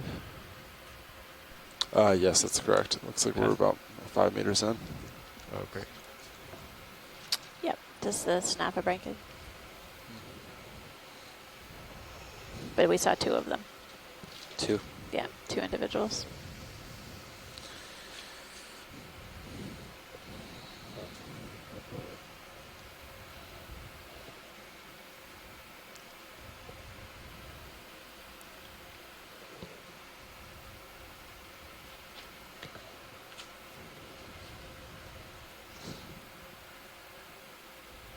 So we're continuing to see some of those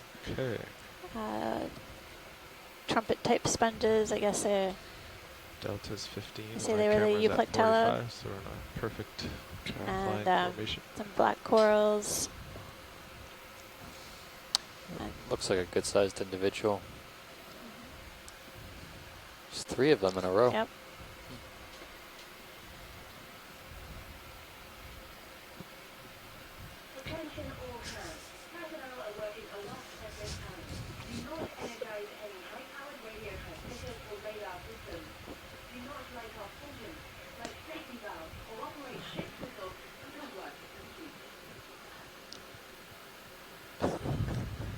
I think I could listen to her voice all day long. More than my own. another one of these bamboo whip corals. Has there been any discussion about what you think this might be? We've seen several of them so far. Yeah, Les Watling at University of Hawaii has thought clade B1. So the bamboos are notoriously difficult to try and nail down the names for. The taxonomy is currently under revision, so we use different clade names to basically categorize them into groups or groups of corals that have similar characteristics. This clade is B1.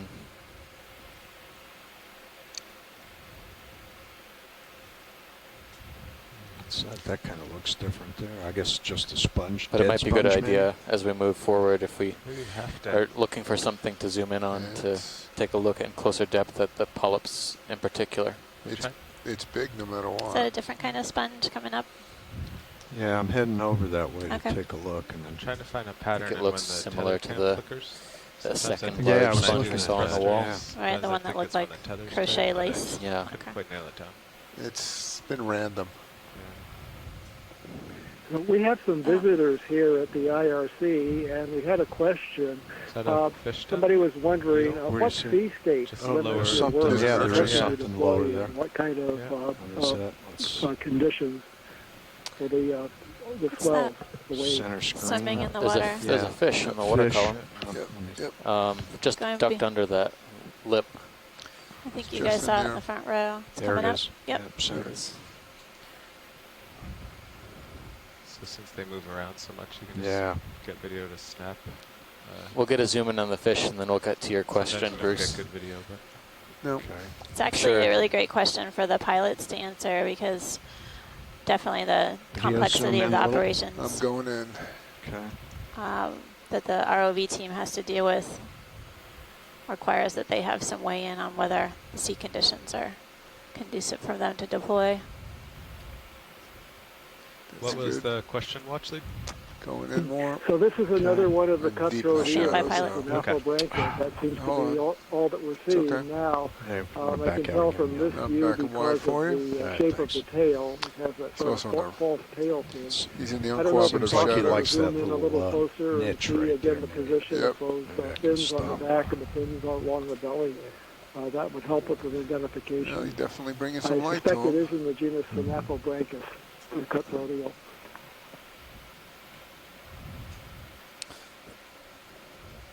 Tilt up.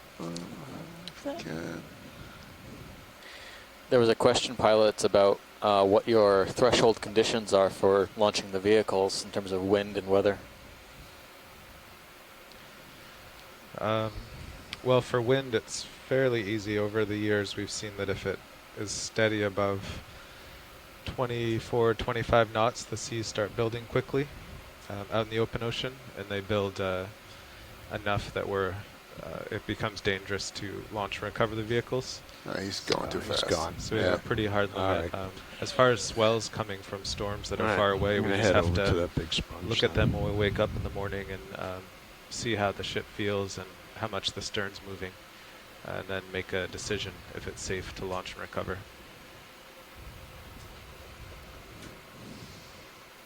So the fish that we were just imaging is another representative of the Naphobranchid. Again, as Bruce Mundy mentioned earlier, we would require a specimen in order to be able to ID it to species, but it appeared to be part of the genus Naphobranchus. Just do a quick... yeah, pilots, that ship looked like it ended about a minute ago. Okay. It's like a sponge condominium.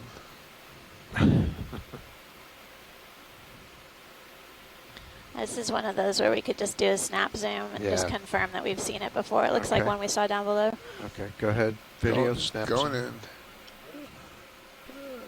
in. Start the base and then we'll work up.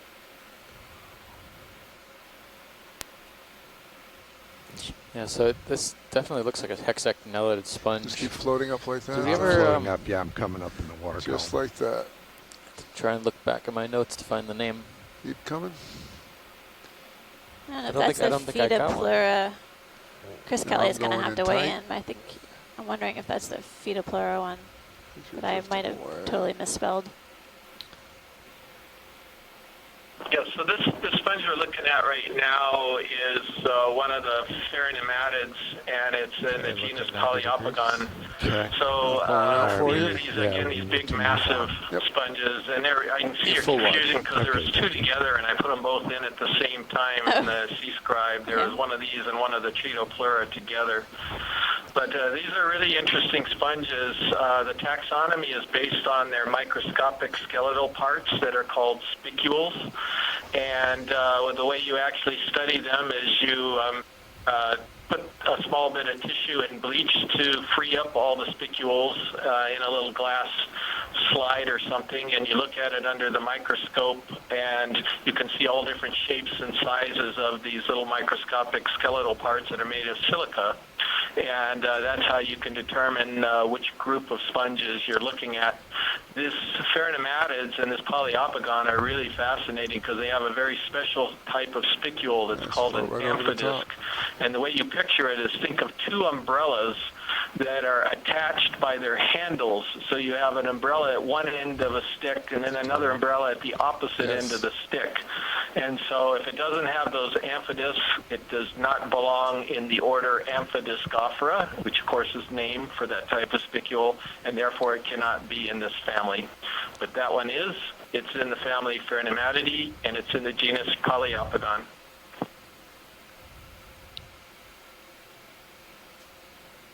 Okay, my camera's back to 50. We're looking pretty good. Roger. Terrain still looks just like a steady rise ahead of us.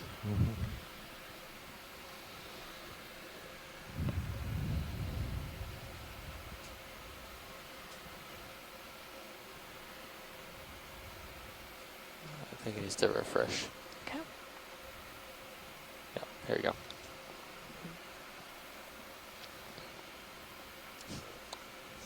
Just saw it. There it is.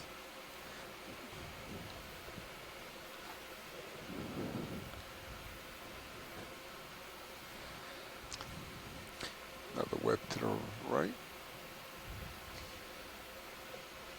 Now we're continuing to see a number of these bamboo whips. Have we seen this orange-red coral down below before? I think that might be the. That might be another Paragorgia. Can we take a look at the red coral? Okay. Okay. Could also be the coloration on the corallid we were seeing is very similar, but we'll only know if we look at the polyps a little bit more closely. Stand by. I've been spotting a couple Anthomastas too. They've been absent for quite a way of vertical distance, but I've seen two now so far in the past couple meters.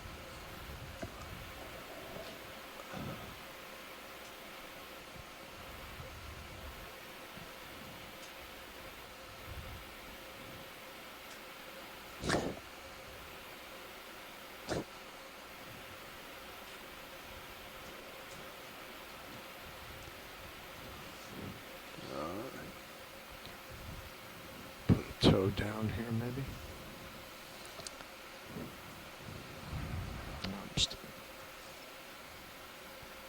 And tip up.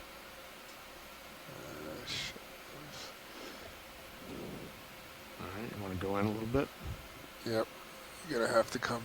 Yeah. Hold on a second. That'll work. Okay. Come in. Yeah, I think that's looks like a Paragorgia. Yeah. Taking a nice closer look. It's amazing the brittle stars are behaving for us today. We've been able to get a good view of their central disk, Yep. And if you can which tilt down. definitely helps with the identification of the associates of these corals. Good, good. Basically, we have, I think, seen this one before. We actually collected a Paragorgia early on in the dive. Think you can bring it back? So appreciate a That'd be pilot a for nice us shot if you being able to did. take a second look. There Thanks. you go. Keep going. Whenever That you're ready, we works. can. Yeah, we'll have to. Okay, roger that. Yeah. We'll have to get back and look because the other orthopores we collected don't have arms of this length.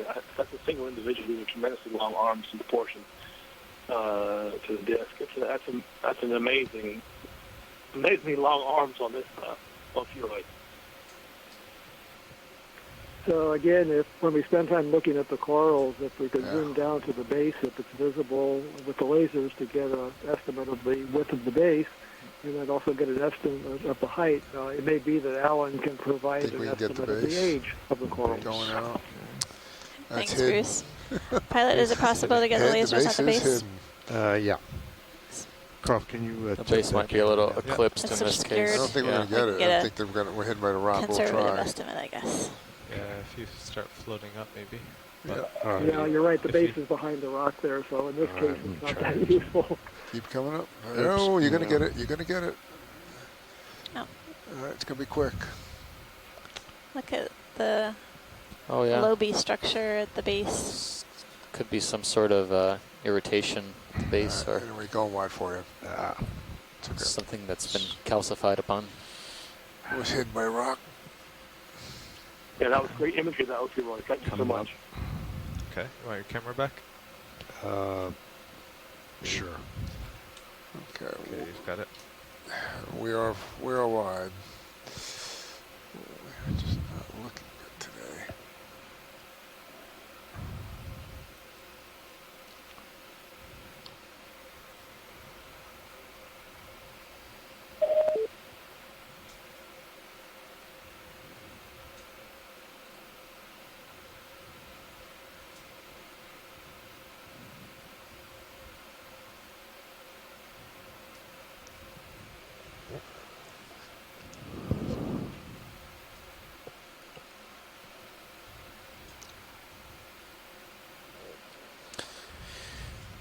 Well, we'll continue along upslope at almost 1,650 meters. Let's see, we started the dive at about the plan was almost 1,900 meters. So we've covered a fair amount of ground in terms of the depth. I guess it was more like 1840 when we finally hit bottom. Yeah. And throughout the dive, the first half of the dive so far, we were really impressed by the sheer density of corals as well as diversity as we headed up a really steep slope. Sorry about that. The second part of the dive so far has had more gradual terrain as we're heading up to our waypoint 2, which is basically the transition, going to be a transition from slope to ridge terrain. That's a crinoid. Yeah. Persingids and crinoids look very similar. It's far away. Polychaete in the water.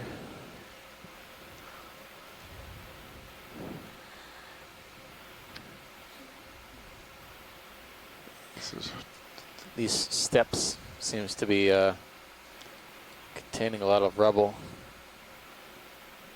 Noticing these rubble channels.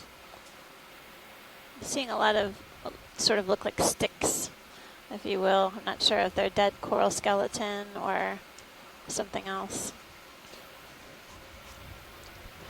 All right, pilots. How do you think about another move, or do you want to wait a little longer? This It's a little bit of a different sponge. I don't know if there's a opportunity to do a snap zoom on it. Yeah, can we snap zoom, pilot? Pause. On which? I'm sorry. The white sponge at the bottom. Sponge, yeah. Okay. So left to Looks like it's got a stalk. It's kind of growing out from inside a hole. the side of this hole. I think it's the one that's sticking out of the hole. Lasers are almost touching it right now. Okay. Hold altitude? No, take a shot. Okay. Okay, going in. Okay.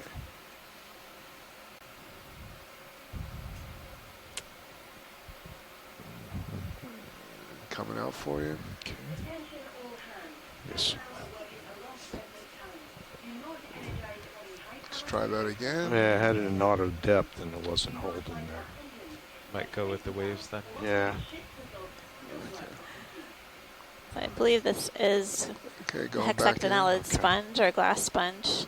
It would be good to get someone on the shore side to resolve a little bit better And they'll go in what more this once is. you come up a little bit.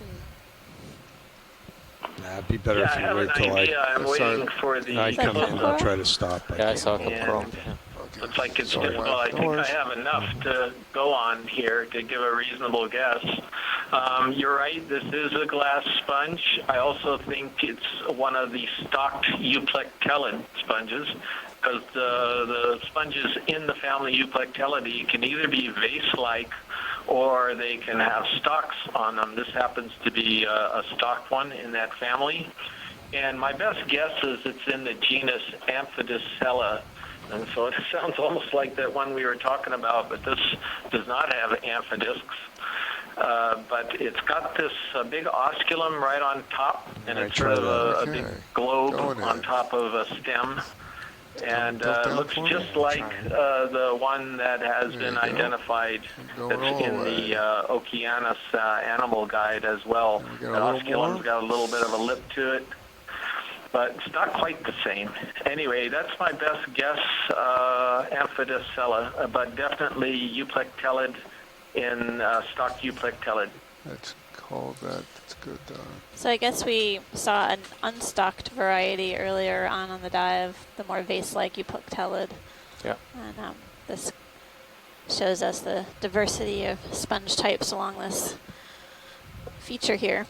It looks to be a black coral whip growing out of that sponge. Interesting.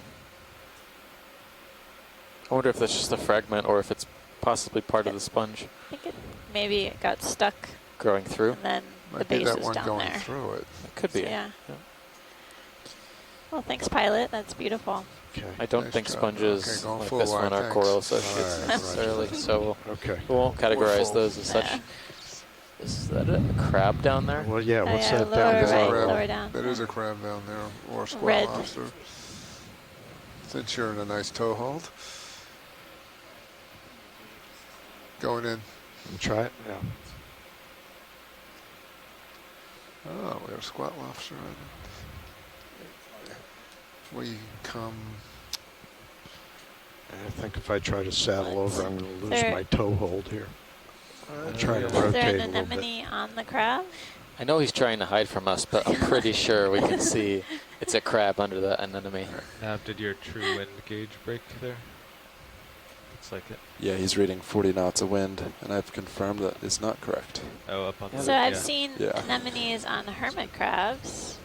It's also coming from This the wrong isn't direction. our hermit crab. Yes. Good spot. Nice.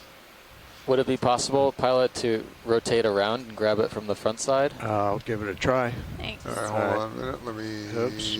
Okay, go ahead. I think Make we've the seen this move. crab on other dives, Some but sort of brachiorid, but I don't know if we resolve what genus it is even. could it be the one that was using the hydroid hats? Probably. I This guess these one is, crabs like to mix it up, Yeah, accessorize, The- depending on their environment. Phoenix Island protected area crabs are a little bit more stylish. That's right. Must have anemone hat.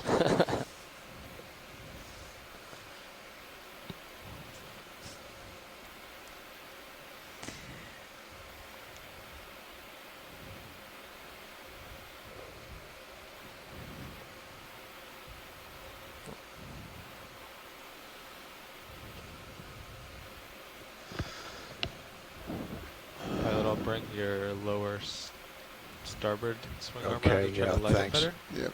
All right. Thanks, Carl.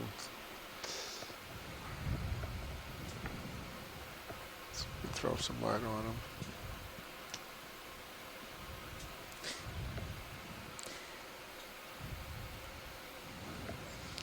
Maybe it's just a snap zoom is all we need. Yeah.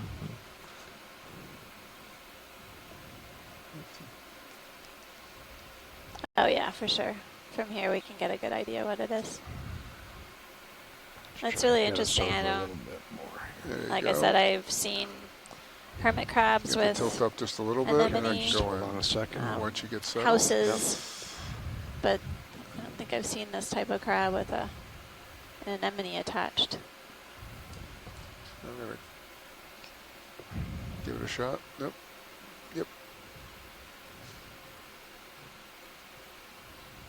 Nope. Headlight. There we go. All right, going in.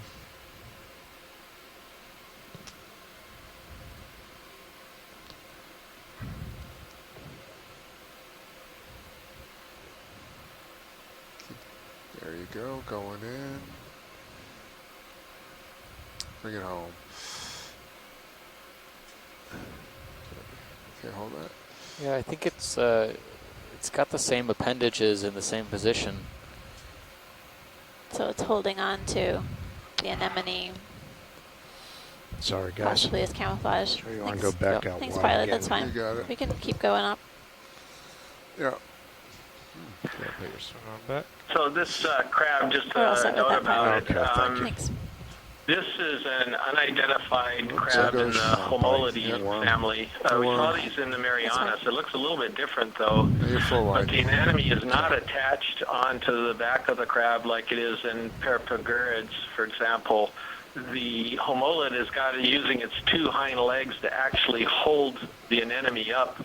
And we saw a bunch of these in the Marianas, and it was seemed to be always the same anemone and always the same crab, and they've got some relationship going on there that who knows what's happening. But it is both an unidentified anemone and an unidentified crab, and somebody's working on them from the imagery from the Marianas. Very cool to see them here. Upslope is a little more port. Okay. I remember on our dive at Swains Island, we also encountered the crab that had see what that gives us. was holding on to hydroids, as well as one that was holding on to a piece of black coral. So, yeah, might be right on the ridge. Interesting behavior. Yeah, they always seem to, if they were on a colony, they always seem to grab a piece of the coral. Yeah, I think I'll put that in if you're good with that. 330, no, which is a part of the colony they were on. Great. Pretty interesting adaptive camouflage technique.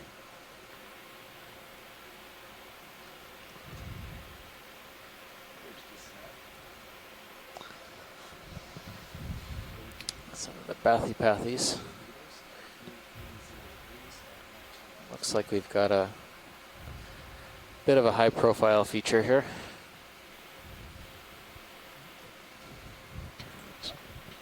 It's like I'm stretched out pretty good. Yeah, maybe if you just back up a little and sidle to starboard against the current. The current's just slowly pushing you to port. Yeah, right.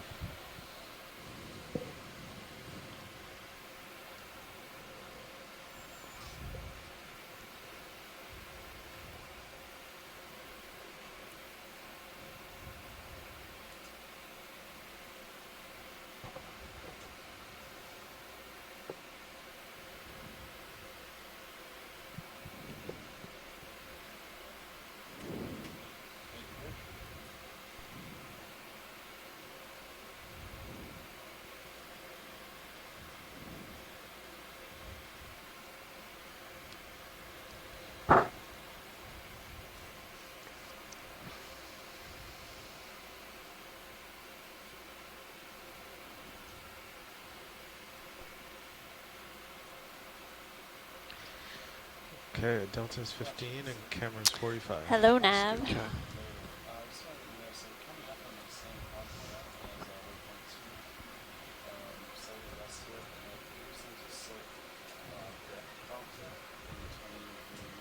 Okay. Okay. Thank you so much.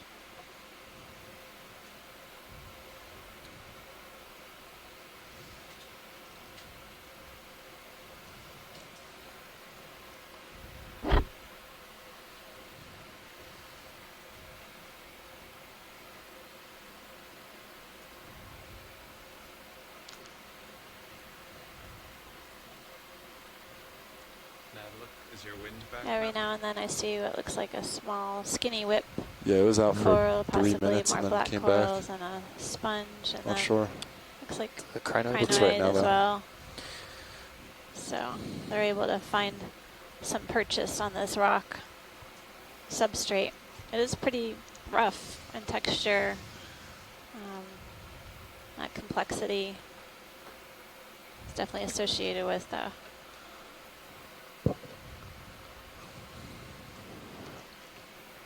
organisms that attach. Crinoid rhinoid right in the center. So. Yeah, my heading's off 10 degrees. Video zoom in quick. Just going in. Oh yeah. Okay. Good eye. I got it. Okay. All right, back out wide. Try to get a little focus for a sec. Okay, in or out.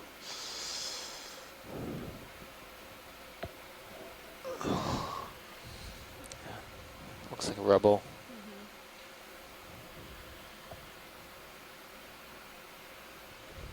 Pilot, you'll have to... Say again?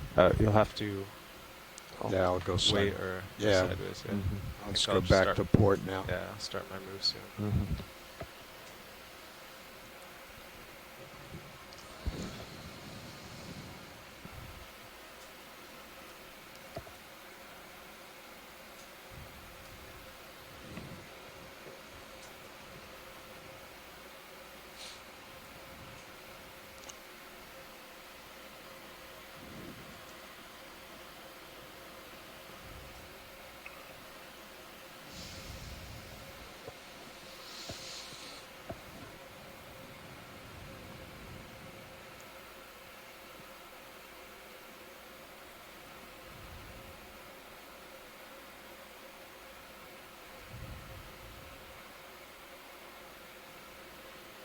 Okay, I do appear to be moving now. All right. Pushing ahead then.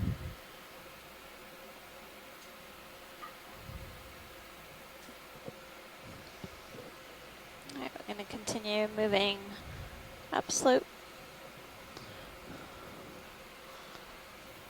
Every now and then I see a small, skinny whip colony, as well as some of those longer bamboo whips we saw earlier on in the dive. And scattered sponges.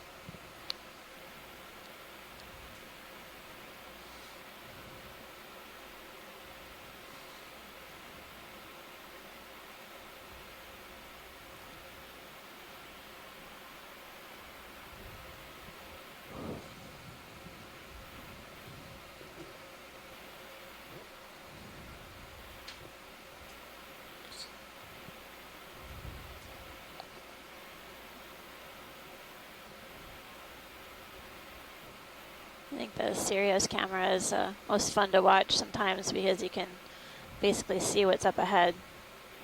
Often encounter these large fans, you can see them in the Sirius cam firsthand. Yeah, I think this area is a lot of Paragorgia, well, a few Paragorgia and mostly bamboo whips. Occasionally some Stichopathes or other branching black corals.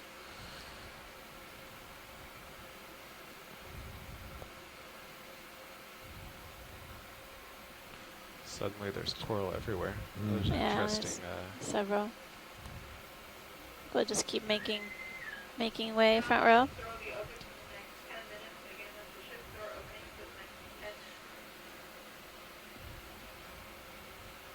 Looks Got like a big there's whip some coming into views. larger colonies up ahead. Okay, I'm coming and up. some sponge.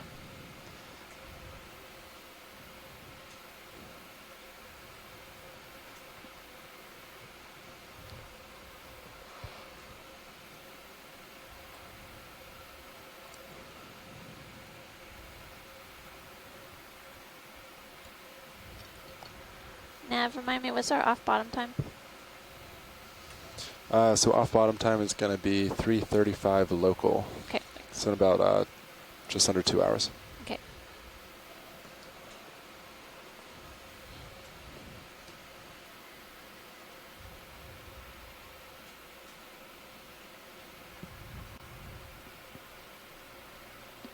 What is that?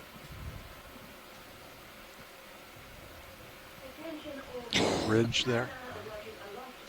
Yeah. Looks like there's a black coral with a squat lobster. Black coral.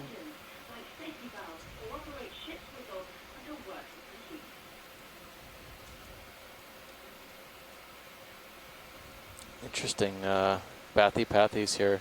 Far redder than what we've seen. A pair of Chirostylids on board too. Another Chrysogorge. chrysogorgid. So.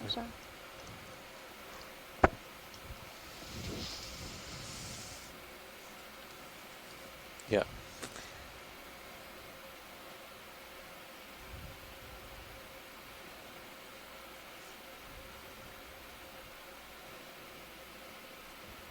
What is that? Oh, fly trap. It's like yeah. Yep.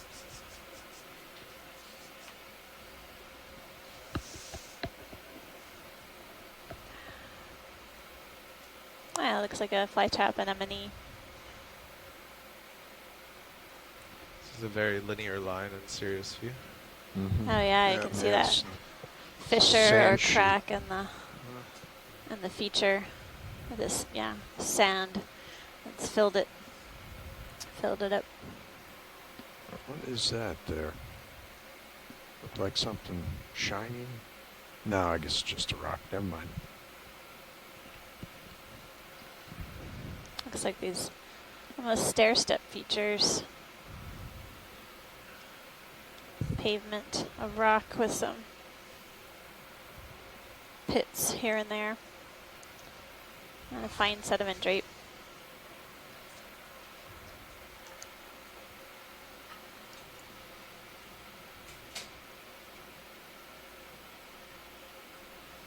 I see another Anthomastus. Hi, Nev.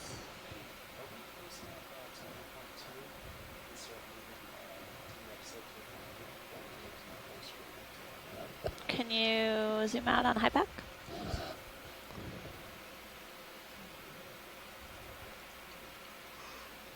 Yeah, I think we can start heading to waypoint 3.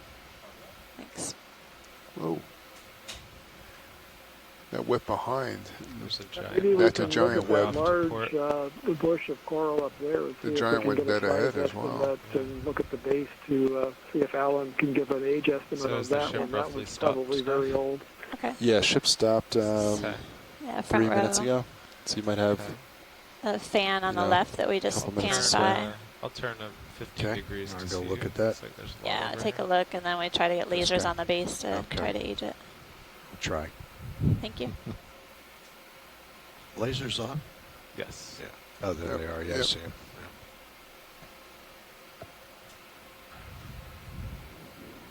Looks like I'll have to be You're hanging out over the edge here. Pretty far out there. Yeah. So we're coming across this pretty steep feature rock ledge area. We're seeing an enormous Might It's have kind of a too much nice coral tether on the tug to do left-hand that. side. Not enough, you don't think, Carl? Yeah, I don't think so. All We right. could Come in and come at it from the other side, maybe try. no, we could, if you just kind of do some zooms from here, we can move. Yeah, let's see what we can get. Sirius 10 meters this Okay. way. All right. If anyone's looking Copy that. So at you want home, 10 meters the at Stream 300? 2 feed Yeah. Great. Sirius camera is really incredible. You can see how steep this feature Actually, is. 15. Just drops completely off to the left and the lower part of the screen. You can see this coral is perched on the edge of this ledge. And then on the underhang, there's several of these other corals that we imaged earlier related to chrysogorgids.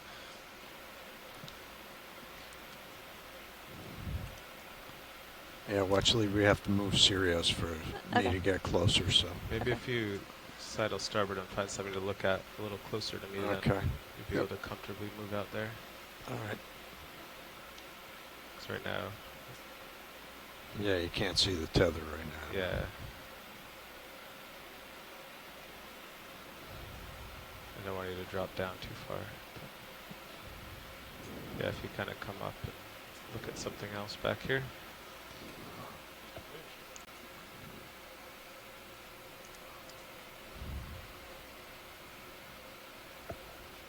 So yeah, reminding the reviewers at home, essentially, the two lasers that you see, the red dots, are 10 centimeters apart, and We can get a shot at the base here. I can see fan it. that we can see ahead of us is quite big.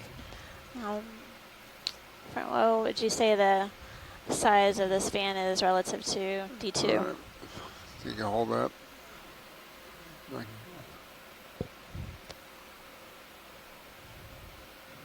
We're getting into position.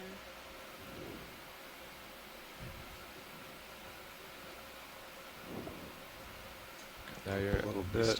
you're just going back out there. Yeah. Just lift up, come like coming up 10 meters to starboard. Yep. Maybe. Yep. We can zoom right through that. We'll get there. You want me to lateral to starboard? Yeah, just looks come like back. there might be a smaller fan all right. with the base Tether's visible tight in and front of pulling the me. bigger Oh, one. okay. All right. Gotcha.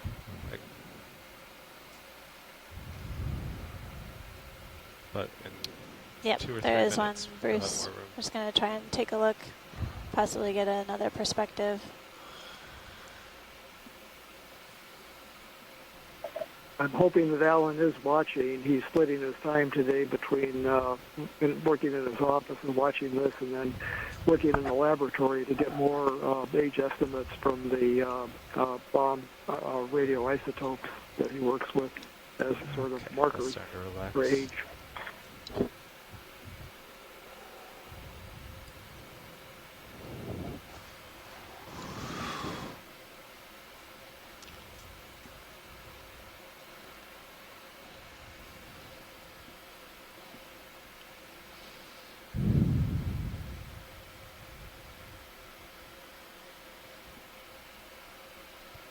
There's the tether.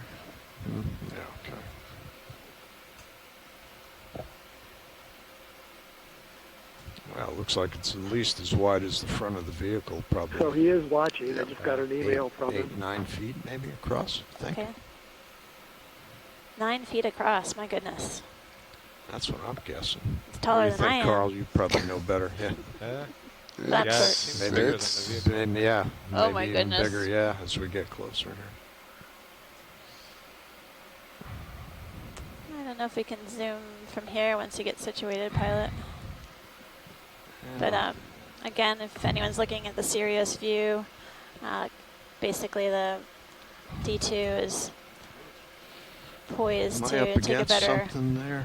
image of these of this yeah, coral colony ahead of us. Yeah. It's humongous.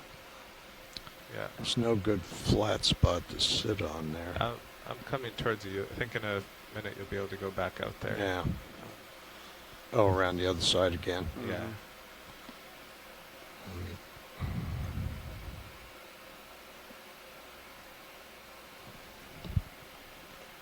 Yeah, I would back towards me, and then we can come back out over the blue water. There's a lot of stuff around you. Okay. So just come up and maybe you can just get real quick in there. Yeah, if you settle here, get a quick one in. It's not clear shot of the. Yeah, I see it. I see it. See it? Yeah. Yeah, this is rather confusing because it looks like it has Going up. multiple growths out of Yep. the base and no single large base. So this is going to be challenging, I think. It almost reminds me of a mangrove tree. It's got basically these different projections that are coming down from the skeleton. Basically, I'm guessing to make sure it is able to hold on to the substrate and maintain its attachment, much like a red mangrove tree has its prop roots that extend down from the trunk to help maintain its probably situation in the strange sediment. currents around here, being at this lip. Yeah. Are the lasers on? I'm not seeing them on the screen here. The lasers are on, Are correct? on, yes. Yeah. I think just a little more time here, pilot. We gotta. Yeah, okay, mosey. roger that. Okay, now I can see you in the tether, and you should have enough slack. Yeah, all right, go for it. In there.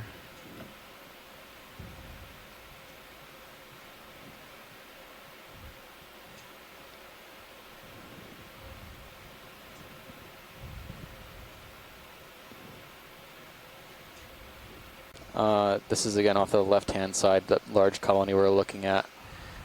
We want to try and not to disturb the very, very large one, but the one in front of it looks to be exactly the same species. Okay. And that's on the. It's on the cliff side. The cliff side of the large. There it is. Was there a fish? It might be something better for you to do. There's a fish off to the right-hand side. Right-hand side. Sorry fish. to. I see him. Yep. You see it right in front of that Right rubble. in front of, yep. Figure we can catch that one first before it tries to escape. Going in. Going out. Coming out. Okay, a quick glimpse of that. That's a midwater fish. It's a Okeanos donated, I think, one of the bristlemouth or light fishes. Not a benthic fish. Okay. It looked like the things were placed opposite each other on the back of the I'm full wide. Toward the back. Couldn't get a good enough look at it to really guess the genus, but I think it's a Okeanos donated. Okay, pilot, don't worry about it. Okay. I think so. We'd like to set up for a collection. There's that fish again. He's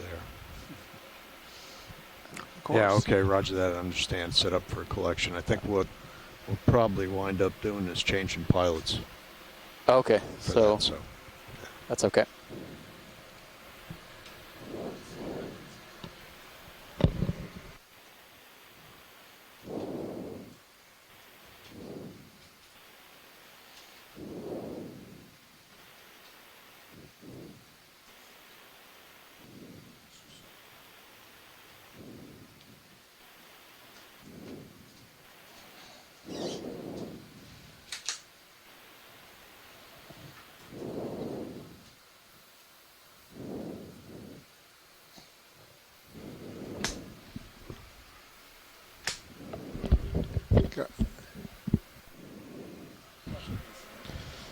Okay. Hi, watch lead. Or sorry, nav.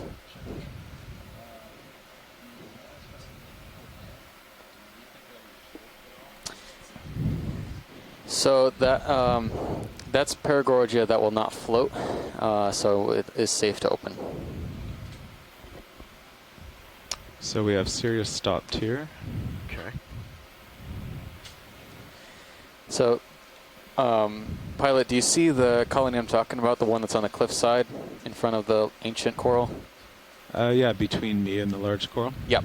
Yeah. Yeah, so I think those are exactly the same species, so rather than disturb the large colony, we can get a smaller snip of the smaller colony. Okay. So let's see.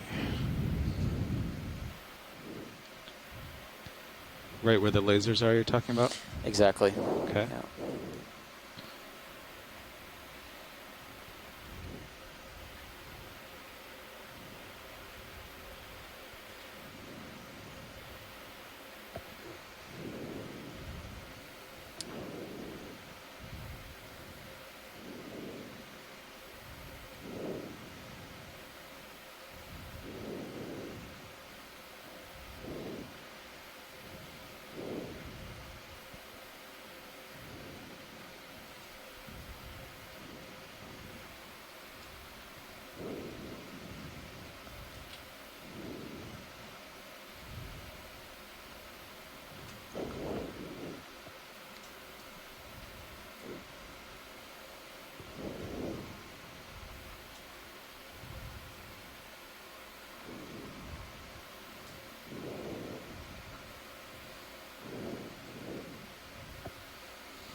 Just getting D2 settled here.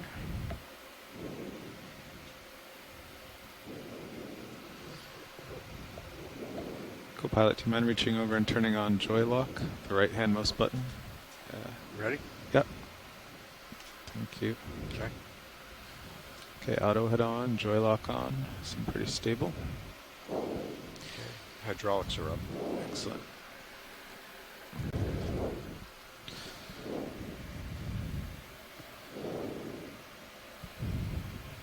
Keep an eye on my position. Yeah. Last thing I want to do is drift into that big one. Okay, you can take Mini Zeus. Roger that. I have it over on the arm already. So I guess we'll put this in port outer. Okay. Okay. Yep. Outer. Video, will you zoom in on the main HD? We'll take a look. Coming in. Okay, you can hold there. If there's any chance, we always love associates too as a bonus. I see one deep in there. Yep, I only see one. Yeah, if it's too deep, I don't want to risk plucking the colony off the wall. Is this one potentially brittle? Like if I grab the branch, the base will come off? Or? No, it will likely hold. Okay. Yeah, the base looks pretty substantial there. Okay. Well, I'll try for the closest branch here. And potentially just below that associate, but I think it would be too much.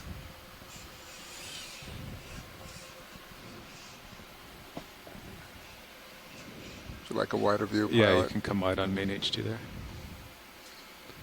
Okay. Okay, arm coming on. Okay.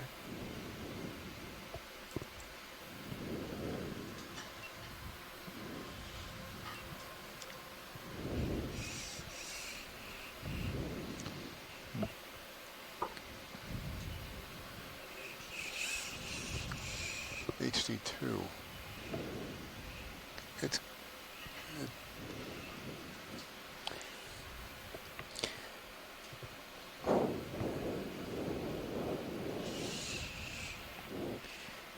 So right now, if you're watching on the shore, we're sampling this unknown bamboo coral. We're co-pilot. We center up sampling a smaller colony than the one on the right. And have the one on the right could be very, very, very old. I guess you could nickname it the Methuselah coral. Okay, video, will you brighten up HT2? But we're going to sample this one so as not to disturb the ancient coral. Video, zoom in HT2. Okay, that's good. And a bit on HT1. Okay, perfect.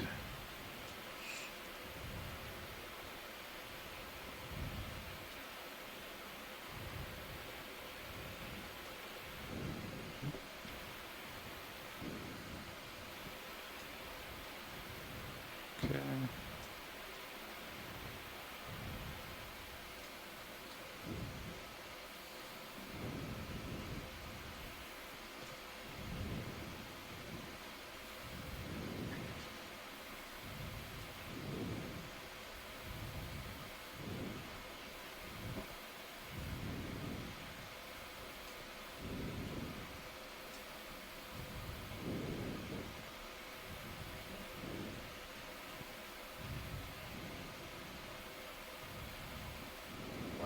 Nicely done. Thank you. Okay, you can go out on both cameras. I think we'll be able to open the drawer here. You got to go out in mid-water. Tip down a bit.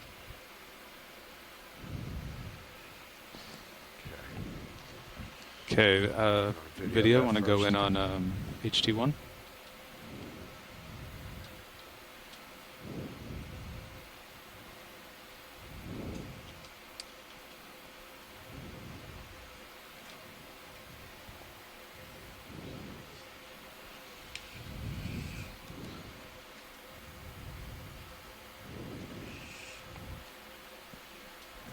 That looks great. Okay, once you have your shot, you can go wide or closer. That's nice.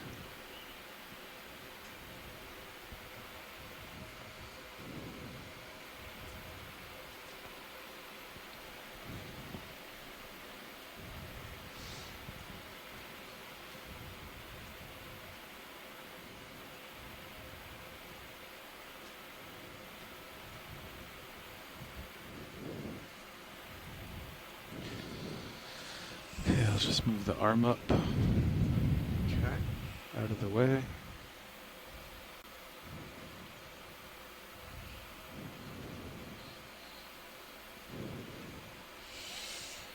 Okay, you ready? Stand by. Get. Okay, that's good. Okay, I'm ready. All right. Slowly extend.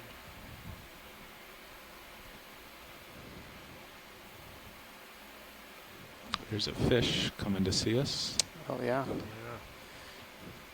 Okay, looks like we're good. just ran into the box. Ouch. So that's another cutthroat eel, Synapobranchus species. Didn't even have to move. Photobombing. They come to us. Wish it was that easy all the time. Seriously. All right, that looks good. Can hold there.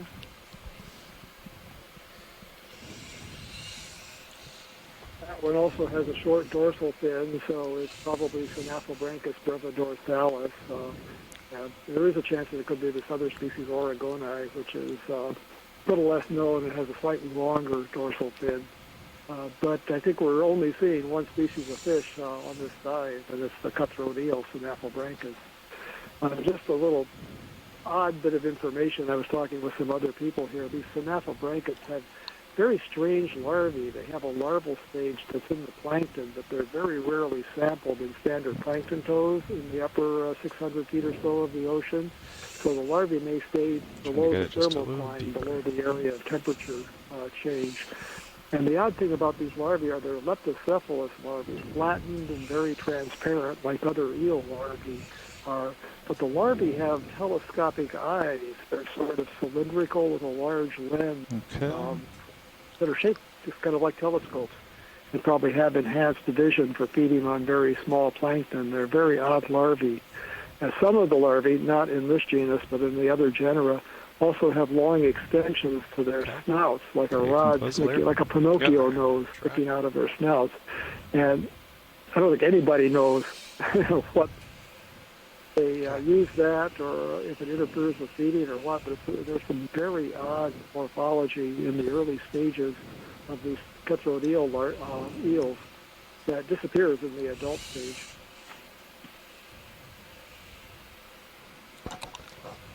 Good job with the collection, pilot. Thank you. And co-pilot. Yep. It's a team effort. Someone has to open the drawer. Co-pilot does a lot more. The pilot just has one thing to do. Okay, arm coming off. Okay, roger that. Yeah, you just need to make sure you don't let go. Which happens. Okay, hydraulics off. Okay, while I'm here, should we do a zoom on the large coral? Did we get some good zooms already on them? Yeah, we had a request to look at the large coral colony, but on the not cliff side, where we can see the base very clearly. All right. Just a let's do a quick, just a 10 seconds here, since we're already perfectly. Sure.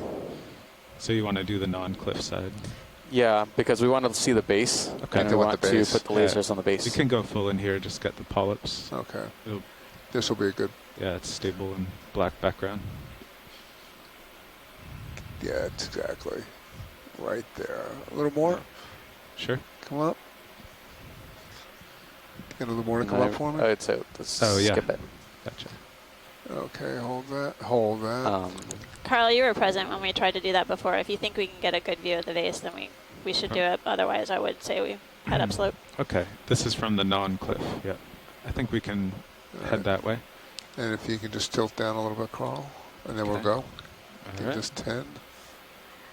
So that's all I got. I'm getting a nice close-up view of the polyps of the bamboo coral. It's a large colony. Yeah. I think it may be the biggest one that we've seen so far on the dive. All right, whenever you're clear video. Just want to get the one polyp up front. That's closed. My focus will behave. Doesn't want to.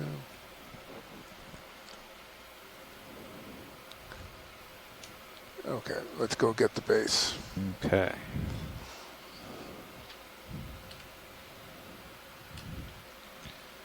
So our laser's on?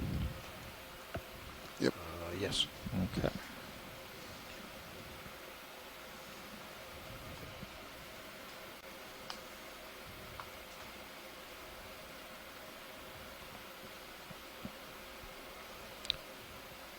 It's kind of tricky because it's downhill. But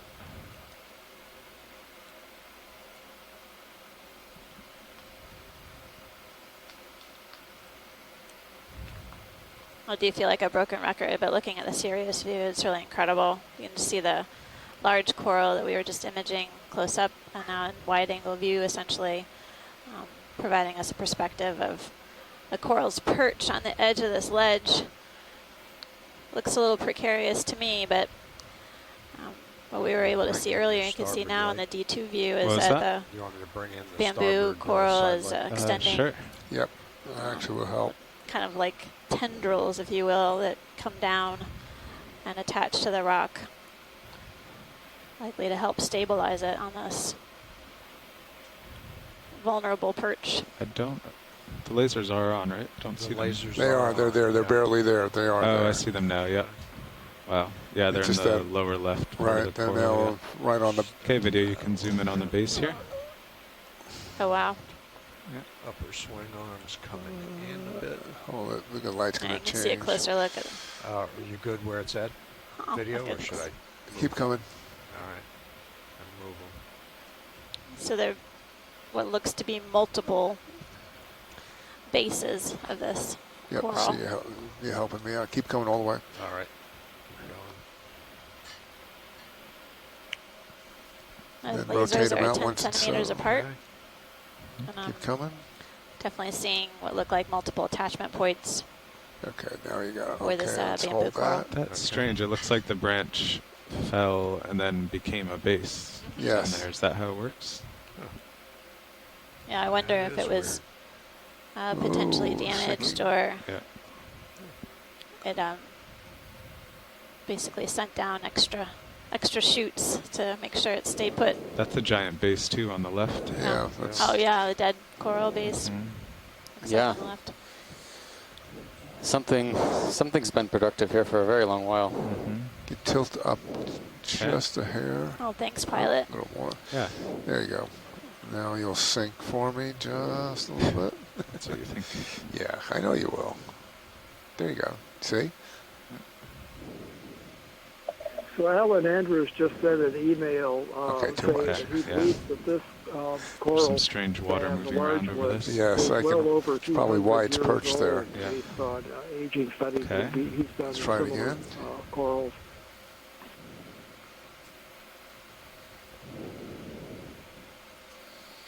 Thank you, Bruce.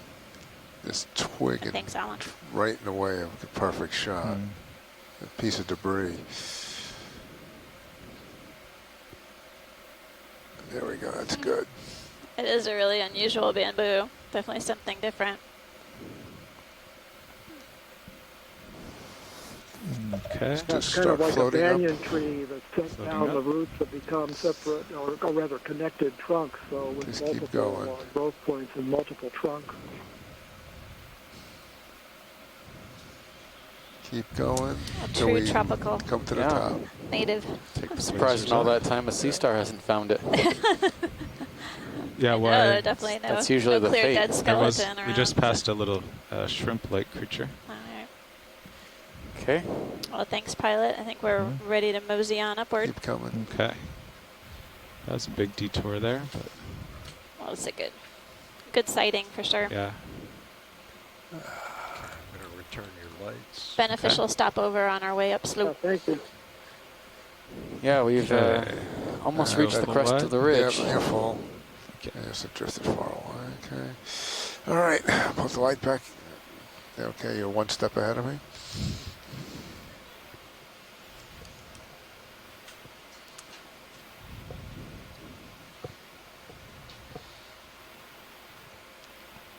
That is a large whip here too. Yep.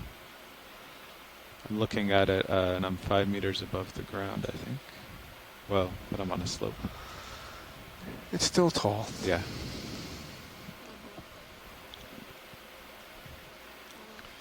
Okay, should we get a move in then? Let's go back out a little bit. Yeah, let's find uphill. So we turn a little bit.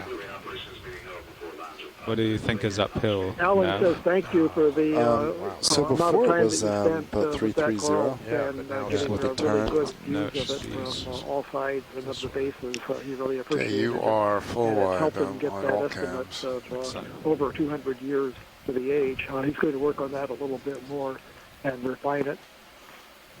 It was definitely an unusual bamboo as far as any that we've seen before. So, including all of those multiple attachment points, those tendrils essentially that are attached to the rock to move at about, enable it to maintain its Oh, position no, on do the you guys rock want to try ledge. rotating a little more starboard?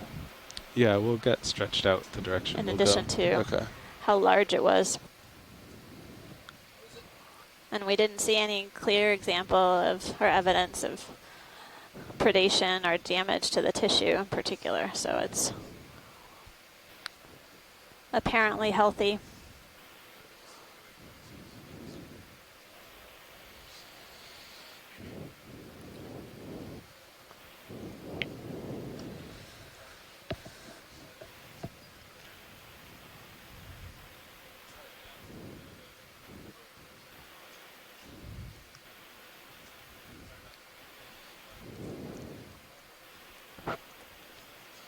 Maybe 315 it's looking like.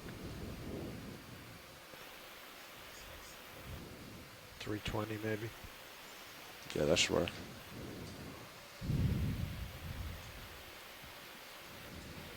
I'm just doing a pilot switch out in the front row. I will remind everyone that we're diving at Carndelet Reef, which is in the Phoenix Islands protected area. It's our first dive within the protected area, and actually the first dive ever examining the seafloor here at Carndelet Reef. 320. It's been an incredible dive. I think I used that word incredible so many times. I'm going to come up with another adjective, but I really have been impressed by the sheer density of corals and sponges that we've seen throughout, as well as diversity, high diversity even over small patches. So we've traversed a variety of different habitat types, from steep slope and essentially vertical walls to more gradual ledges that have some sediment.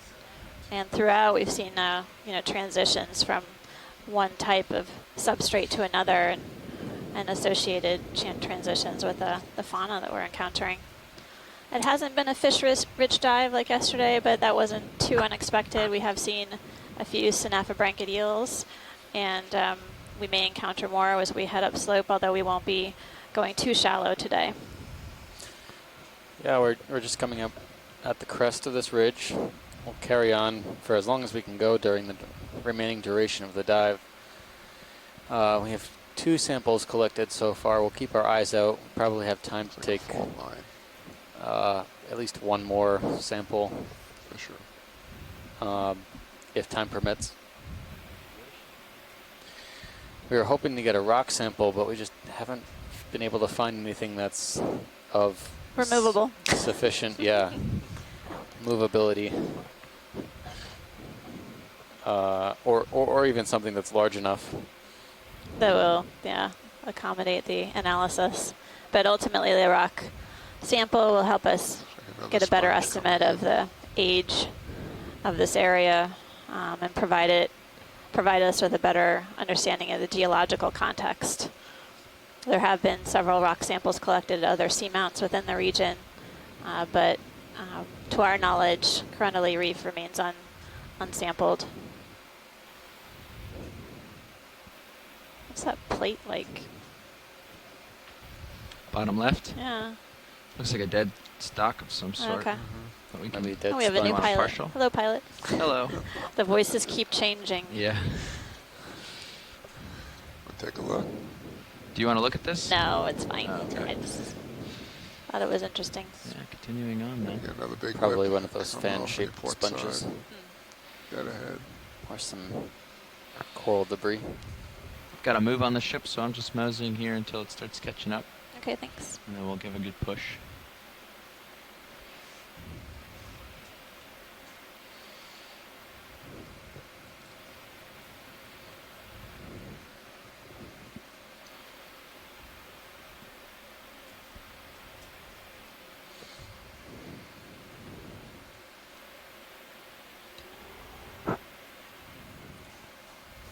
I've seen a number of these whip corals already. It's interesting how long they are, and I don't know if we had a possible identification on them yet. We had a tentative identification of clade B1. Oh, right.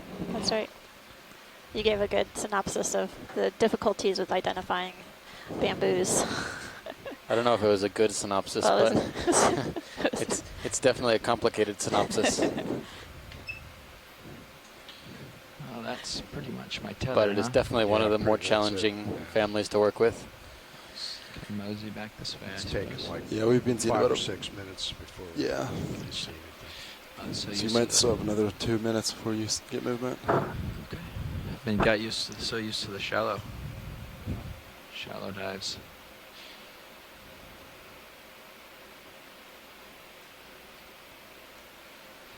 Well, we've got a couple minutes at pretty much this length here, stretched out a little. So if there's anything that's, it's not going to stop up the ship or anything. So if there's anything in view that you want to see, you just yell out. Otherwise, Okay. I'm just going to float. That sounds good. Swimming shrimp. I think it's great to have these sort of lateral moves to give us a chance to cover some ground at this depth. Absolutely. Looks to be another Plesiopenaeus swimming shrimp.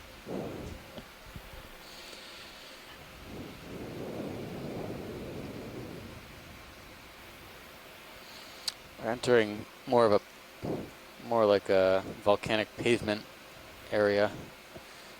Occasional channels, shallow channels, maybe a few centimeters deep.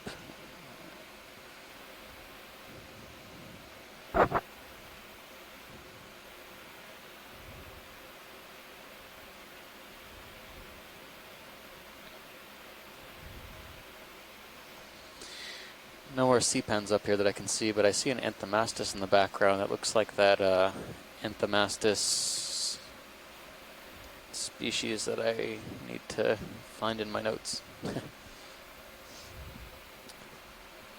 I remember it looked like tahini or something. Is it tahinotus? Tahinotus? Yes, that's it. All right. I guess I had hummus on the brain or something.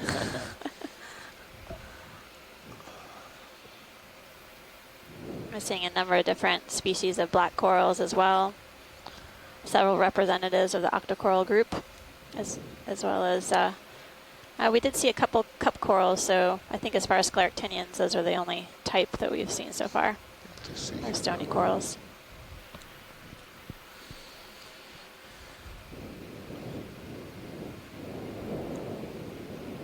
It is. Yeah, we're starting to catch up to you a little bit. Good. This is great.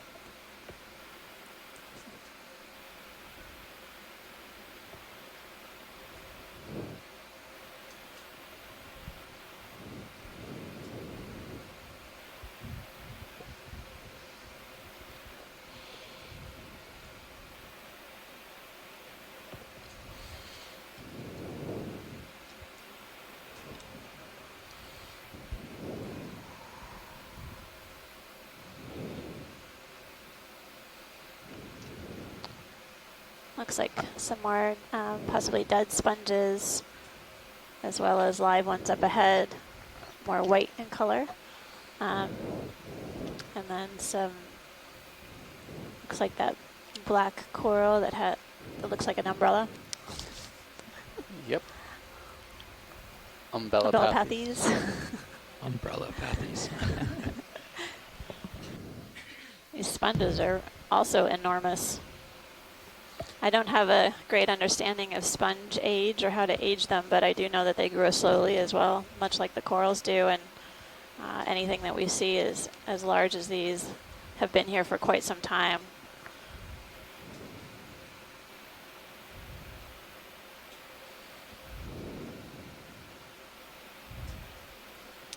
It's that feathery thing right there. I think it's remnants of a sponge, something maybe on top. Can we look at the object to the right of well, where the lasers would be if they were in the middle of the screen? Left of the white sponge. The large white sponge to the left of it. Yeah. Is it in the background or ways? No, it's just right there, coming into the center. There's the lasers. Just Just right on above top. the lasers now? Yes. Yep. Okay, yeah. You can come in video. Going in. Just frame it for now, make sure that we want to really take a long look. Interesting. Yeah, it's just the backside. You want more of a look? We could, can we possibly collect this sponge? Yeah. Do we have time? Yeah, I'd say so. Yeah, ship's done, so you should be in a good shape. Yeah, we're in good shape. Do you want it? Yes, please. All This will be right. a good collection. This is a sponge of interest from our shoreside scientists. And in addition, we have a number of different associates. So as long as they don't take a flying leap when we try to collect them, we'll get Before you collect not them, only you get the a couple of sponge, but shots. it's Yeah, and Pilot, you'll have to get a starboard hosts. for this. What's the, is this a glass sponge or a, do we know? Yes, it's a glass sponge. So it'll be rather brittle? It should come off the rock fairly easily. Okay. It won't shatter. It won't implode. Okay, that's the kind of stuff I'm wondering. I imagine the stock will be pretty. It'll give, but it won't shatter. Okay, that sounds good to me.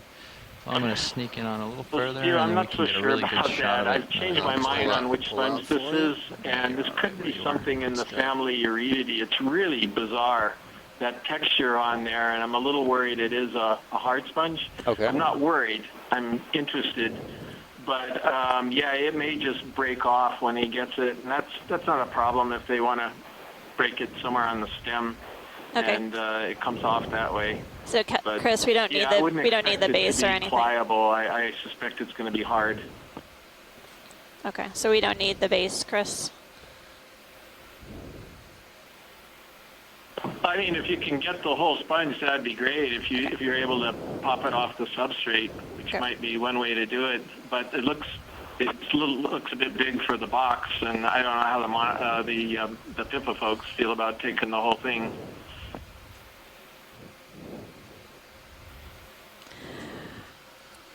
Basically, Pilot, if you can grab it in Come such in a on way it. so Coming we in. get a fair amount of the sponge and it still fits in the bio box, that's a priority.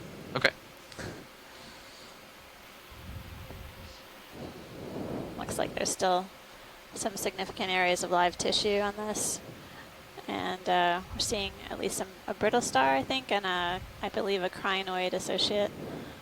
Take a nice closer look at the pores It's and the sitting on sponge. its own, so I'm trying to make small adjustments for you here, but I don't have quite the control I usually have. I'm set up for sampling rather than pretty shots. It's okay.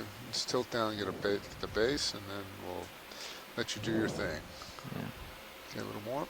Come on down. Yeah, sure. Okay. So I probably even have the family wrong on this one. This is so different than anything I've seen that I'm going to take Spun up back my every hydraulics. comment about even family on this one. Thank you. Okay. All right, the plot thickens. Let's get cracking. This should be a good collection then. Okay, I'm wide open for you. Continue with our mysteries of the deep sea.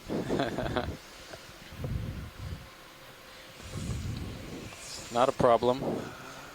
So I heard him say that it might actually be a hard breakable sponge. Yeah, I would just, you have your So- force feedback on the manipulators. You have an understanding of how hard to grab. We will To be gentle. we will gently as possible grab this. Okay, bring it on the arm. Oh, what was that? Force 2. You see the shake on the camera? Is that what you're talking about? Yeah. Yeah, that's the arm coming live. It does a little vibrating. It's a All right, thanks. I feel better now. it's a very I don't know why it does that, but it does. We've seen it. People on the shore side, if they're looking at their Stream 2 feed, they can get a good view of all the different Stream 3. 1, 2, 3. Stream 3 feed, which has 4 different camera views. The D2, and then there's a down-looking camera. You can see the manipulator coming into view right now. And then there are a couple of forward-looking cameras to provide a good view of the basket, as well as a different perspective on what they're collecting.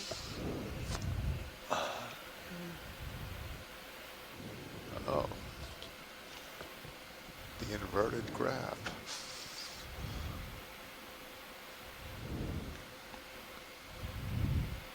It's funny when we first look at it, it seems enormous. And then when you bring the claw around, it doesn't look so big. Let's see. I don't think I can get close enough like that. So go this direction here.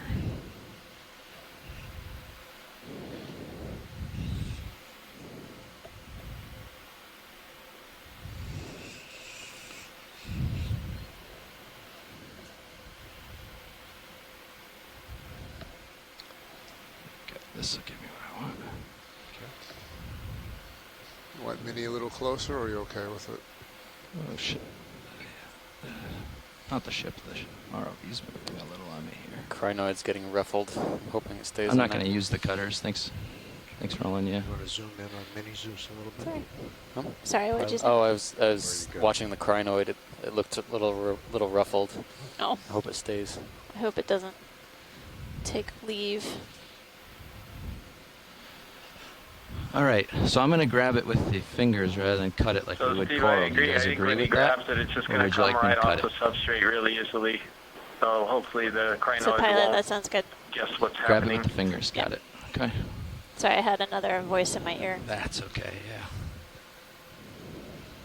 I need to get another set of ears. Yeah.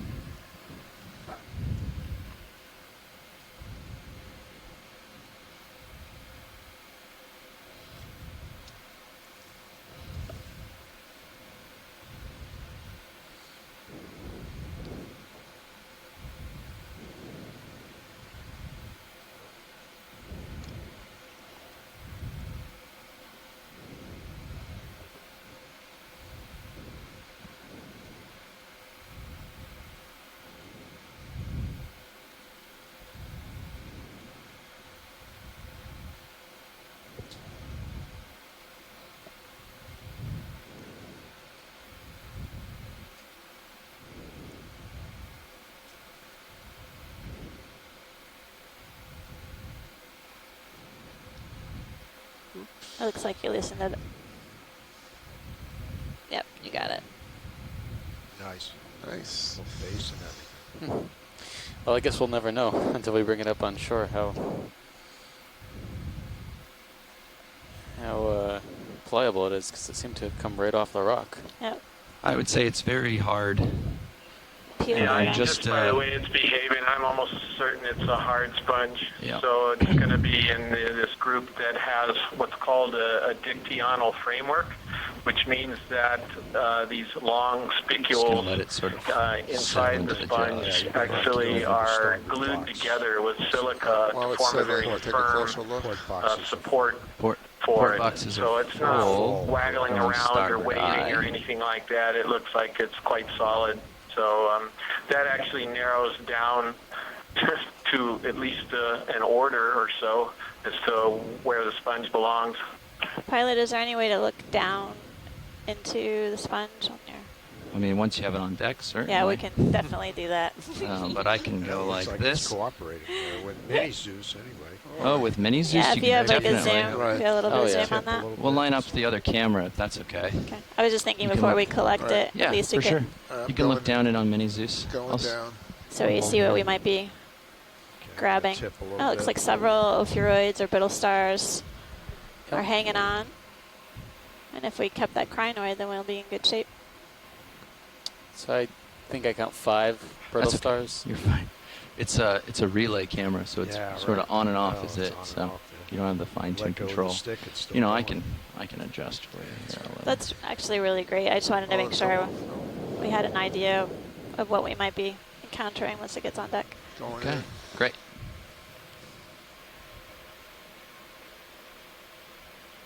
Okay, video. I think let's get this in the box. You got it. Going out. Thank It's you. really beautiful red orange discs on those brittle stars. Okay. Come up some first, or Yeah, I'm gonna have to bring everything up like this carefully.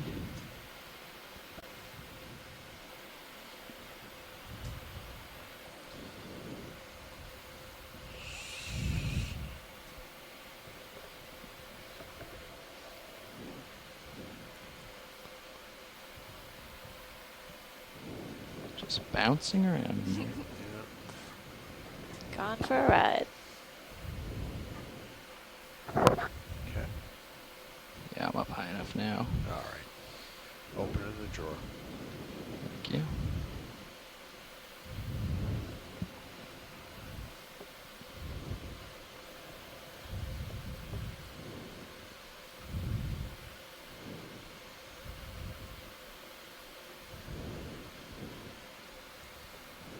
That's all you got. That's it? That's it. Fully open? Sounds good. Yep. That's it. Okay. Can you tilt the mini Yep. Zeus over so I can see my joints in the box? A little further. A little more? Yeah, perfect. I just want to see where my shoulder is. Okay, I got it. Got it now. Okay.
Okay, sorry for the long time here. It's just a little tricky getting it all lined up with this script, but should be able to get it in the box here for you shortly.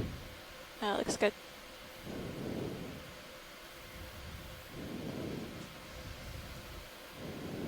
It's interesting, the manipulator arm has all of these different joints. Elbow, shoulder, fingers, wrists. It's a complex apparatus. Each of those degrees of freedom allows us an ability to make a collection, have a lot of control over each of those collections. What am I hung up on? Stand by. Oh, there it is. Okay. Now I'm free. Great. Okay. Clear? Drawer closed. Yeah, clear. So I think Chris Kelly had a tentative idea on the family of the sponge that we just collected. Eurydidae? Nice work. Thank you, front row. Yeah, and Nice job. just looking at the quad view of the collection with different views of it, I keep changing my mind as to what it is. But anyway, thank you so much. That was a great collection and very unusual sponge. I'm quite confident that it's going to be a new one to science. Okay. Good job. Back to it. All right, thanks, front row. We'll carry on upward.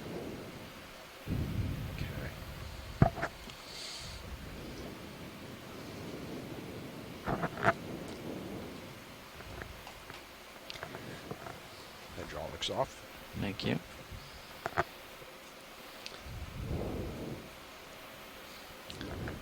So we're moving up slope at a depth of 1623 meters. Should probably get headed a move up going then too. to shallower ridge on Carndelet Reef, which is within the Phoenix Islands protected area. This is our first dive in the Phoenix Islands protected area, or on PIPA, and represents the first time anyone has seen the seafloor, and there's a sea star on the lower right, left-hand side of the screen. Sorry. So lower right or left? Lower left. Do you want to take a look? Yes, please. Since I guess we saw a sea star earlier. Oh, and I see there was it. a Yep. Oh, yeah, there it sea is. star that was not a sea star, so now we should see it. Good catch. I didn't see it at all. I didn't either. Good eyes. Oh, well. Thanks. Hey, Amanda. This is Eric Cortez, Sheffield University. Hello, Eric. Welcome. There we go. Thank you. Come on in. Coming in. Yeah, you were just mentioning PIPA. I just wanted to explain that a bit in case people out there don't know. what that is or what we're doing here. Tilt down? Tilt it down a smidge. Although I'll let Chris, if he's on, talk about this. Sea Star. We'll wait for him to chime in, but I think it's great if you could chat about our location and why this region is particularly important. Okay, I'm pausing for Chris. I will defer as soon as he calls in. Okay, thanks. Okay, we got that. So this is that was great, pilot. This is of course the Phoenix Islands Protected Area as part of the nation of Kiribati in the Central Pacific. This is an area that has been protected for a few years now, and I'll let Randy Roach, more to the north, like head of the science steering I'm committee, talk definitely about this in a getting. minute. I'm facing towards the north to keep bottom in view. So we could just go. Do you want to try to like north, split it? If you want to do northeast, yeah. Like 3, 4, 5. No, I think no, it was Randy. I was letting you Happy with 30 meters at 3, 4, 5. Sure. Great. Where are we? Okay, good. Do you want to just to get back up on the? This is Is it better to just get back up on and run along it, or do we want to keep sort of sailing along like this? Fishing fleets I in think the area. it's best to get on it. We did a slight detour. And We'll also eventually to protect go at some an of angle the that we'll get on. shallow water Yeah, coral that's. reefs I just in the meant. world. Do we want to do an There angle, have or do we been want to just get up no on the ridge deep and go? water What's more interesting? biological or geological Sticking along the edge explorations for a in ways, this or area getting up there? using I think submersibles. So this is the very original first idea was to time just stay on the ridge. that human eyes have seen a lot of these landscapes. And this protected area, although people know what's in the waters above us, the vast majority of the protected area is in the deep sea. And so a lot of these species, if you were just watching that last collection, for example, and some of the excitement of a lot of the scientists who are on here, a lot of the things we're seeing are new because we've never been to this region of the world before. But this isn't just for finding new species, although that's incredibly exciting. We're also here to lay down the baseline for what these communities look like for management purposes. And it's really just, it's amazing that NOAA Stopped crying out. Have we seen a bunch of these already? And the money to bring this ship out here on a purely exploratory mission that has direct influence on conservation goals and is assisting not just a U.S. territory, which is where most of the capstone expeditions and some of the other sites that the ship has been to recently, but this is very much a developing nation that does not have this kind of asset or anything even close to it. And the partner agreement between some of the marine national monuments of the U.S.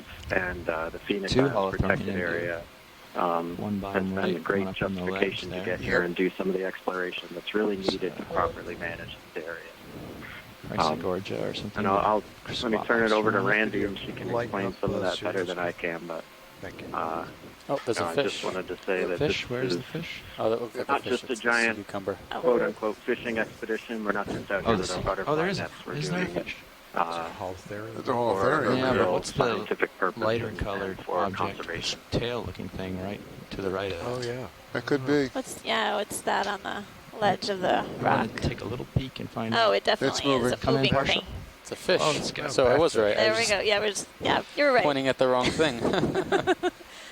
Oh. Sorry to interrupt Eric and Randy, but going. Oh, cool.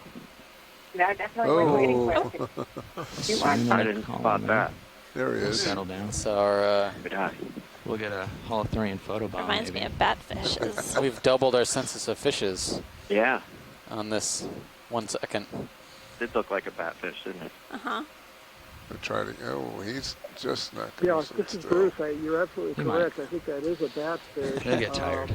Sweet. Venus, I'm 2 for 2 on this dive. I can swim unlike forever. anything that I've seen before. So we'll Might have be to a year's work worth of on energy this for one. him right There are there. some deeper water batfish is, and I can't remember what the genera. I think Haliotopsis one.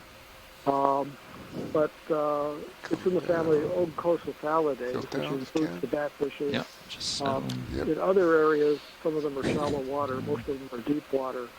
This one looks like it's a little thicker bodied than a lot of them. It's certainly different than any catfish that we've seen previously in the Hawaiian Islands over in Okeanos. Stay. So it's going to take a little work to figure this one out, but we're getting great images. See, it's a type of anglerfish, but the lure is actually underneath that protruding snout in front of the eyes and points downward instead of sticking up as it does in the frogfish and the goosefish and other types of anglerfish. The lure may produce chemicals and it may attract small amphipods and other things from the benthos. Also, you can see that the gill openings are in the back behind those pectoral fins, the fins on the side that it uses to walk around with. That position of the gill openings that far back behind the fins is characteristic of the entire order of anglerfish. The body is covered with bony, modified scales that are made into plates with spines, so it's heavily armored. That's great. That gave us a little time. Quite a curious thing, and the first one like this. There's another one of those. That doesn't mean it's something new to science. It's just the first one that I've seen with that color and shape. Some worm swimming up there. Polychaete swimming, polychaete. Yep. Thanks, Bruce, for that observation. Go for it. Thank you, front row, for spotting it. So it's good that you guys have keen eyes up there. Taking a look at a swimming polychaete. You can see it. It's undulating parapodia, or paired legs, paired feet. I've seen a few of these buzzing around the vehicle. All dive, but this one's the most accessible for us to image. Oh, there are a couple. Yeah. Oh, I disturbed the Coming out for the holothurian and it's swimming. Oh, crinoid. Oh, back up. Crinoid, I mean. Crinoid. I said holothurian, not crinoid. So the comatulid crinoids that we've been seeing, that we collected one actually just now on that sponge, do have the ability to swim short distances by undulating their arms. Usually you see it when you're trying to collect a specimen and they escape, and it's an escape mechanism. But there's an interesting comment on the last leg by Chris Ma, and I think others, who mentioned that the way that crinoids move might actually be a defense mechanism to have escaped from their predators. And oh, there's a fish. Come in on it, video. Going. Hold there. Yeah, looks like another cutthroat eel, perhaps.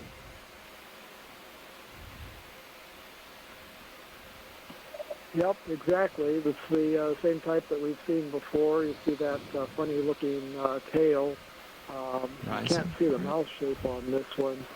Can't quite make out the position of the dorsal fin either, but I suspect it's the same type, same species swimming that in we've on seen it. before. And he's swimming A away. whole lot of line to get out there. And he's swimming away. Oh, thanks. You know, Stretched out.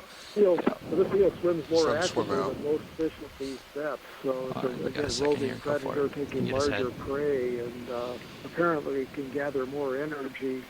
There's a little bit of There's synapobranchian his head. food drifting past in between the ROV. It's got that. Yeah, it has a slightly different mouth shape. So Just let him go out. I'm not sure if this is the same species that we were looking at before. And I wish I can't quite see the origin of the dorsal fin. But anyway, yeah, these are roving predators that are swimming more energetically and probably feeding more often than a lot of the Another fishes that swimming we see at these depths. I don't know. Bouncing around out there. That's current. Gotta be. Come in. Going in. Hold. He might. I was just pushing pretty hard. He might be swirling around Might be my a prop wash. small isopod. Some big, long tentacles. You know, I think we were talking a little bit before about the purpose of this expedition and the importance of the Phoenix Islands protected area. And it's, I mean, Eric's right, this isn't just quite about getting our butterfly net out, but it also kind of is. I mean, I think the raw wonder and exploration that's happening here is really exciting. And like Eric said, few of us, you know, no one actually has really been able to look at what this protected area is actually protecting as far as deep sea habitat goes, which is really important. The Phoenix Islands is one of the first large marine protected areas out there to include a lot of deep sea habitat and seamount without fully understanding what the ecosystem looks like, and they deserve a lot of credit for that vision. Pilot, you're pretty stretched And out. this glimpse and It's all been the about 8 critters, minutes since the last that move. we were Put able another to see one. today is really the I first, would say understanding of exactly much how as you can special keep the them Phoenix down. Islands protected area Thank you is. for that. And Once what we helps see a to rock, inspire not going to really across the stop. Pacific Yeah, and I think for 3, 4, others 5 still looks good if to that's good with protect you. areas elsewhere. Great, So, putting it in. this is really phenomenal to watch. It's been a long time in the making to get here. There's been a lot of partners involved, both from the Republic of Kiribati and, of course, the U.S. government. Noah, it's just amazing that we were able to partner on something like this. And I think I speak for everyone on the Phoenix Islands side of the equation. This is a really exciting day to finally get to see what's down here after having it protected since really 2008, but without knowing, almost a decade without actually being able to see it. So that was Randy Rojan from Boston University and also with the New England Aquarium. She's on the Research Council Committee for the Phoenix Islands Protected Area. And she and Eric Cortez, as well as colleagues, are involved in an expedition to this region this fall. So the data that we're gathering on the Okeanos Explorer will help inform their upcoming mission to this region, better understand the distribution of animals and habitat types that we're encountering within this area, as well as what resources are available and protected within the Phoenix Islands protected area. And I can just add one more thing, which is that the Phoenix Islands is essentially an uninhabited archipelago. So it's one of the last few big places. Of course, the Pacific has a couple of these special spaces on our planet where there just is not a whole lot of stock coming out of local port. human impact from the surface. That is going to impact the CC, and it looks like it, at least from what I can tell, I saw it in the serials and I there's thought been very it was a little, crack if in the any, rocks. impact in these spaces. So getting a bit of that baseline Another in a place that is already protected and hasn't been disturbed is part of what we're doing here today too. So thanks for that. Well, thank you, Randy. I appreciate you providing that context because I think that is important to understand that, essentially the impact of humans in this region Big bamboo corals.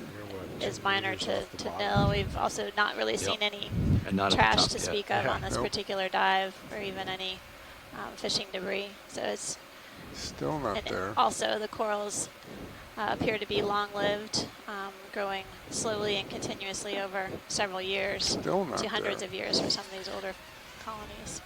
Yeah, this colony is tremendously long. It never ends. We're 2.5 meters off the seafloor and going horizontally, so it's at least 2.5 meters long.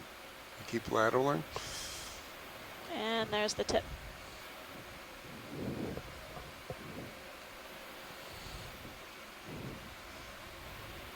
Prior to being protected, the Phoenix Islands actually did have quite a bit of exploitation back in the whaling days and, of course, some tuna fishing, and it really only became fully closed in 2015. So up until then, this would not have been protected from exploitation or disturbance. How big so this is, the Phoenix Islands protected area has been in the works almost since 2006, and then became a fully realized protected area with phased zonation of conservation in 2008. It really is very, very recent that even all of the CC habitat has become fully notated. Yep. And so it is really exciting to see corals this long and in such good shape, old, that hadn't experienced prior disturbance. And so I feel really before I run off, excited that we have a good handle on the fact that these corals and CC habitats will be protected, hopefully in perpetuity for forever. Let me just rotate her up a little. Yeah, and I just want to say that Randy is being a little bit modest. He's incredibly connected to the people in Kiribati and on the capital of Tarawa and a lot of the Kiribati that are outside in the University of Guam and a number of other places that are paying very close attention to this expedition and are extremely excited to see these first images of the deep waters of their waters, of their country. So what we're looking at here is a couple of sea spiders or pycnogonids. So cute. They're about halfway along the length of this That's amazing. colony, and a couple of them look like they're brooding some eggs under there too. They're brooding. The one on the right-hand side, at least. A lot of their reproductive structures are in their appendages, and near where their appendage is attached to the body, they'll usually hold either eggs or brood their young. All right. Correct me if I'm wrong, but I believe it's the male that broods in the sea spiders. Is that right? Okay. Oh, another big one in the background, too. Yep. One of the rare cases where that Thanks, video. That's nice. Thanks, happens. that was great. If we could count the legs, you could tell if that's He might be they're taller. probably Colossum dias, I would guess, because those are kind of the only ones that get that big.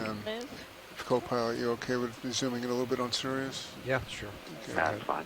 Are we in the middle of a ship move? Okay, great. That is even bigger. Okay. We're moving in though. So I think the bamboo whips we've been That's seeing. amazing. Yeah, the bamboo whips we've been seeing the past few minutes have been a lot longer than the ones that are on steeper slope. We're kind of on a shallower slope than we've been most all dives so far, and the bamboo whips actually just keep getting larger and larger. Get back out.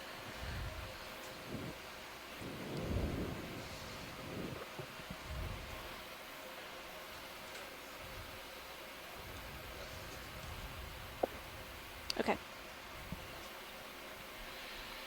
Yeah, so I'm comfortable if you want to. If 3, 4, 5 is still good and you want to keep it coming, we can keep going. Yep. If we're trying to make ground, we don't want to let it settle each time. You know, I wasn't on the first expedition to explore the Yeah, Phoenix copy that. Islands I was just in trying to keep a 2000. couple That was minutes really so Greg it doesn't Stone stack on and too much. David O'Bara, But we can Sangeeta get one in. Mangubai, and a few others who are still involved in the 3, 4, 5 project still today. looks good. But If must you're have happy been with how they it. felt when they first jumped in the water, scuba diving for the first time, and really got put to it in. see and characterize all of the shallow habitats of Pippa.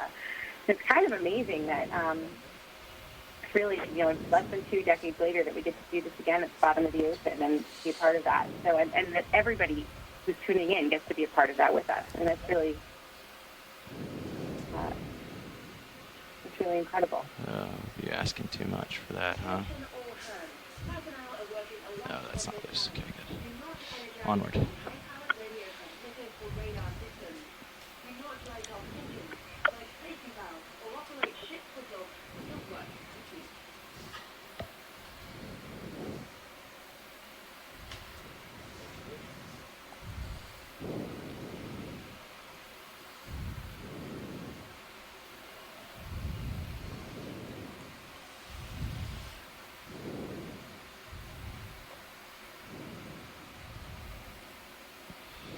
Look at that sand patch back there.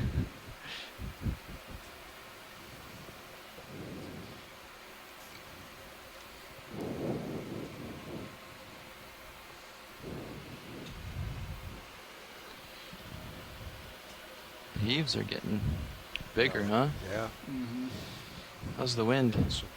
14, 15? That looks fine. Yeah, wind's been steady around 15, and direction seems to be about the same.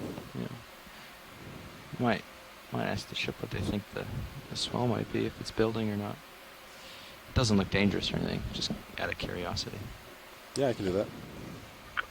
Put it in your notes. You know, one of the People other know that we're paying things that's attention. probably worth noting here is that Carndelet actually hadn't even been seen from a shallow perspective. And then until just put it in your a notes. couple years People know ago. we're paying attention. SEA, I think it was in 2014, was the first one to get the oceanic conditions that were calm enough to be able to jump in the water and snorkel Carndelet for the first time.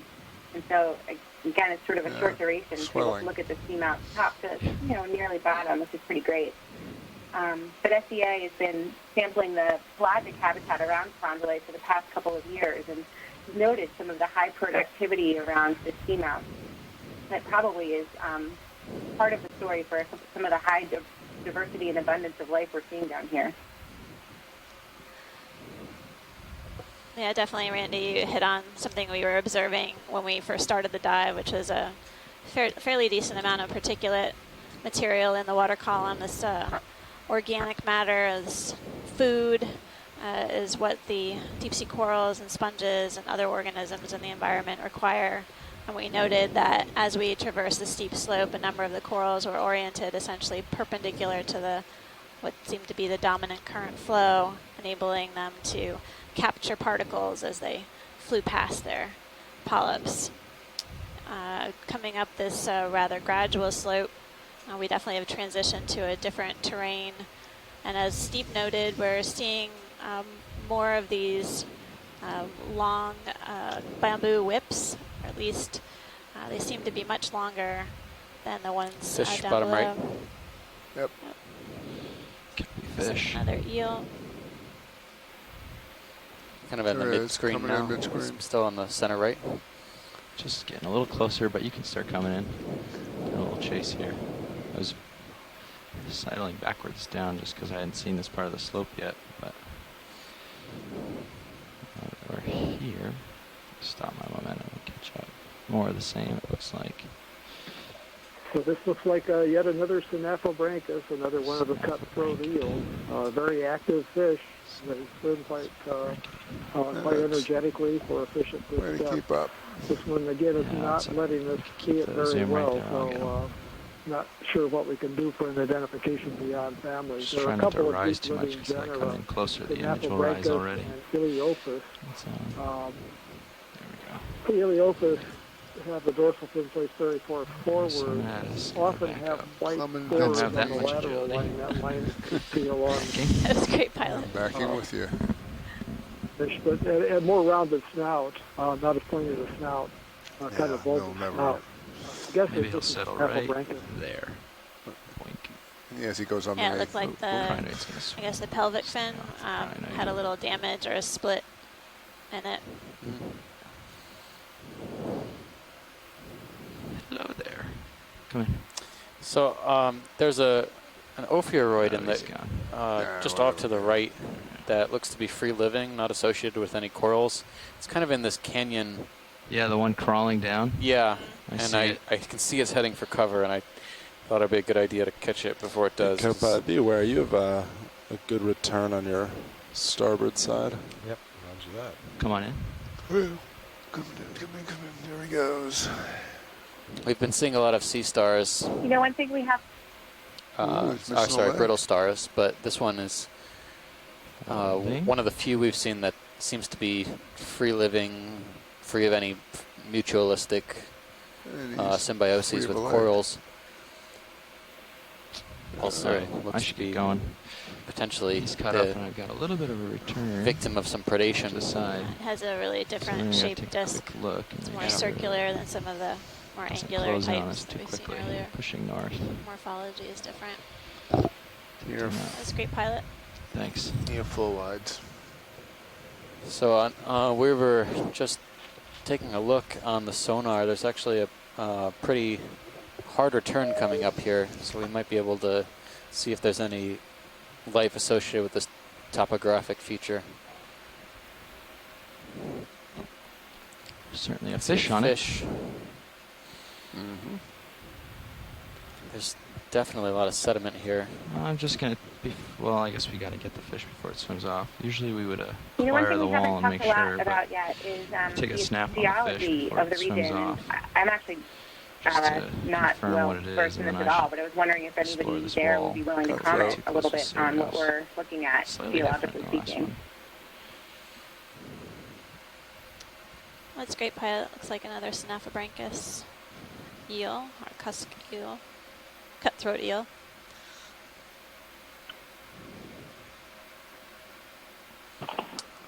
Let's let him go. That looks like yeah. And yeah, as Steve mentioned, we're coming up to another topographic feature, and we're seeing a few fans. Yeah, that's the, looks like hemicorallium again. We saw deeper in the dive. And Anthomastus, the red doesn't look coral. Too tall here. And then another tall whip coming up. I think you're okay. It's a cool feature. It doesn't look like that tall of a wall. No. Picking up to see if I pick it up on sonar over it here. It dies off in the background there. Just a little good eye nav. Looks like it's safe.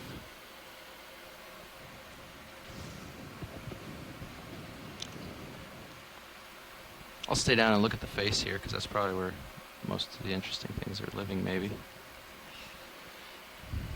Sidle along. Boy, Randy, you have a lot of takers for your geology description, don't you? Yeah, I noticed there were some crickets in the room. What are they doing? There's something at the bottom of this one. But I'm just sort of looking at the view Sea star for the on ROV, and there's some really neat long coral. fissures, and I mean, I It's a assume different these kind of are sea star. this You is wanna all look? basalt. But Yeah, we have to take a look at this one Any- because this is the first predatory type that we've seen, I think, on this dive. Okay. Sorry, Aunt Randy, we're just getting a closer look at the sea star that's on this bamboo whip. Drop down a little more. Absolutely. Get my toe hold. We haven't seen predatory sea star, at least Not on our gonna get dives to the so mouth far. side, obviously, 'cause it's I know we haven't facing had the that many rock. dives yet, but Yeah. we saw a predatory Just to the urchin back. yesterday.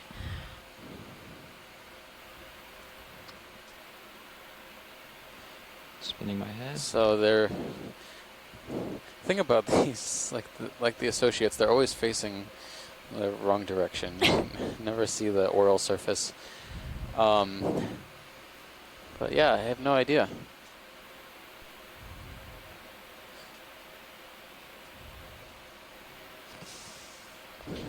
I'll go up to where the little suction cups are on the coral there. We should definitely have a sea star key out here with us now. Seen a few of these. What's looks interesting and very what we're seeing similar. right now is basically this clean skeleton of the bamboo whip, just beyond the sea star, and the sea star is essentially consuming the bamboo tissue as it works its way up the stalk. And you can see the dead skeleton of the bamboo just below. Steve and I were remarking on this earlier. Some of the bamboos that we've seen throughout seem to be pretty healthy with the tissue continuous. Even the large bamboo colony that we saw down below the ridge seemed devoid of any kind of damage, which was kind of incredible given how long-lived it is. So again, this is a notable observation of a sea star predation. I know that on the previous expedition they did see some examples of that, but we haven't so far on our dives. So to get to waypoint 3, going to high pack, we want to go about 320. But it looks like the 320? sonar is, yes, but it looks like sonar Looks like you're going to be going has it along more the north. wall. I don't want to do, well, 320.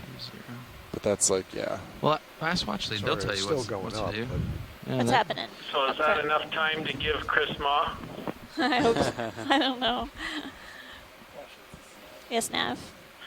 Okay, it most closely matches something that's called Cerciaster in the Okeanos Animal Guide, and specifically Cerciaster pullus. It looks like it had a lot more tubes coming out of the back than the image in the actual online guide, but the scales along the arms look quite similar and very distinctive, and also the length of the arms in proportion to the disc.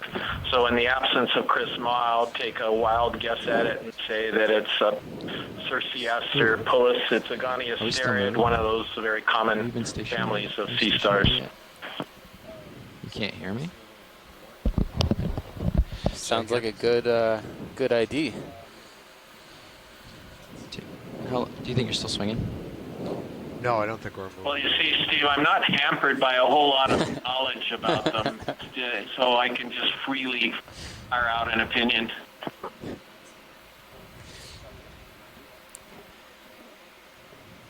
Oh, no. But yeah, ship just, sorry, I saw these couple ship of moves. We value- It also helps that every time Chris comes to Hawaii, I barrage him with photos, and Okay, I so meet we're- with him when I go to Washington on his turf, bringing along wanna lots get of uphill. photos. Yeah, they want to be going about Maybe a few things northeast. stuck So we over can the keep years. going at 345. and that should be a happy medium. Hey, it's something to put into the notebook. So as long as to we're look headed at later. mostly. Yeah, take that. I think we're okay, right? Or not the peak, but where this ridge meets. Yeah. So are you both happy with keep going at 345?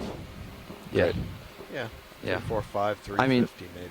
Yeah, I think I have the ridge here, so we don't like that. So That it's flat almost- spot. yeah, I can fly up and over and make sure. Maybe just give it a little quick peek. But I think this is the ridge line. I'll just go take a look. Actually, we're just getting ourselves oriented and calibrated with high pack. Real Yeah, quick. it seems like the high pack bathy is off of our depth contour. Am I misreading this? No, not necessarily. 1600. Yeah, well, No. actually, we've had a 20, 30 meter offset pretty much the whole dive. Okay. So that really hasn't changed. But yeah, it is off. Yeah. That's So- kind of a big offset. Yeah, so we have an offset of 20 or 30 meters, but we also, I'm trying to see if we have an offset in terms of This looks to be the top of the actual ridge. bathy, but this is the top of the ridge, and I'm almost in the center of the top of the ridge on high pack, so that seems to match That's nicely. good. We're just off on our contours. Yeah. So this is Yeah. the top of the ridge. So would you rather fly on top of the ridge or along the side of the ridge? We Or basically, yeah. Okay. Split the difference. Yeah, okay. We can do that. So you want me to come take peeks at the top, but also keep the edge too? Yeah, I think All right. it's great to be able to get a little shallower as well. So it's going to be more like Alright. 350, something like that, or 345. Well, it's either way. Yeah. It doesn't make a big difference. I'll just put in 345, 30. So we'll That keep works. Cirrus a little bit west of the ridge, and that will allow me to come back and forth without any worries with the tether, and then we'll be able to address both the edge and the top. And I'll make sure I come sneak up here and take a look more often, because I have been mostly staying on the edge. All right, pilots, I will put the move in. Sounds Chris, good. it 30 seems meters, that your 345. opinion was well founded in fact, because Chris Ma confirmed your another big assignment picnogonid on Twitter. Yeah. Have we seen plenty of picnogonid on this? Do we want to Yeah, see a bigger one? At least to the genus we're level. fine with it. Okay. Thanks. I didn't know. Well, good. Maybe he feels that all the time I require from him is at least reasonably well spent.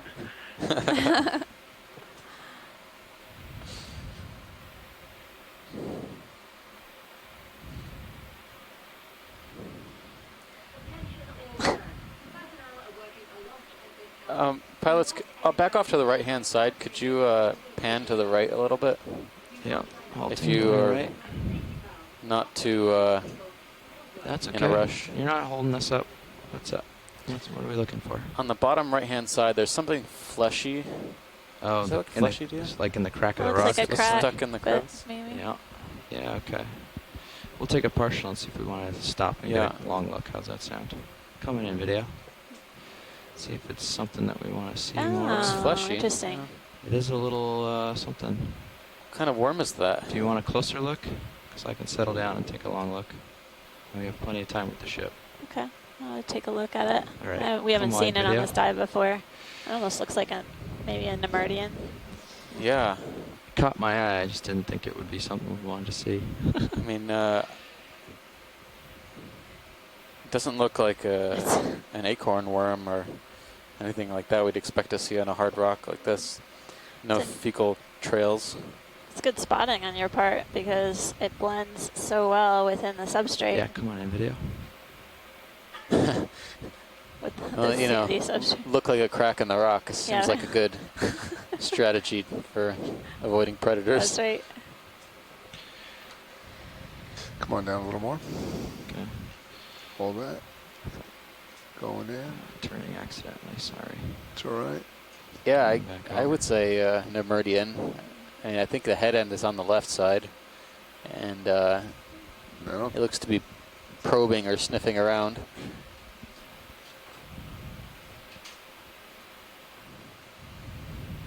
That's all I got. So yeah, Nemerdians are basically in their own phylum. It's a worm type organism. There are lots of worm types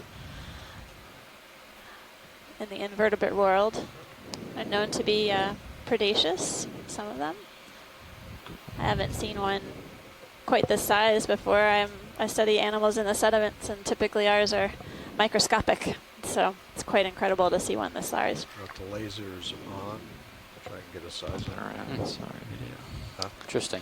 Yeah, we can bring I've never those. seen one of They're those going to on be the out of view Okeanos for tab now. before. Let's pilot if we're able to get some lasers on it. That would be awesome. Yep.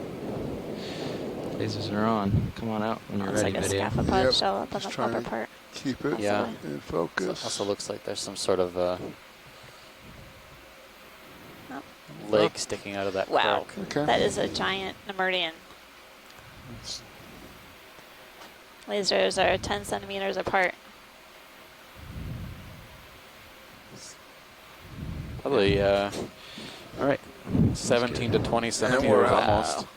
Giant. 17, 18, Pilots, we have 20. about 9 minutes left before you have to start to set up to get off bottom. Okay, let's keep Okay. cruising along. 9 minutes till we're off bottom eye. Busting a move. That's my least favorite thing for the nav to say. Time is up. Exploration is over for the day. That means you're in the right job. That's right.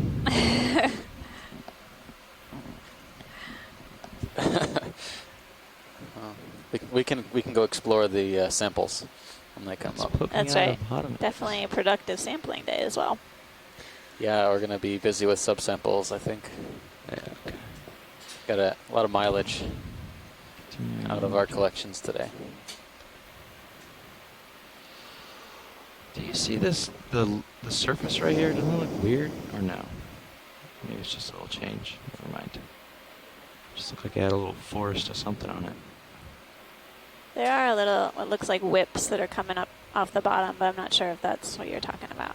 Come in real quick, video. I might be totally wrong. Just come in This looks a little turbated. Snap zoom. He didn't hear you. Sediment? There's a couple of sponges, stuff in it. and then that looks Yeah, like there's the lots of little black coral Antipatharian whips. whips. Yeah. little tiny things sticking off. It's just very thin, I think. Mottled All right. coloration. Thanks. All right, full wide.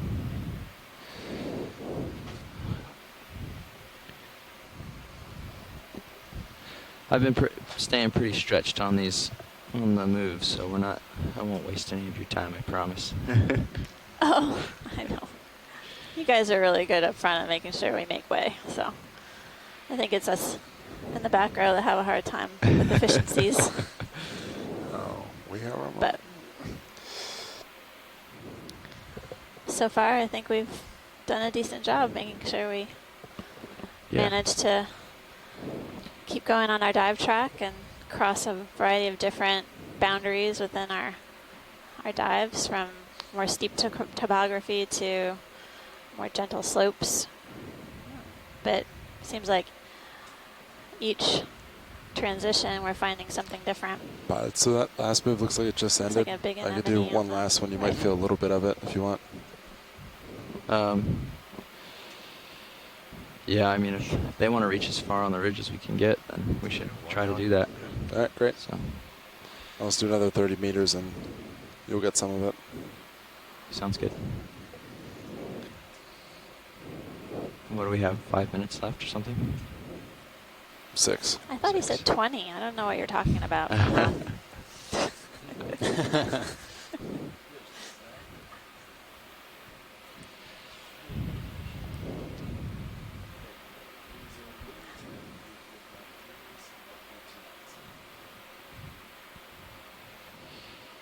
Yeah, so we didn't ask. We don't want to do a last 5 minute dash around and look for a rock, right? We're moving. We're going to keep the ship moving. Is that agree with you guys? We keep moving.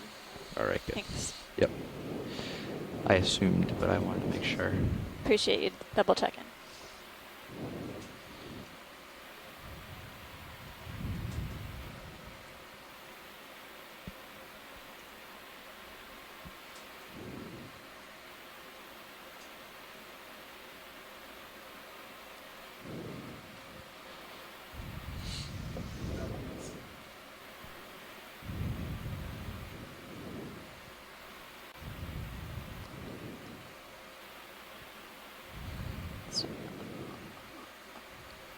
Looks like a sponge. Yeah, large part of the sponge. that-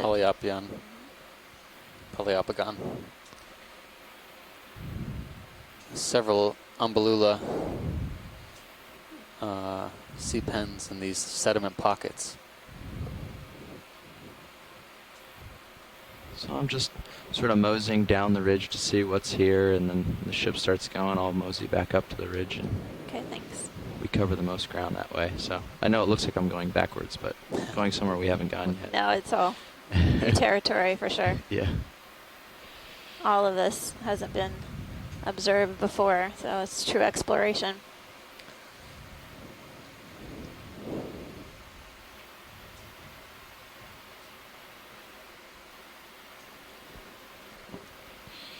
That's as far down as I want to go. So just mosey a little along this way and pop back up.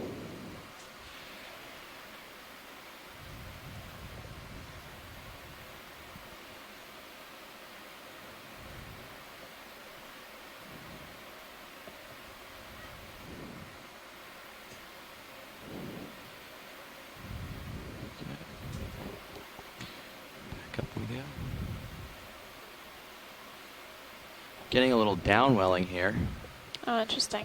So must be coming down the ridge. You can sort of tell by the particles a little bit too. When I went down that whole way, I was pretty much not touching anything, so the current was basically just pushing me not only backwards but down the ridge. Okay. So it's a little bit of effort to fight up in the ridge here.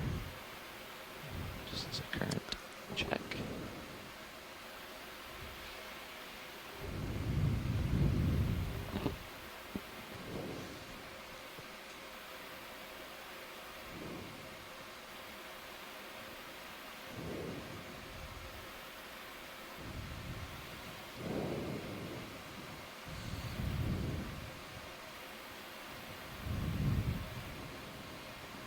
If you want to start putting away swing arms, Roger that. be Can do. time efficient. Give us the most bottom time. We don't want to spend time doing that later.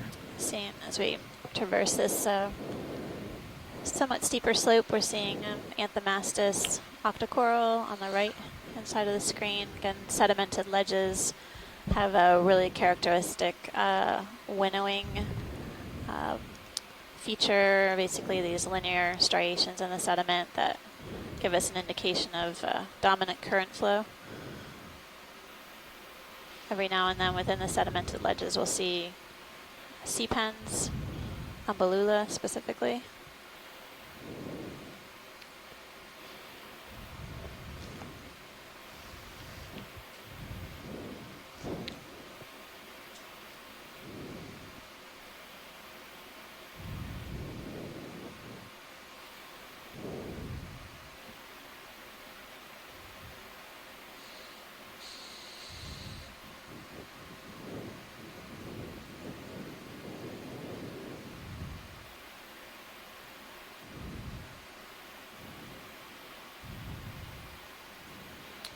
Looks like another one of those bamboo whips that we've been seeing throughout the dive. This is an interesting seafloor because in the multi-beam slope intensity plots, there were these humps along this ridge, and it's interesting to see what they actually are. They're basically just outcrops of big basalts.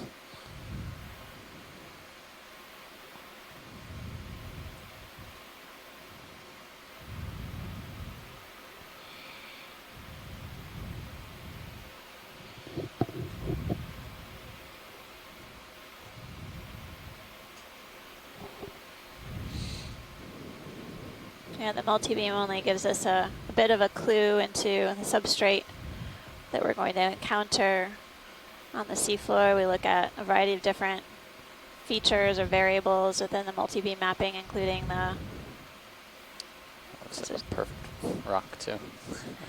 multi-beam includes backscatter as well as we can get some slope information, but really until we have eyes on the seafloor and can image the characteristics, we won't know all of these finer features that we may encounter.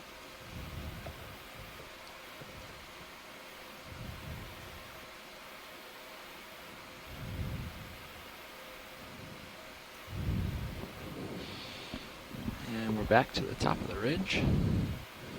This is probably the last scan of the top of the ridge we'll get to make here. Okay.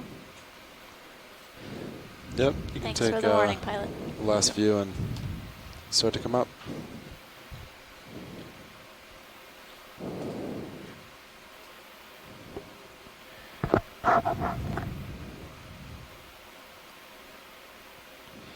You can come Still up as I seeing the scan sea along of you. here.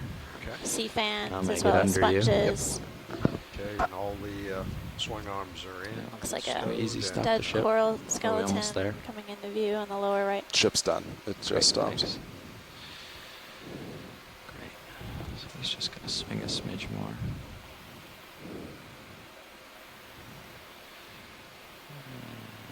Scan.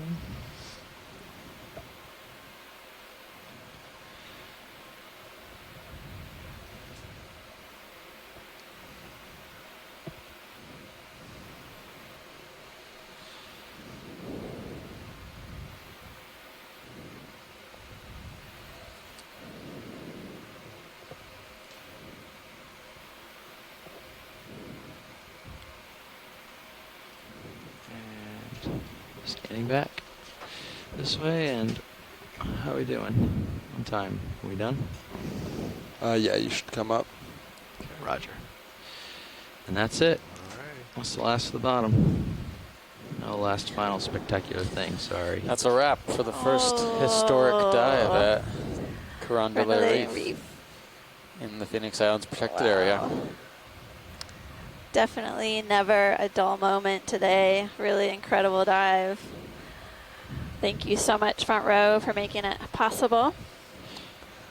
And for the ship also for getting us here. Yep. And for the video team for getting some amazing imagery of the corals. Okay. I'm going to turn left and line up towards the west.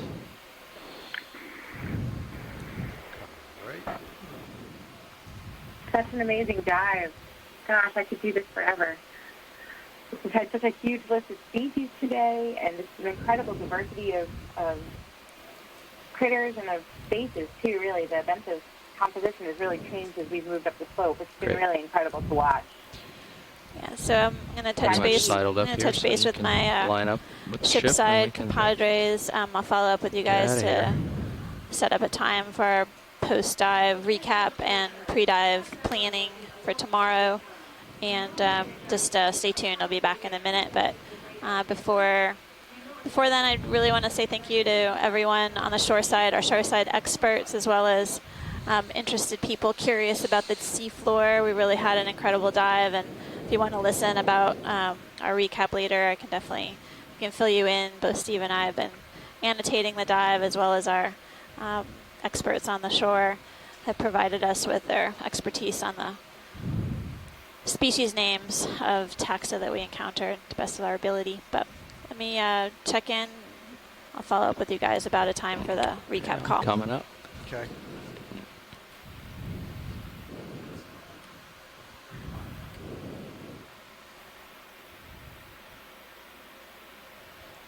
Looks like we'll have a dive recap call and pre-planning call for tomorrow's dive in 5 minutes.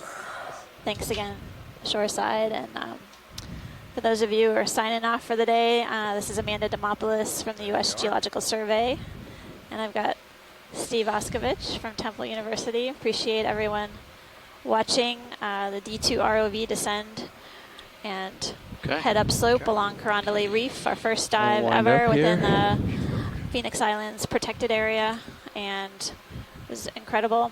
I'm thrilled about all of our discoveries today, and look forward to tomorrow's dive. So hopefully you guys can all stay tuned. Bye. Oops, I accidentally locked my surprise. There we go.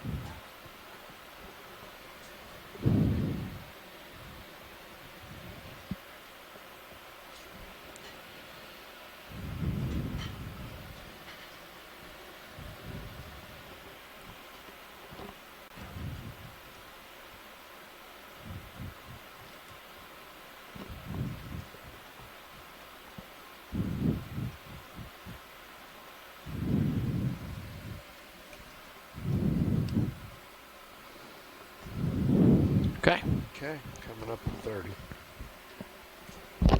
Yeah, pilots. So we're just going in deeper water, so no danger fitting anything. Yeah, as soon as we're up over this ridge. Yeah. Give us about another 50 meters Left before or we start right? coming ahead. Copy.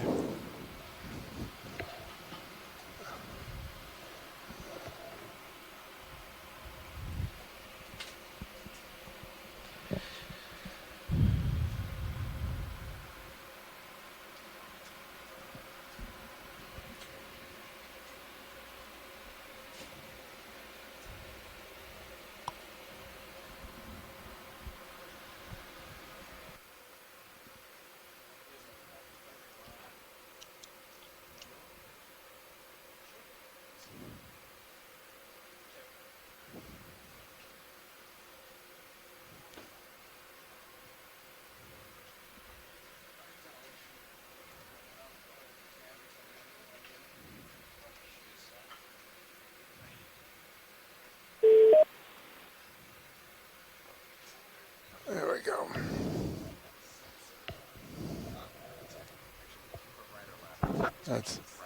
I can do that.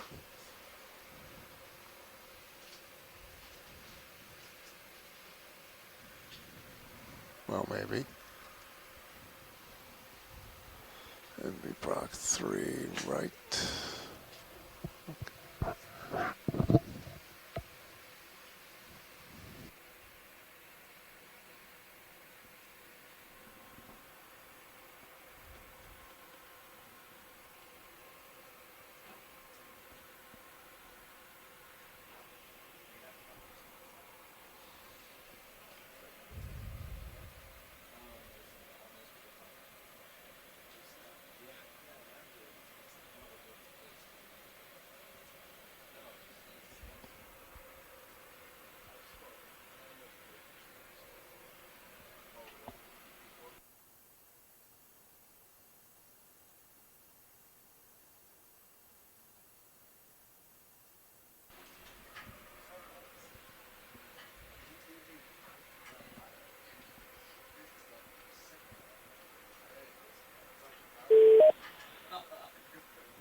Bridge, RV nav.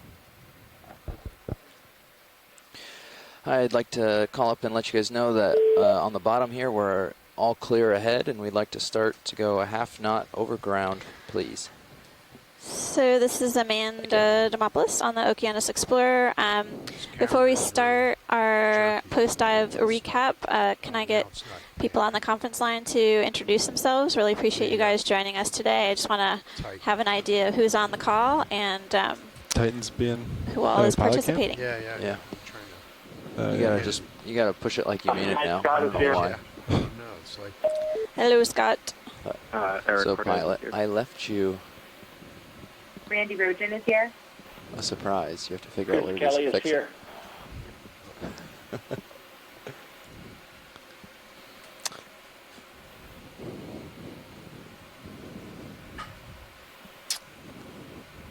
Okay, well, thanks you all for joining us. Steve Oskovich is also here. He didn't decide to leave us mid-cruise, which I appreciate.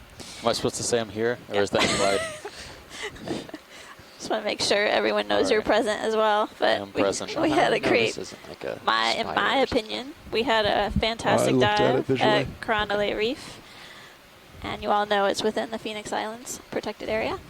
We basically, our goal was Can I to actually head see? I down think to there's a about paper underneath you. 1,891 meters, almost 1,900 meters. We It has actually the whole thing there. arrived on the seafloor approximately about 1840. We headed up a really steep slope, essentially vertical wall, and encountered several different coral species as well as sponges and associates from the beginning of our dive throughout. The terrain transitioned to a more gentle slope, but with basically some periodic outcrops of rugged substrate.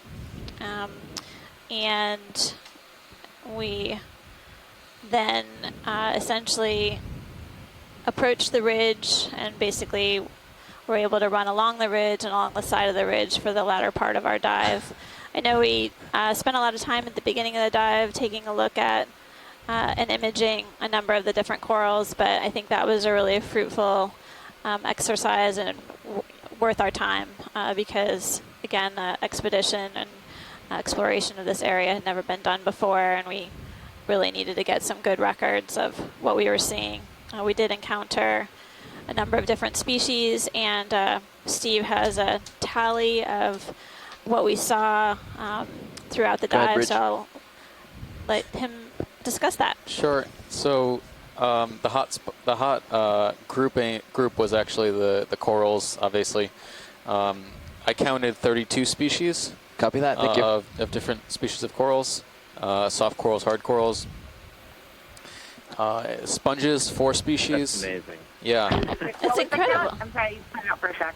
Oh yeah, I have to do a report. It was to the dive 32 soup. species of corals, Anything and other than current I mean, wind that you got I to reckon streaming that's I gotta actually tell an them about? underestimate, but basically say that's, so, yeah. that's what we Coming were in able too. to at least Usually always comes in. quantify Everything's during pretty our much the same, time. but But changes. You guys I don't know that report there were anything others that other we didn't get than a close-up that. view. It says I that want an update. possibly were other This is species. something out of the ordinary. 4 good, species of sponges, 3 species of fish, and then other invertebrates and coral associates I lumped into one group as being 21 plus species of free-living ophiuroids, echinoderms, and other mobile benthic creatures and immobile creatures.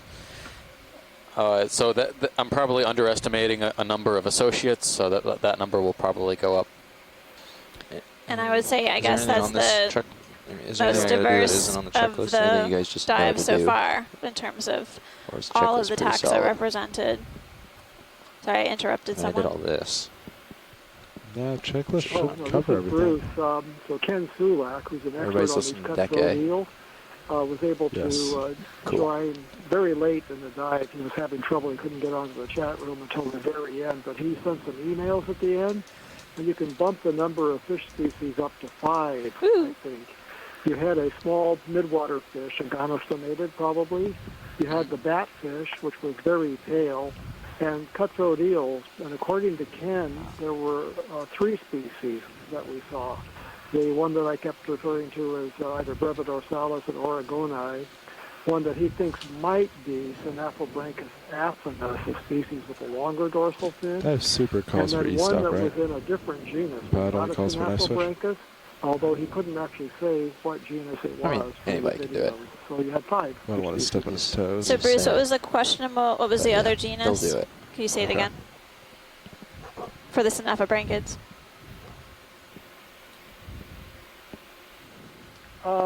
He actually didn't say what the other genus was. Okay. In some ways, it resembled the genus Ilyophis. That's Ilyophis. But it differed in at least 1 or 2 ways. Did you figure out from that what I genus, left so wrong he for you? wasn't certain. I think one of the high points of the lights? dive No. in particular Or was upper the or lower? discovery of that enormous bamboo coral that was, again, perched on this ledge. It had a number of different tendrils or holdfasts